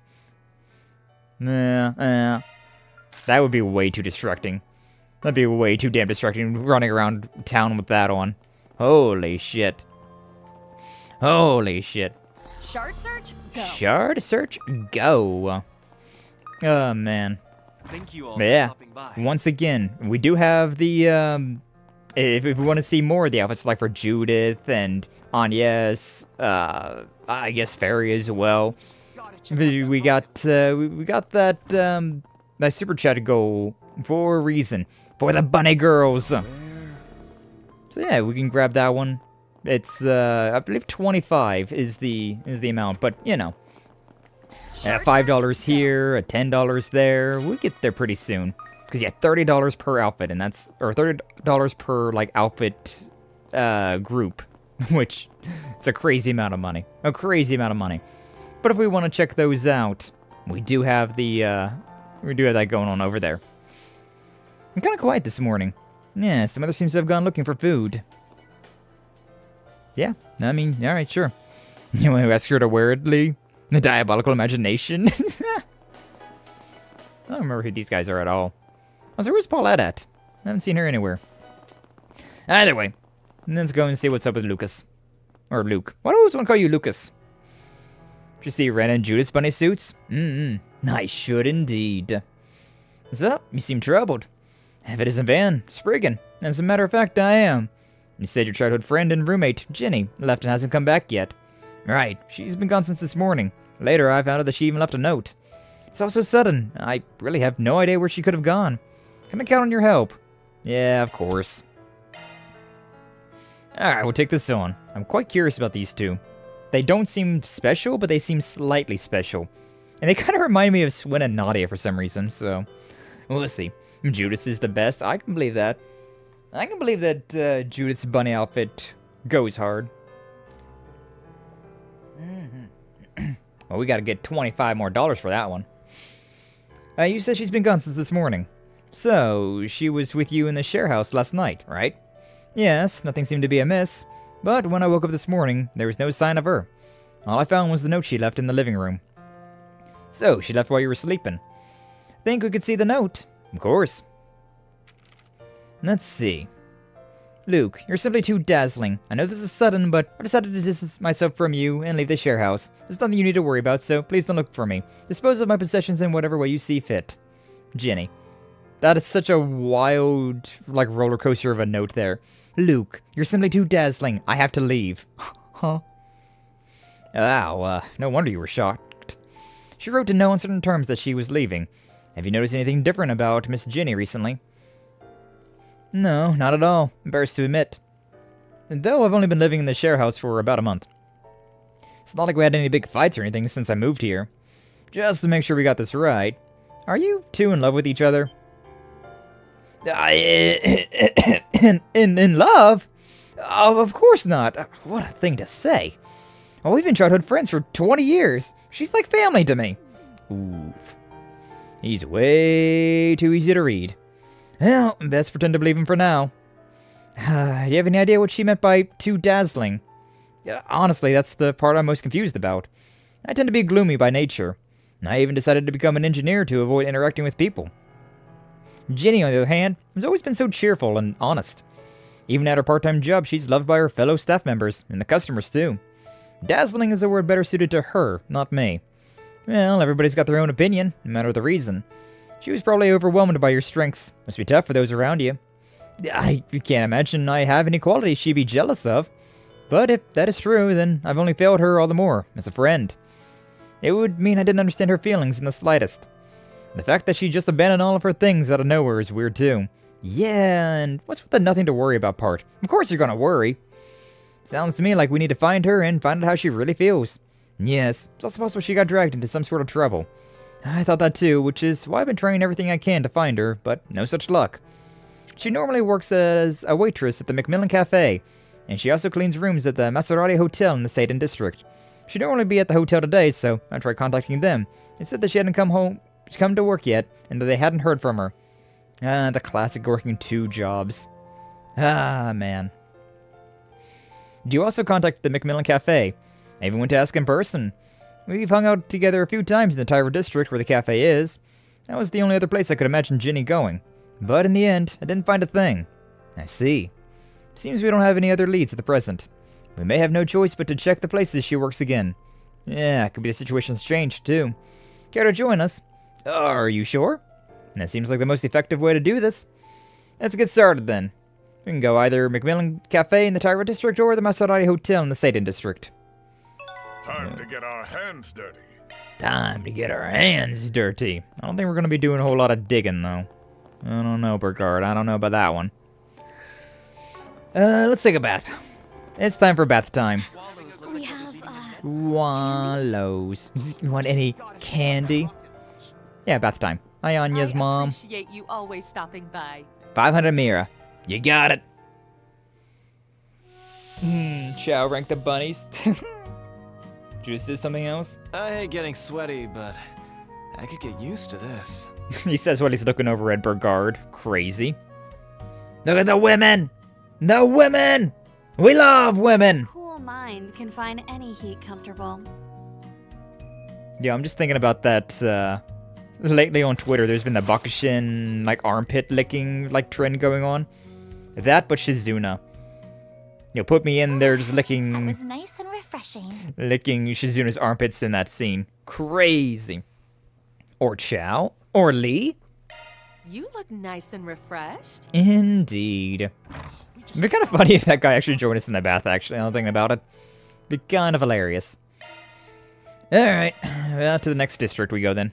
Skye is morbed. I've lost all my sanity. It's from Orion. Must be a better little arrangement. Hello, Mr. Arkride. I'm calling with a status update on the Grim Garden's liberation. Is now a good time? Sure, I take you got us way into the third domain already. Technically speaking, yes, but the third domain is a bit of a peculiar case. Could I ask you to log in first so I can explain the details on site? I know trouble brewing when I hear it. Probably best to check it out in person then. So yeah, we'll be there. Thank you, and apologies for the trouble. Actually, looking at the time, I probably should go and do that right now. Huh. Things. Stuff and things. Let's go ahead and get out of the Tyrell then. Let's go back to Old Town. Old Town! Grim Portal. Yeah. Let's do this. But yeah. I spend too much time online. My brain has become so brain rotted. So brain rotted. Grim Garden. Maybe we should probably do this and then probably we'll end stream, honestly. I see. Sounds like the third domain has a rather distinctive structure compared to the others. Yes, apparently the first half is divided into 3 subdomains, designated A, B, and C. It appears that all of them must be partially liberated before their shared nexus can be accessed. Hence why the cooperation of not only us, but those responsible for the other routes is essential. And once everyone's done, the Foundation's team will hack in and unlock the entrance to the nexus. Yes, I can't divulge any details about those assigned to the other routes at present. but it shouldn't be long before I am able to introduce you to one another. Fine, keep those lips zipped, unlike we can't hazard to guess. If one of the groups has Altina's friends in it... Oh, wait, what did that mean? We'll just have to let you have your privacy on this one. I don't think we have... I think we basically just said the part out loud. Something tells me there'll be a few familiar faces down the road. I'm excited already. Yes, but setting that aside... Oh, welcome back, Elaine. Exactly. What did you, of all people, get in here? Hi, Shizuna. Nah, let's not sweat the small stuff. Love her. It would seem she's using her account from her previous visits to the Mahangarten. Shizuna Ramisurugi, was it? Yep, nice to meet you, Altina. I know it doesn't bother Shizuna in the least, but is anyone else picking up the tension in the air? Orion's probably got a handful of hang-ups about her, well, with her shared acquaintance. I'm rather leery of her joining you all to begin with, but I suppose it's too late to protest. Alrighty then, let's show this Grimgarten we mean business, and taking care of our actual spring of business, of course. Hey, who died and put you in charge? It was Van. Well, there's no doubt she'll be an asset, so maybe this isn't so bad. It's incredibly difficult to tell whether they're glad to see her or simply resigned to her butting in. I'm glad to see her. I think most of them are resigned to seeing her. Shizuna is now temporarily available to participate in the Grimgarten. Yay! Oh, yo. Are we beholding a nightmare? What was that? Just a little freebie from me. You better not overuse it. Hey, yo. Hi, Mare. Mare Bear. Guess she doesn't plan on showing herself. Feels like the shackles restraining the demonity in me have gotten a little slacker. Demonity? I don't know if I've ever heard that word before. So in other words, I can use the Grendel's power more than ever before. Ooh, I can just go Grendel whenever? Ain't every day you're this generous. Now I'll make the most of it getting through these domains. Hell yeah. Can now freely draw the portion of the Grendel's power in the Grimgarten. Awakening on the field will allow him to transform into the Grendel and eradicate the enemy? Holy shit, okay. Additionally, Van can transform during command battles, bear the Nightmare Craft. Yeah. That's kind of insane, actually. Entering command battle with Awakened will start with the fight with the Grendel transformation already active. That kind of goes hard. Ah, that's crazy. Welcome back, Judd. Welcome back. Do we have anything to do here? Have I equipment item workshops? We have all sorts of goods. This is all the same, mostly. Yeah, it's fine. That's fine.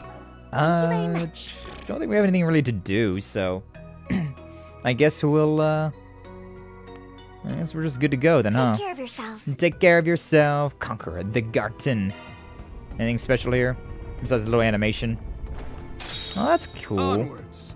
Like, there's the stairs going to the left, and there's the stairs going to the right, and like ours are this set of stairs. That makes me wonder where Kevin's team is going to go in from. So I'm guessing Rean's team is going to go over there to the left. Oh. Huh. Yeah, I can't go over there though, because that's Rean's team. That makes me wonder, is it like going to be like over here somewhere that they're just going to like pop in? Or like, I don't know, somewhere else? Gonna be something. 18 to 21.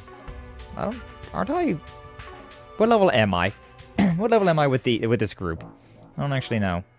17, 19s. Okay. Before we go and end stream though, I need to turn that off. Alright. Orbments. You open. Holocore. Change playable voices off. Yeah. We don't want any of that. Okay, cool. Alright, but now let's go to... Where am I looking for? Blacklight works, actually. Yeah, we'll go to the Blacklight District. Let's do this. We'll go there. Come on, put the bunny on her. Okay, fine. We'll put the bunny on Shizuna for the ending here. For the ending, we'll put the her into this. Just because we're gonna go and buy some stuff. Jesus. That hourglass figure goes hard. Crazy.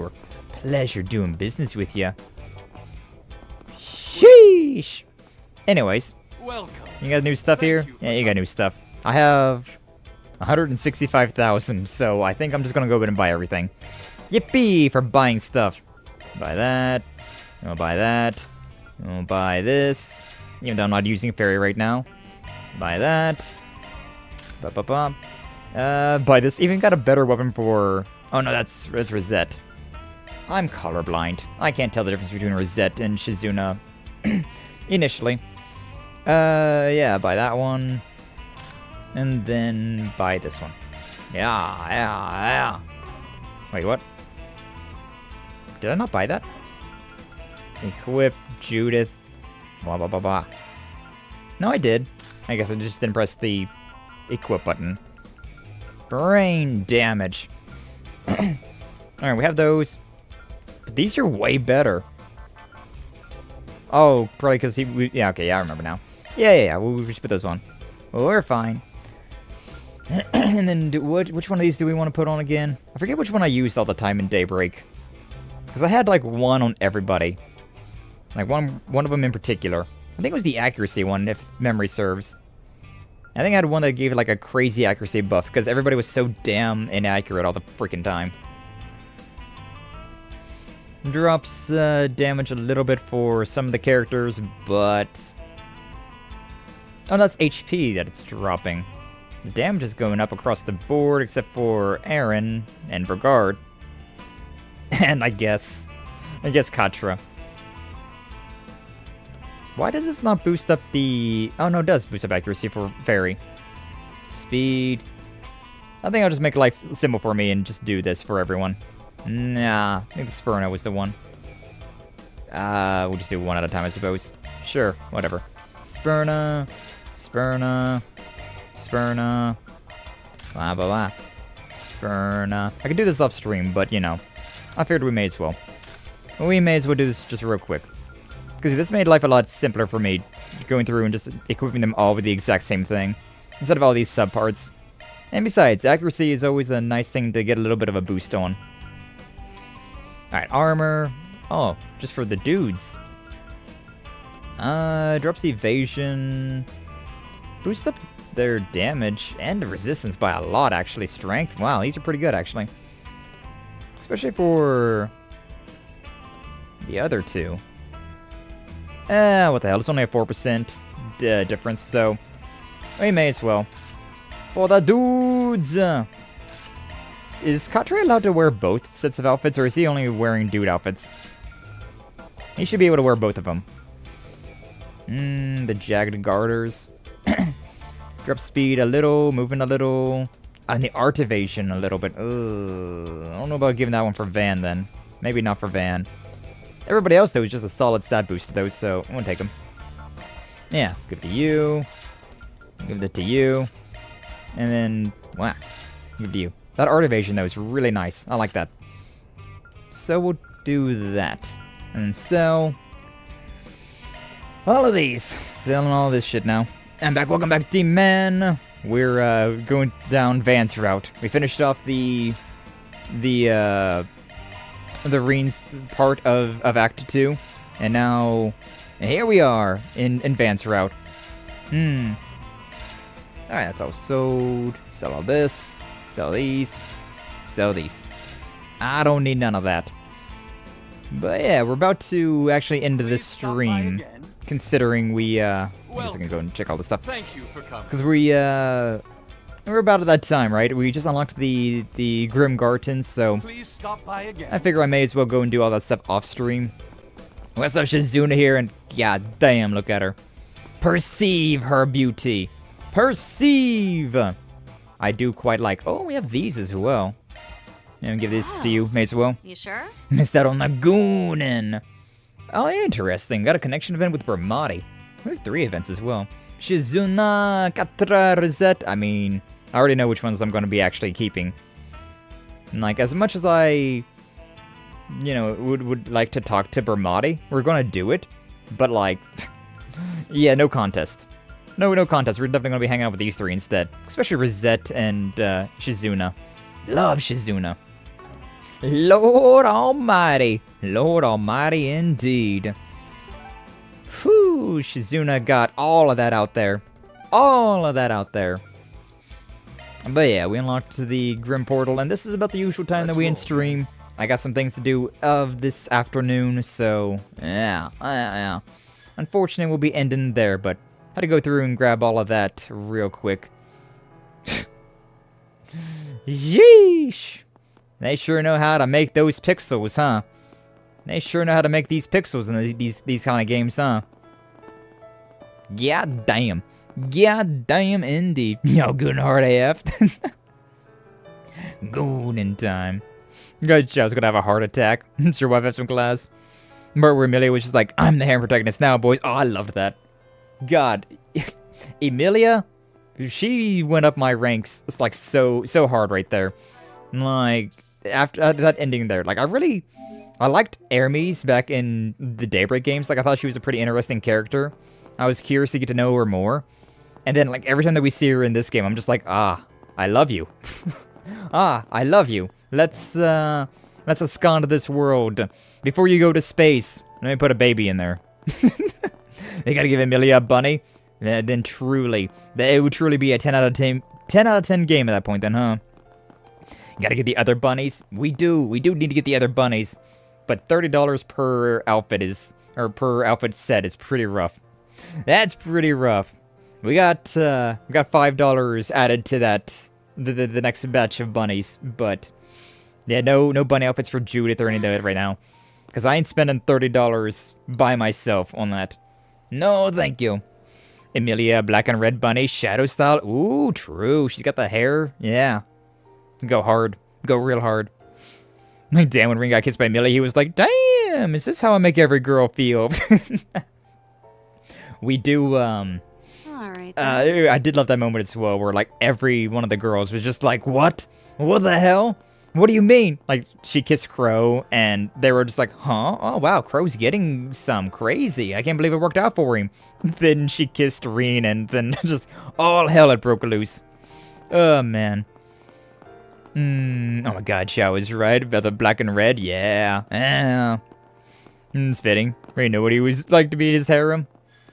I'm still kicking Van, though, for being just like, whoa, back off, Emilia. I don't know you that well. Not in front of Elaine. Like, bruh.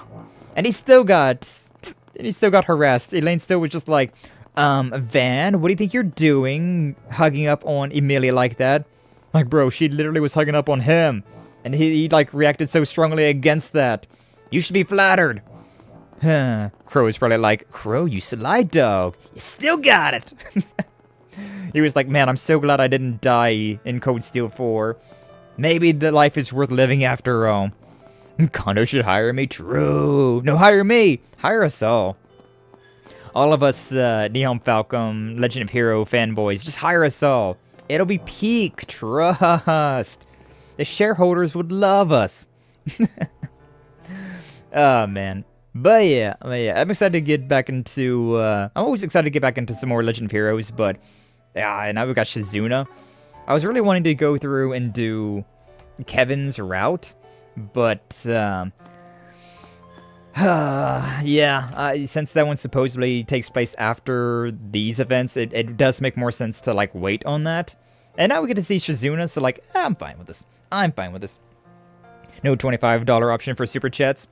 Yeah, that's why I have it set to 15 of any rank. Like 15 Super Chats of any rank. Or also would be 5 memberships. If you want to gift 5 memberships, that would also work. Yeah, 5 memberships work. The, you know, however many that would require. Because I forget how much the Super Chats, like, go for, like, incrementally. It's kind of funny that you can't just put in a number. And be like, this much exactly. I don't know why. I don't know why they don't allow that. It'd be peak for somebody to just donate like 6.9 or 6.7. That would be peak. Right. But yeah. Either of those would work. The like, cause like I'll count that the same. Like Super Chats or members, so long as it hits the $25 amount, right? And memberships are $5 each. So yeah, that would be 5 more memberships or subscriptions over on Twitch, because we do multi-streams, so either way those work. And then yeah, either like the donation through Twitch or YouTube, bits, whatever. Yeah, we count all that for the other bunny outfits. So if you want to start off the next stream with bunny girl outfits, I'll definitely buy it. But make sure you all take care of yourself first. You know, that's always an important thing as well, right? Like we love seeing the bunny girl outfits. We love seeing like all these things. I always appreciate the support as well. But yeah, we don't want anybody to be spending their money if they need to be spending other things on themselves. I can do 20, and then we'd only need 5 more. If you do 20 right now, then we'd only need $5 more for the next batch. Which honestly, I could do $5. I could put $5 in. Although we did put in $10 extra for the first batch, because I didn't realize they were $30. Oh, I say, wow. Why are they so expensive, though? Alright, then. Like, $30 is what's so precise. Is that a deal?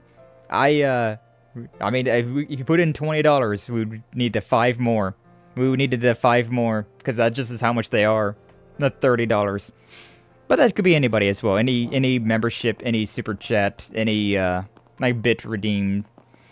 Get us that much closer. That much closer to the bunny girl outfits.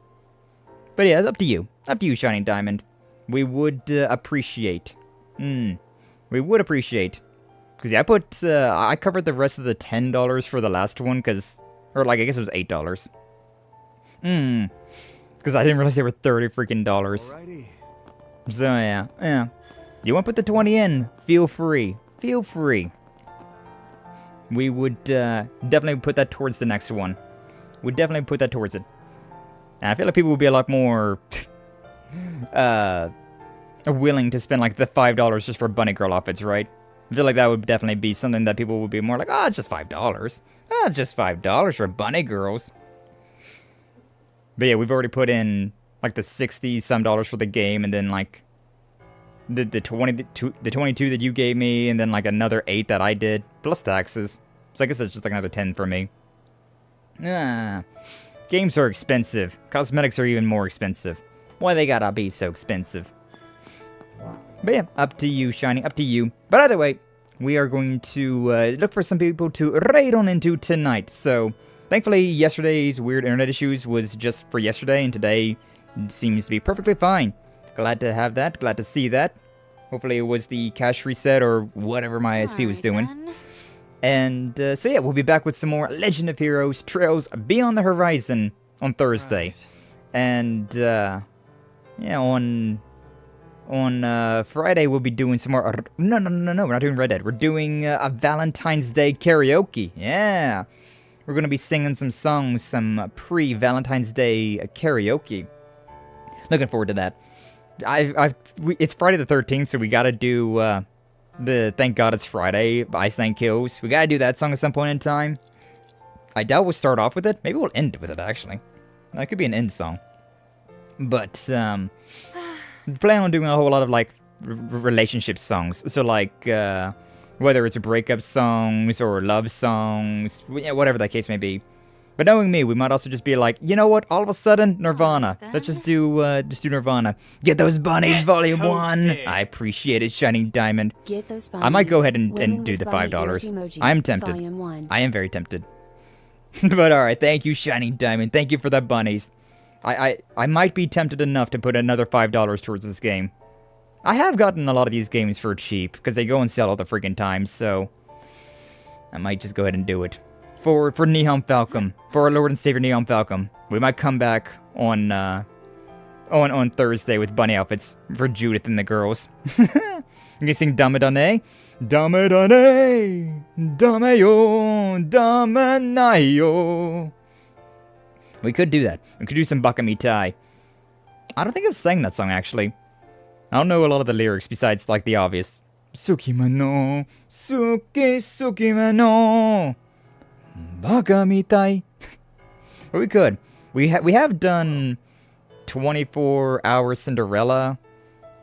We've also done Unravel, the Tokyo Ghoul song. Bunny girls indeed.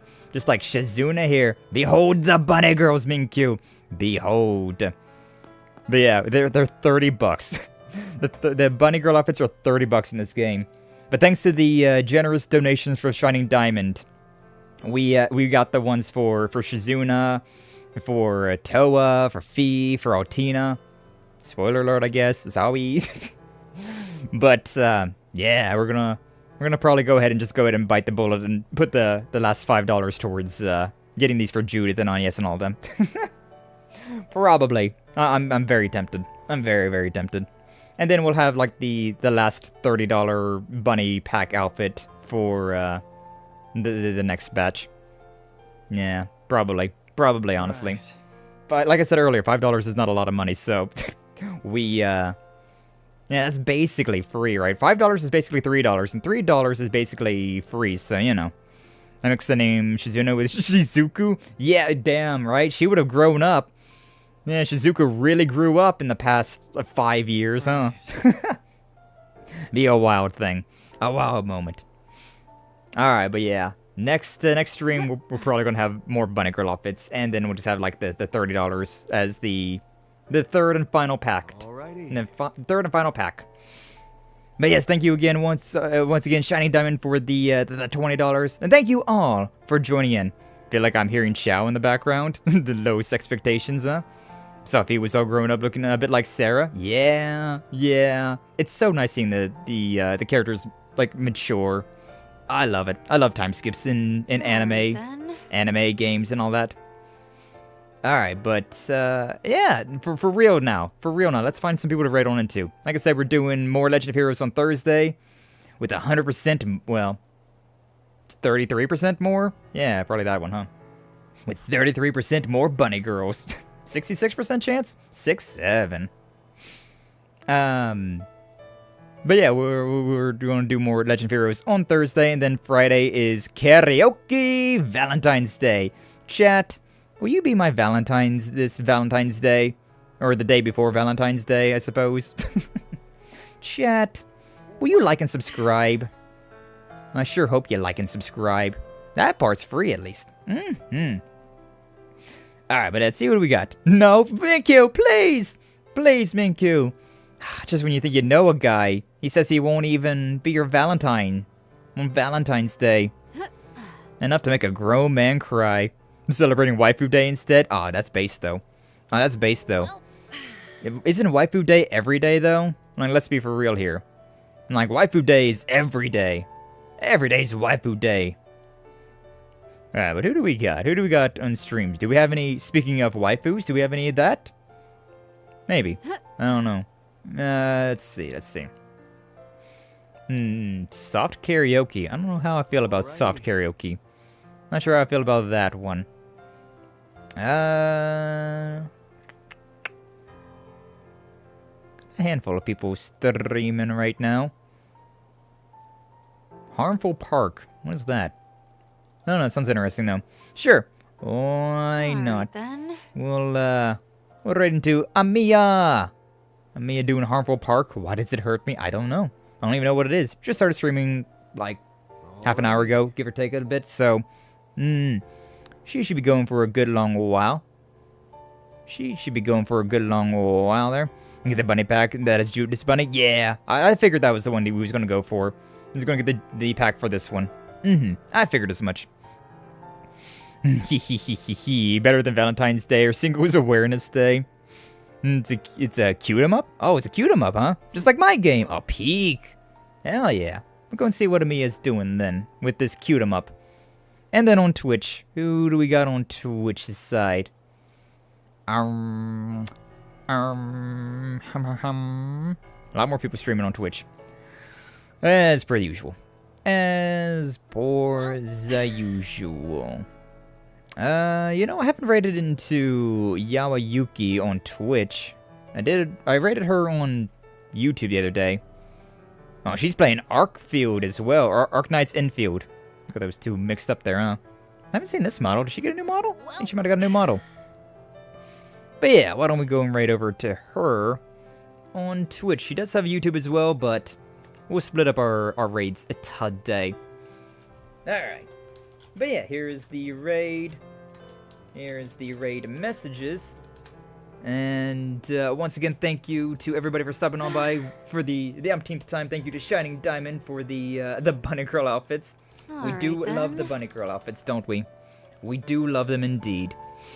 So yeah, on the Twitch side, we got blue fire for subscribers, red fire for followers, and YouTube, you've only got the one raid message, so grab yourself one of those, and go say hello to some other lovely individuals, huh? But either way, thank you all again so much for stopping on by, thank you for watching, and until the next time, you all, and take it!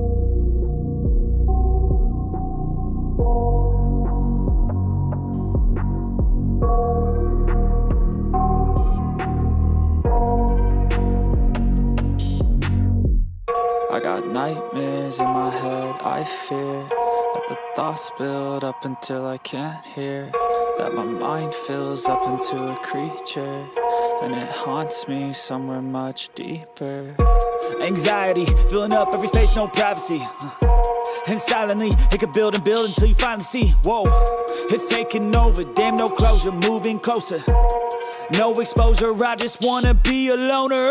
Some can't stay sober, looking over all their shoulders, like moving boulders just to get out of the home. It sucks, I've had enough, I don't wanna feel the stuck under the rug, all my problems that I shove.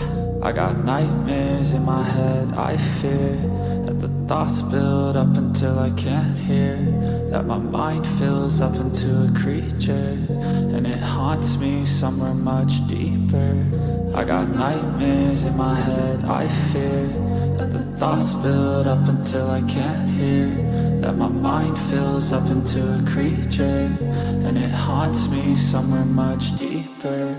I've been feeling weird, I can't seem to focus good enough, nothing's really clear, sometimes it could be a little tough, I just need to feel like the end's in sight for me, but let's be really real, anxiety can foggy all this stuff. I've been feeling weird, I can't seem to focus good enough, nothing's really clear, sometimes it could be a little tough, I just need to feel like the end's in sight for me, but let's be really real, anxiety can foggy all this stuff. It sucks when you finally feel like giving up. Oh God, no luck, everything feels like you're sticky stuck. I'm lost, handcuffed to the bed where I sleep, don't give a fuck, can't stop, unplug, feeling overwhelmed, I think I've had enough.